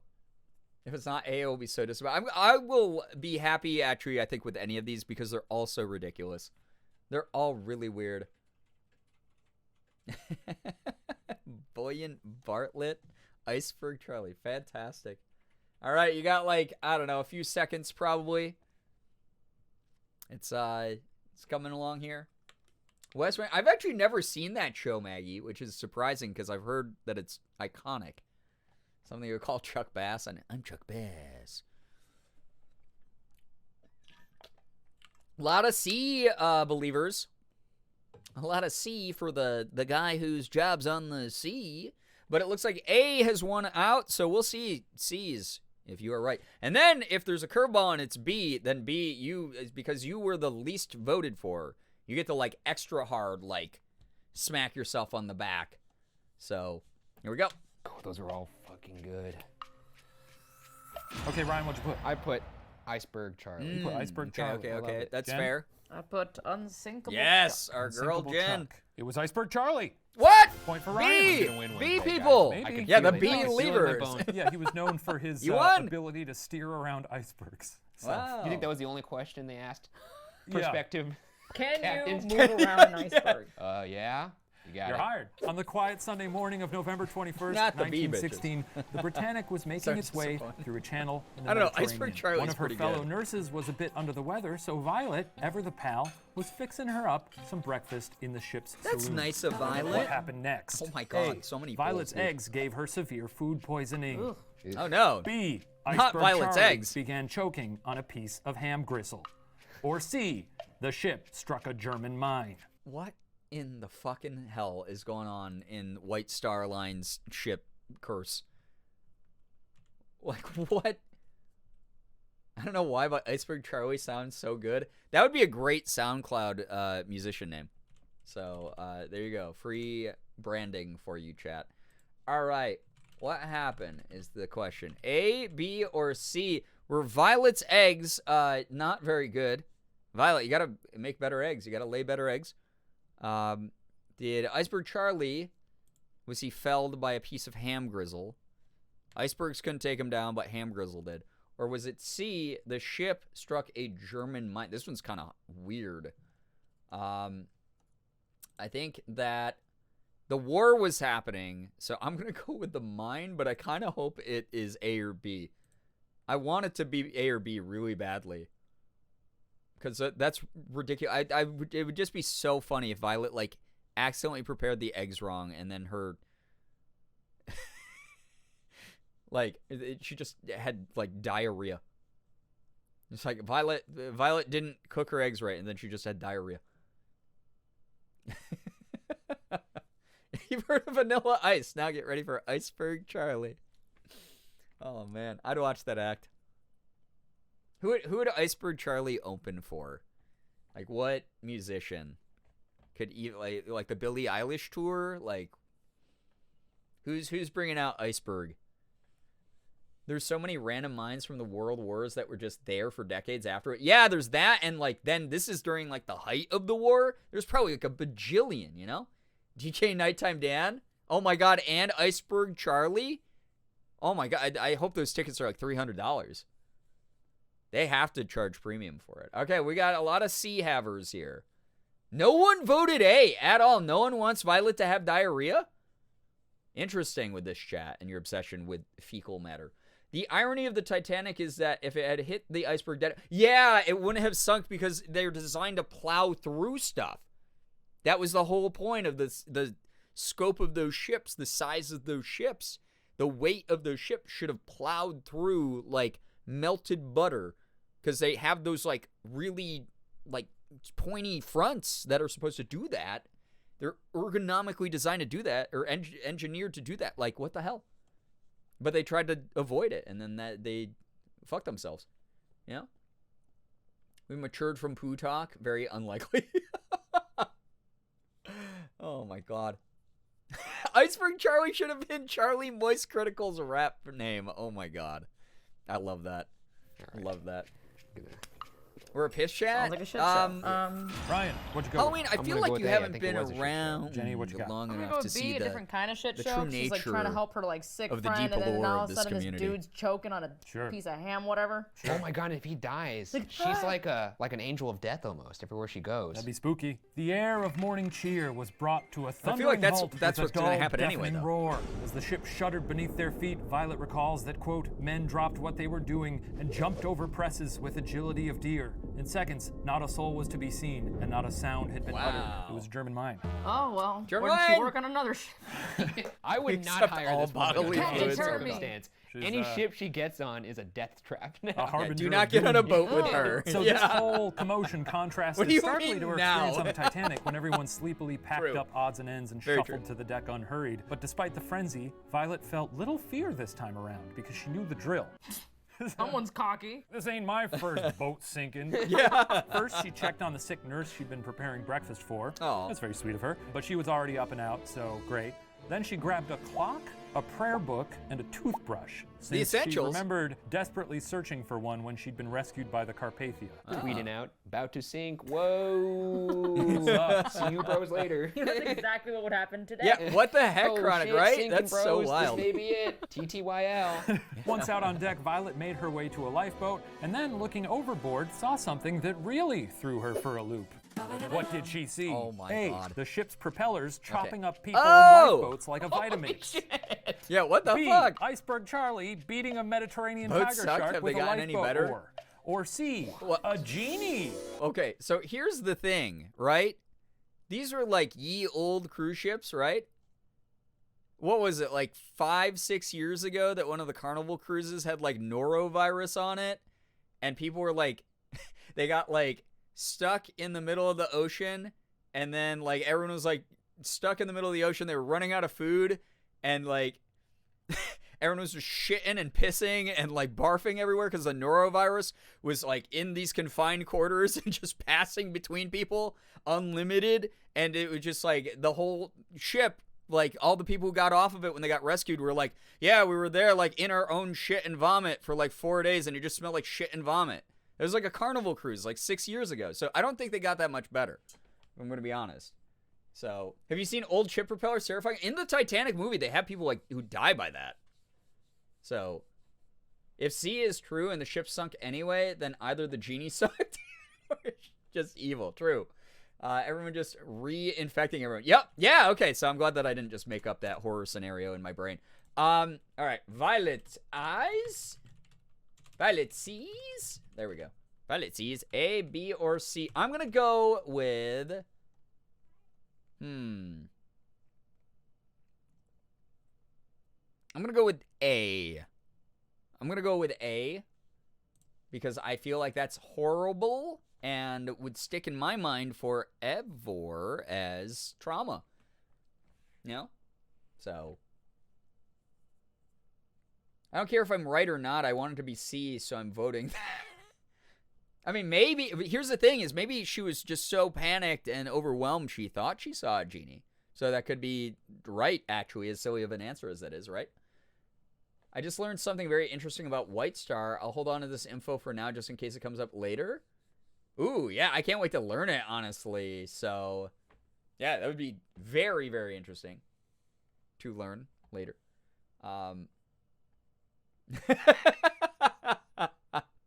Iceberg Charlie would then be Tiger Shark Charlie if he was true. That's so true. We wouldn't be calling him Iceberg Charlie. Oh my gosh. Okay, so A, I have once again influenced chat quite a bit. Wait, why is Twitch breaking polls for everyone? I'm sorry that's happening. Okay, so C's This out. is it. A genie? Alright. Let's see. All right. Ryan, what'd you put? Minced meat, baby. Option A. Sure. Jenny. Yuck. Samesies. You also put minced Ugh. meat. Well, it turns out old Iceberg Charlie thought that the ship Yeah, exactly, was close enough Cactus to Prince. land that it was worth gunning for it. And Yeah, why would she not get realizing another that lifeboats had boat? already I don't dropped know. into the water, he was accidentally revving those propellers up Oh, into an inescapable death machine. Yeah, people Violet couldn't could swim hardly out look 'cause away, they were so points big. for you both there. They were big Quote, metal the propellers were propellers having their sucking little people joke in. with anything in their way. Though hands were lowering boats mechanically, eyes were looking with unexpected horror at the debris and the red streaks all over the water. This lady has seen some shit. Yeah, Like, pretty rough. literally. Well, unfortunately for Oh, Violet, that is her forever lifeboat trauma. was also dropping into the water. And as soon as it did, it was also slowly pulled in by the propeller's current. Everyone else in the lifeboat Holy jumped shit. overboard as it was drawn in closer. And Violet had to now make a choice because, fun fact about her, she could not swim. No, Violet! How do you think this turns out for Violet? And I'll let you just free write this one.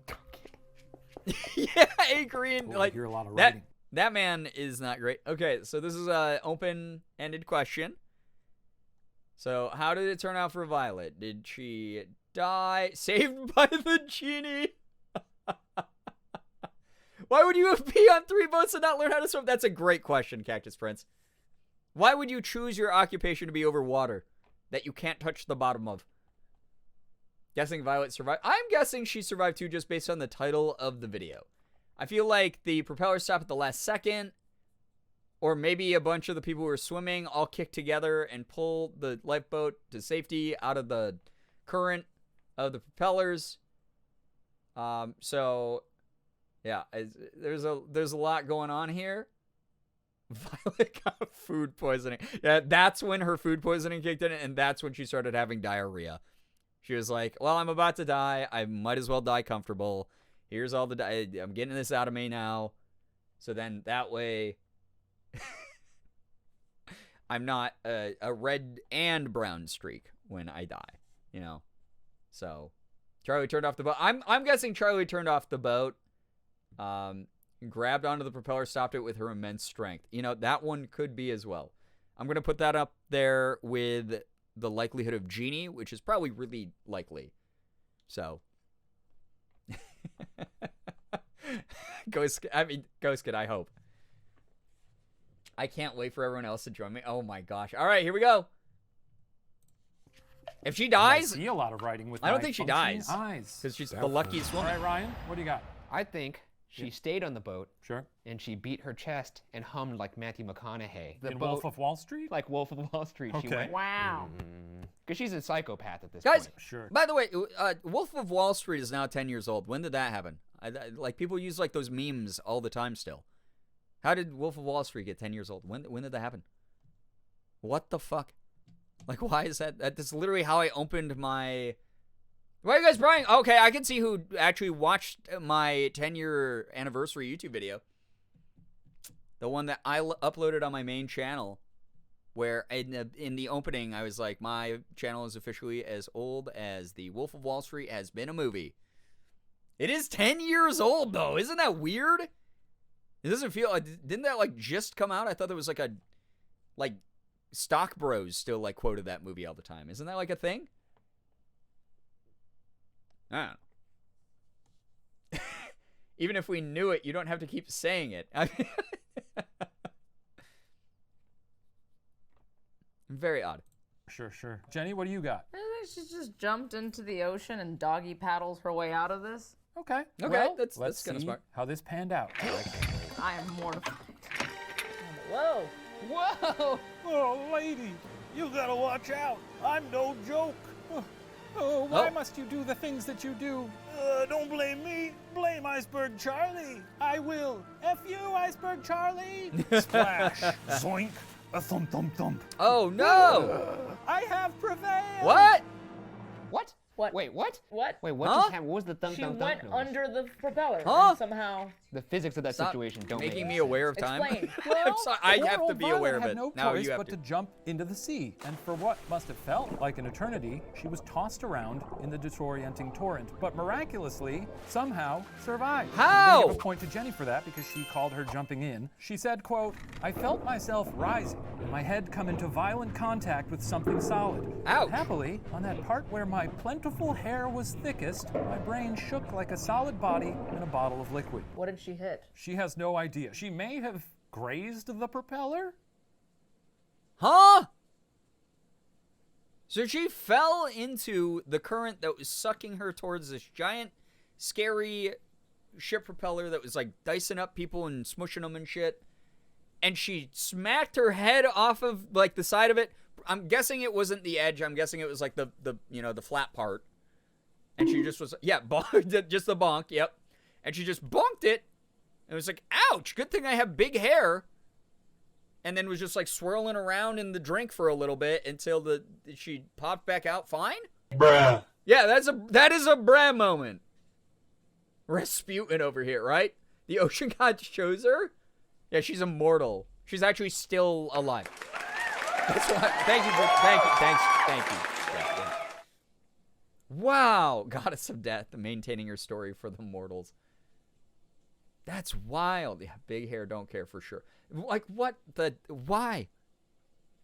We don't really know. She had CTE like Final for sure. Destination. Dude, sometimes I'm like walking through my house and I accidentally like bang my knee off of like an open door or something. Like I don't know. I'm like clumsy. Like I would not survive a ship propeller, a cruise ship propeller.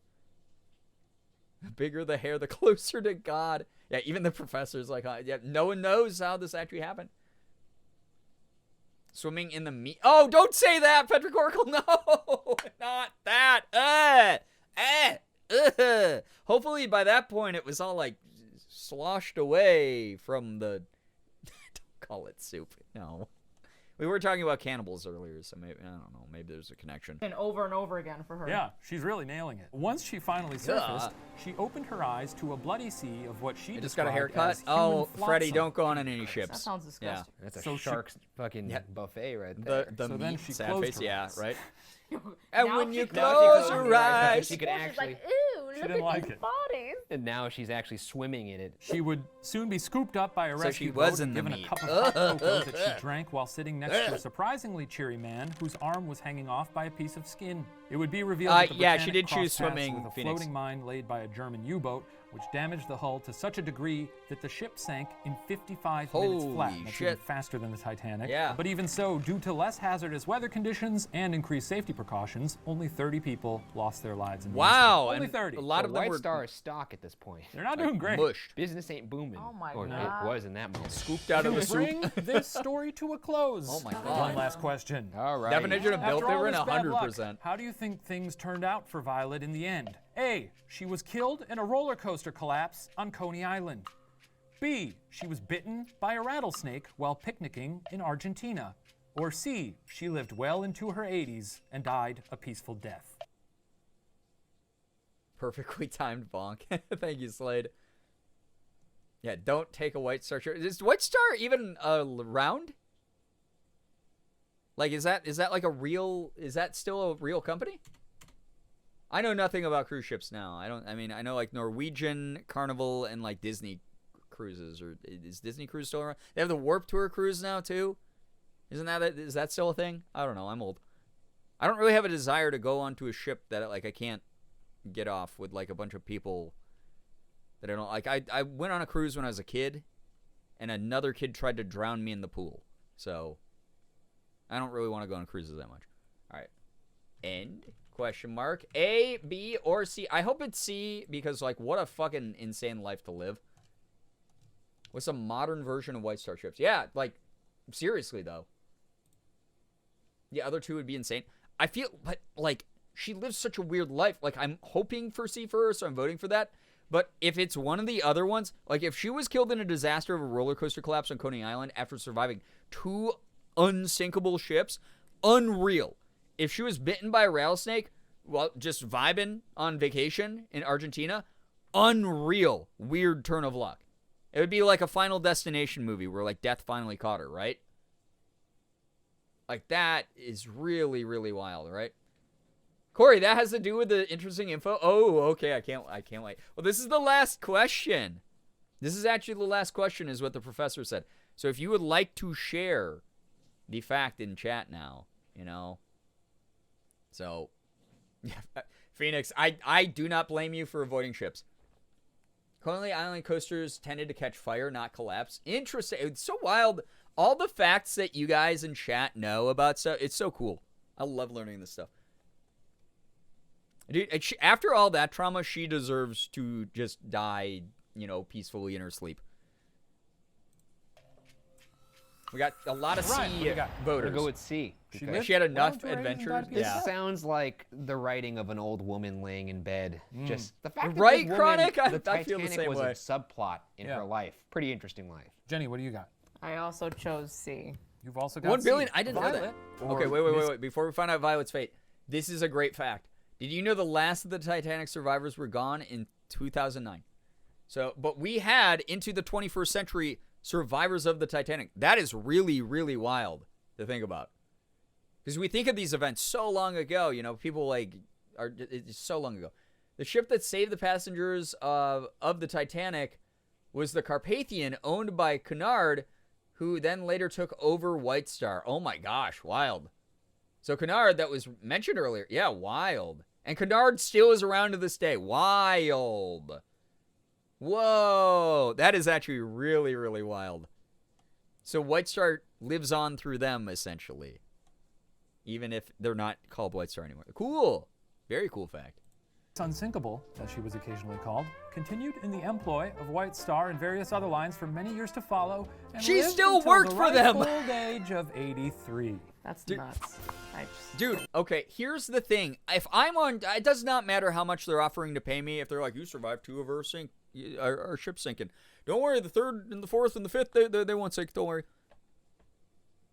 I don't think I would keep working at that job. If 100% of the ships I had worked on had sunk, I don't know why I would think the 3rd one would be better.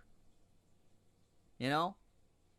Be like, oh man, every time I buy this brand of car, the fucking hood pops off and the engine explodes. Why would you buy a 3rd one of that car? You know? Wait, Cunard is officially now a part of Carnival? So the White Star curse did follow them then.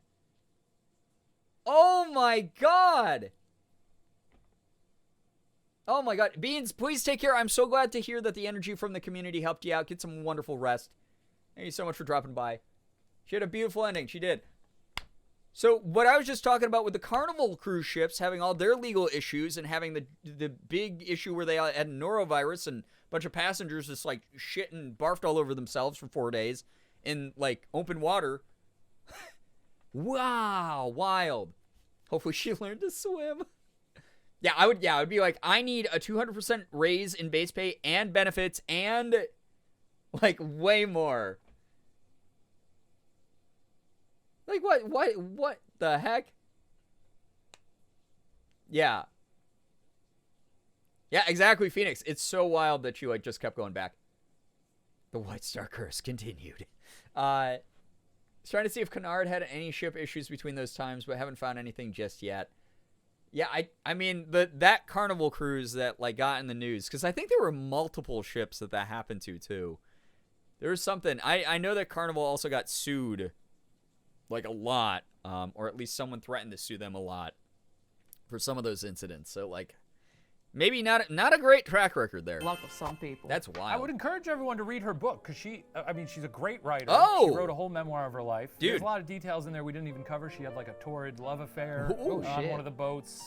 She had a run-in with an alligator. Every one of these stories would be the craziest thing that happened to any human. Do you guys remember like the old boomer all jokes of like collection of tall like the tales. Chuck Norris Quite memes? the resume. Well, that concludes like our- every year Chuck Norris like goes into space and like punches the sun. Like those types of jokes. Like this was the real version of those Chuck Norris memes, but it was just this lady who was like a nurse on a ship. What in the actual hell was this life? history lesson. I'm going to go tally up the scores to see who receives the coveted cup and title of History Master.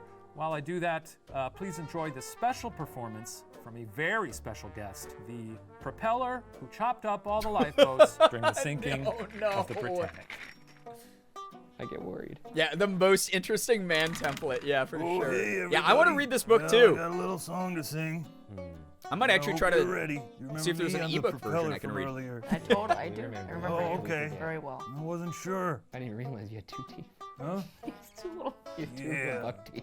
Here we go. All right, here's the musical number. Flotsam, hate 2 words that you likely like to see. Oh, what a sneaky German U-boat left a nasty little present for the old Britannic and me. Ryan's Well, face, I'm dude. a propeller, I ain't a violent feller. Chopping people up ain't my scene. But then a iceberg Charlie put the pedal to the metal, and what happened still haunts my dreams. Well, a chop, Oh my and God. a scream, a body's floating in the sea. I said a chop, and a scream. How'd this blood get all over me? Shane is deranged, dude. And all I ever wanted was a life of luxury. But World War I, it ruined my fun. My life is misery. Doesn't seem right. Doesn't seem right. Wow, what a singer! Stop complimenting yourself What in the lyrics? third person. No, I mean, the propeller wrote that. I mean, Ryan's that's like, his song. not again. Yeah, My the look brain in right now Ryan's is thinking eyes. like those people that were watching the folks getting chopped up by this propeller. If Yeah. someone stopped them and said, "Hey, one day." You know what? Honestly, if any of them were still around or relatives or anything, this is probably very therapeutic for them. Sure. That was really good. Yeah. Okay, so Clap, we got a question funny mark. score situation here. I didn't plan for this, but we got ourselves another tie. Oh. So that That means is impossible. No, we do. That is impossible. So that means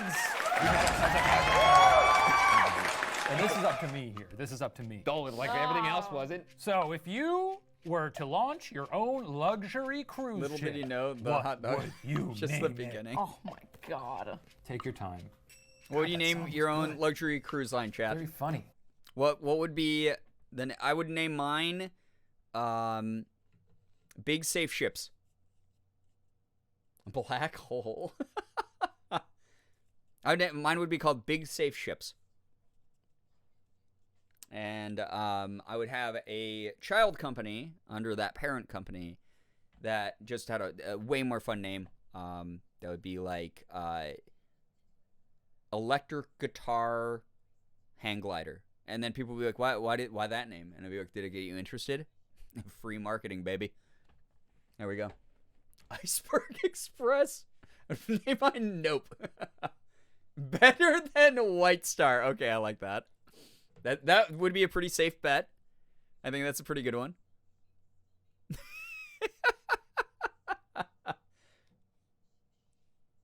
Encantadora, enchanting in Spanish. Ooh, I would actually be like, ooh, you want? Hey Morgan, you want to go on an Encantadora cruise? Strawberry and cat. That'd be kind of cute. 5 ships of Freddy's. Oh my god. I'd name mine small, dangerous ships. But then you'd have a 0% sink rate, and I would have a 100% sink rate, right? Child company, name it, get out. Mine would be the Insinkable. There's an NSYNC tribute band cruise. Oh my, do you know how well that would sell though? The Insinkable with an NSYNC tribute band? Hey, come do the Limbo with all the members of NSYNC impersonators.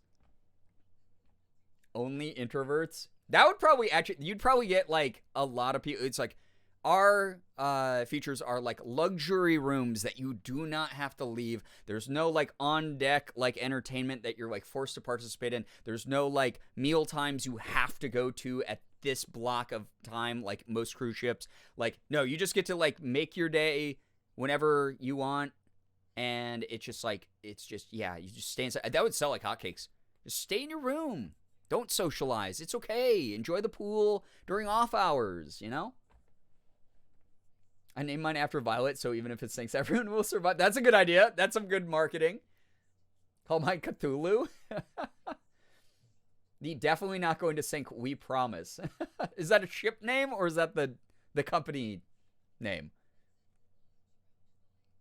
I know, right? Hire me and sync. I'll be your marketer. Oh, listen, here's the thing. Those guys are all getting old, right? You know, like Joey, is he still an actor? It's like him and Lance are they still actors? I can't remember. I watch my Big Fat Greek Wedding over and over and over again with Morgan. We've watched it like a million times together. But Joey Fatone, even though he is very much an Italian guy and not a Greek guy, in My Big Fat Greek Wedding, so good. So funny. It's a great movie. Very funny. Insinkable, so clever. Yeah. Cruises are where the old people are. Makes sense. Iceberg, I hardly know her. But here's the thing. Some of the members of NSYNC, besides maybe Justin Timberlake, who probably has more money than God, they might want to do, they might be the actual surprise guest on the Unsinkable, right?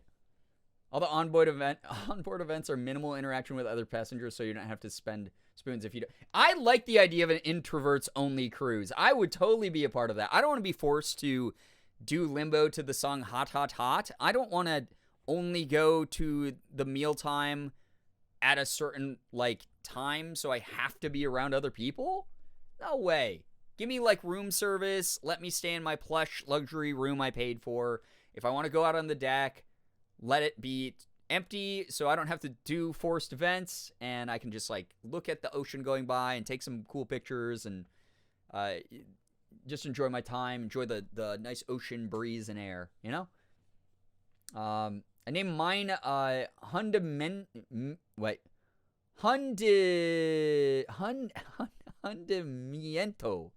just to make things interesting. What the hell does that mean? Please explain. Lance was doing a gay Lance was doing a gay bachelor? Word choice here. I'm confused. Yeah, Ian, we're gonna kill you. Oh my god, I fucking love that part of My Big Fat Greek Wedding. Love Joey so much, he hosts game show. That's right, he's a game show network host now. You're right. He's the one, yeah, he seems like the one who like went off and had the most fun, if I'm gonna be honest. Meanwhile, Justin Timberlake became like an anti-vaxxer, which is like sad. If Masked Singer counts as acting, then yeah, I say that as a Masked Singer fan. No, that's fair. No, I mean, it's so cool to see, like, old singers be on Masked Singer, right? Canard ships may have managed to escape the White Line curse. Oh, interesting. Minus the Carnival cruise that we talked about where everyone was shit and barfing all over each other. We got freaking, like, South Park episode. Are there any mystery dinner cruises where somebody gets murdered? Actually, that was like a gimmick, I think, in like the 90s. And as someone who lived through the 90s, I might be making this up, but I'm pretty sure I'm right.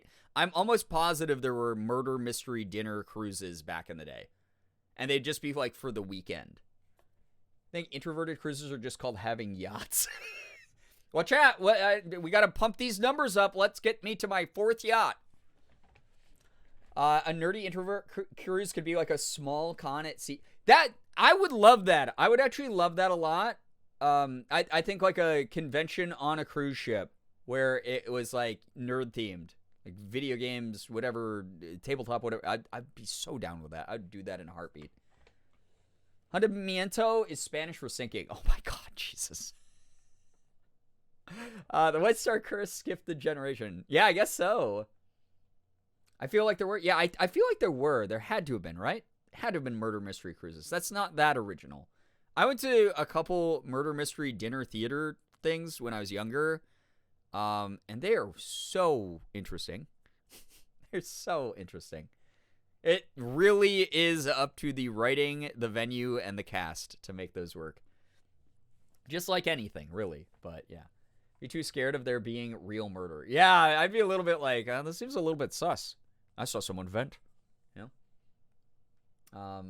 Yeah, let's get Brian his fourth yacht. Yeah. Let's go. Not yet. Don't. Chop Chop's a poor choice of words, Halloween.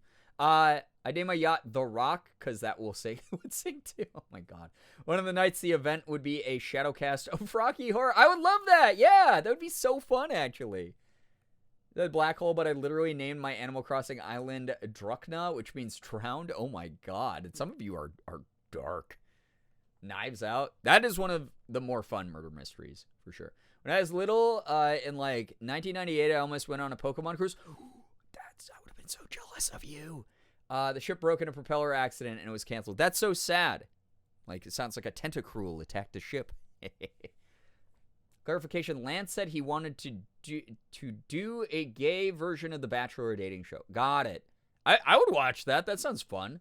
So waiting to win the Danimals cruise ship sweepstakes with Zach and Cody twins. Oh no. Probably not after what one of the Sprouse boys was saying. But I remember those contests. Oh my God. All right, we got a minute and a half of this, and then I gotta go to bed. Tales with you, I get invested. Good. I feel like I'm trying my best. Yeah, and, they do. I feel I like don't remember what I named my Animal Crossing island. Oh no, Chronic. You tied once. Well, the other two, I feel like there were arbitrary points given, but you know, that's neither here nor there. No. I remember what I named. We could go mine. to the tape. It's here and there. I'm gonna rip that little satchel off you. That's what I'm gonna do. I'll kill you. All right. Oh, yeah, Jenny. All right, these were all good So cruise line fucking names, by the way, cute. chat. Okay. You guys did The great. SS You're all winners of my Colada. Opinion is pretty good. A colada is Cuban coffee, and it's like cocaine. Ooh, I love So coffee. it just makes you go, go, go. I love. I gotta try that. I just called mine Buoy Baby. You Oh, they called put it Buoy Pokemon cards Baby. on the pillow? Up Well, aboard the hey, Buoy free Baby. Pokemon cards. That's Hey, cool. welcome to Buoy And those are Baby. probably Buoy Baby liners. You know great, what? right? It's a tough call, but I'm gonna have to give it to Jenny. Hey. Oh. What? Oh, what a Jenny, surprise! come over here and claim your prize. You don't have to go to bed, smile. I can't believe he gave it. Wow. Step Take aside. your giant trophy. Well, at least you're taking it with All grace, yours. Jenny. Thank you. I'd like to thank the Academy and my abuela. Normally they're full of jelly beans, but I liked spilled her. them. She was funny. Jenny There's Lorenzo, only one thank you for coming here. ship still for being operated on by this episode Canard, with owned us. by Carnival, and but thank has a you for Canard watching name Puppet attached. History. That's We'll see wild. you next time. A skeleton of what it used to be. That was a good episode. That was fun. Sorry that took a full hour and a half to watch together, chat, but, you know. This was a chaotic stream, and I hope you enjoyed your time learning edutainment with me. Back when I thought they were saying many will enter if you will win, and not many will enter, a few will win. Oh. SS, the S stands for shit. Are we sinking? That was edutainment. That's your edutainment for the night, chat. That was fun. It was a good time. Okay. I think it's time for me to hop off this cruise ship. I hope it was a great time for the rest of you, my fellow passengers aboard the weirdness that was tonight.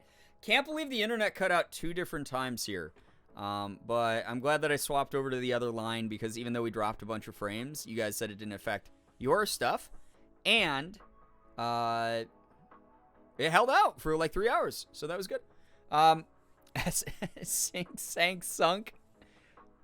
It's like the line in the Mr. Grinch song, right? You're a mean one. With a stink, stank, stunk. Thanks for the stream. Yo, I'm so glad that people had fun. I originally was just going to do, you know, 1 episode of BuzzFeed, and then we were going to play some games. But it was kind of nice to just, like, watch stuff on a lazy Sunday together. Love your glasses? Thank you. I appreciate that. Thank you so much. I've been wearing them a lot while I've been streaming, just because I'm in front of the screen so much. just having a little bit of like eye protection is nice because I just stare at screens all day long. Anyway, I said this when I came back during the last stream before I knew how much work I had to catch up on, which caused me to skip Friday and Saturday, if you've been wondering where I've been. I will say this, Friday was such a great warm welcome back. Tonight, absolutely incredible time hanging out with everybody. I really miss this community. It's great to chill again. I will most likely not see you again until Tuesday, but I can't wait to hang out with everyone. But who knows? Maybe I'll do like a bonus stream during like Monday, like early Monday tomorrow. No guarantees because I do have more stuff. April's going to be busy for me, but we will see what happens. I promise. We will see what happens. Thank you for the fun birthday stream. Yes, I did stream for you on your birthday. Again, if another mod in chat wants to do a little cheeky shout out for Corey here, please, go follow Corey. Again, I don't say that just because it's Corey's birthday and just because Corey is a mod here, but Corey is a creator just like me, making quality content, creating a community that regularly is speaking up for the right things, the things that they believe, constantly making just a safe, fun, kind space online, something that is not a given, that is not something that is always happening in the online world. So if you want to support other creators like me who are doing really great things independently and just, being kind to those around them, please go check out Corey's streams. Hit that follow button. I guarantee you will not be disappointed. So please go support the crap out of Corey. And thank you so much, everybody. Thank you so much for hanging out. This was very fun. This was just such a fun time. This is great. Appreciate everyone around. Legitimately. One of you is cheeky. Haha, I wonder who that could have been here in the chat. It's very late, so I'm probably gonna get going here. There's a number of people. Also, I don't want to pick and choose who I raid. I would feel bad if I get choosy here. But I will say this: 3 people I know who I enjoy the content of a lot are on right now. We have What If Julia. So again, you guys can spread to the wind. Go be mindful. Go be kind to whoever you pick to watch, even if it's not one of these people that I'm mentioning. But What If Julia is streaming Resident Evil 4. So if you'd like to see more of that game, Julia is live. Mika is playing a game called Dredge, which I've actually never heard of. But Mika is always entertaining. They are one of my favorite people in the whole world. Definitely someone worth checking out and supporting. So you can go check out Mika. Just one of my favorite people. And then Jordan is playing Resident Evil 4 as well. D-Tune, who we were talking about the very first one of his Paranormal Detour event streams that Morgan and I were very kindly invited to. So you can always check out his playthrough of Resident Evil 4 going on. Apparently a randomized one is what I'm seeing here. So something worth trying. If you want to go support any of those 3 people, they're all fantastic. But I appreciate all of you. I genuinely appreciate all of you. Thank you for hanging out. Has the tramp stamp mod on? Of course he does. Again, thank you for hanging out. Thank you for vibing. Thank you for contributing your energy to the space. It's something I am not entitled to. I don't want any content creators out there to ever make you feel like you have to participate, like you have to be there for everything that they do, like you are a bad fan if you're not watching everything that they do, that you have to contribute your energy. Like, some of us have a hard day and we just want to vibe out in a community that accepts us, where we can kick back with like a mug of cocoa or our favorite adult beverage and just vibe and watch to our heart's content and engage at our own leisure. And I want this space to always feel like that. If you are someone who's just like, yo, I just need the vibes and I can't talk to people, never feel guilty for that. I'm not entitled to your time. So the fact that I get any of that energy, any of that time, any of your personality and humor, thank you so much for that. It really means a lot here. So yeah. How do you know that I lurked with hot cocoa? I guess we've just known each other long enough here, Slade. But anyway, thank you. All of you are amazing. This was such a fun stream. Again, we'll be streaming later in the week. Most likely Tuesday will be the next time I see everyone. But I appreciate you all a ton. Thank you for everything you've done. Thank you for the follows, bits, subs, resubs, gifted subs, donations. Anything that came through here tonight really helps me out a ton, and everyone's been so generous lately with your financial support and your time, your conversations. Whether you lurked, whether you talked, you spent time here, and that is the most valuable resource that any of us have. Thank you for spending it here. I hope that you all have an absolutely wonderful morning, afternoon, evening, night, whatever it may be for you. You guys are the best in the world. I love every single one of you so very much. I really, really do. Finger hearts as usual. Love seeing some good pride, especially recently. We just had the Transgender Day of Visibility. Love seeing those trans pride and like gender fluid pride hearts. We just recently added a gender fluid pride heart to my Discord server because if those of you who haven't been around for a while don't know, you know, I'm a little bit fluid sometimes, you know. So love seeing the support, love seeing the solidarity and togetherness of this community. You guys are wonderful. Anyway, I'm gonna get going. Thank you. All of you are great. You guys are the best community in the entire world. I love each and every one of you so very much. Finger hearts as usual. I'm going to go ahead. I'm going to get out of here. Take care of yourselves, whether you're going to bed as well or you're going to go watch one of my friends or do something else. Just have a good one. See y'all on Tuesday, okay? Goodbye, everybody. Goodbye. Goodbye. Goodbye.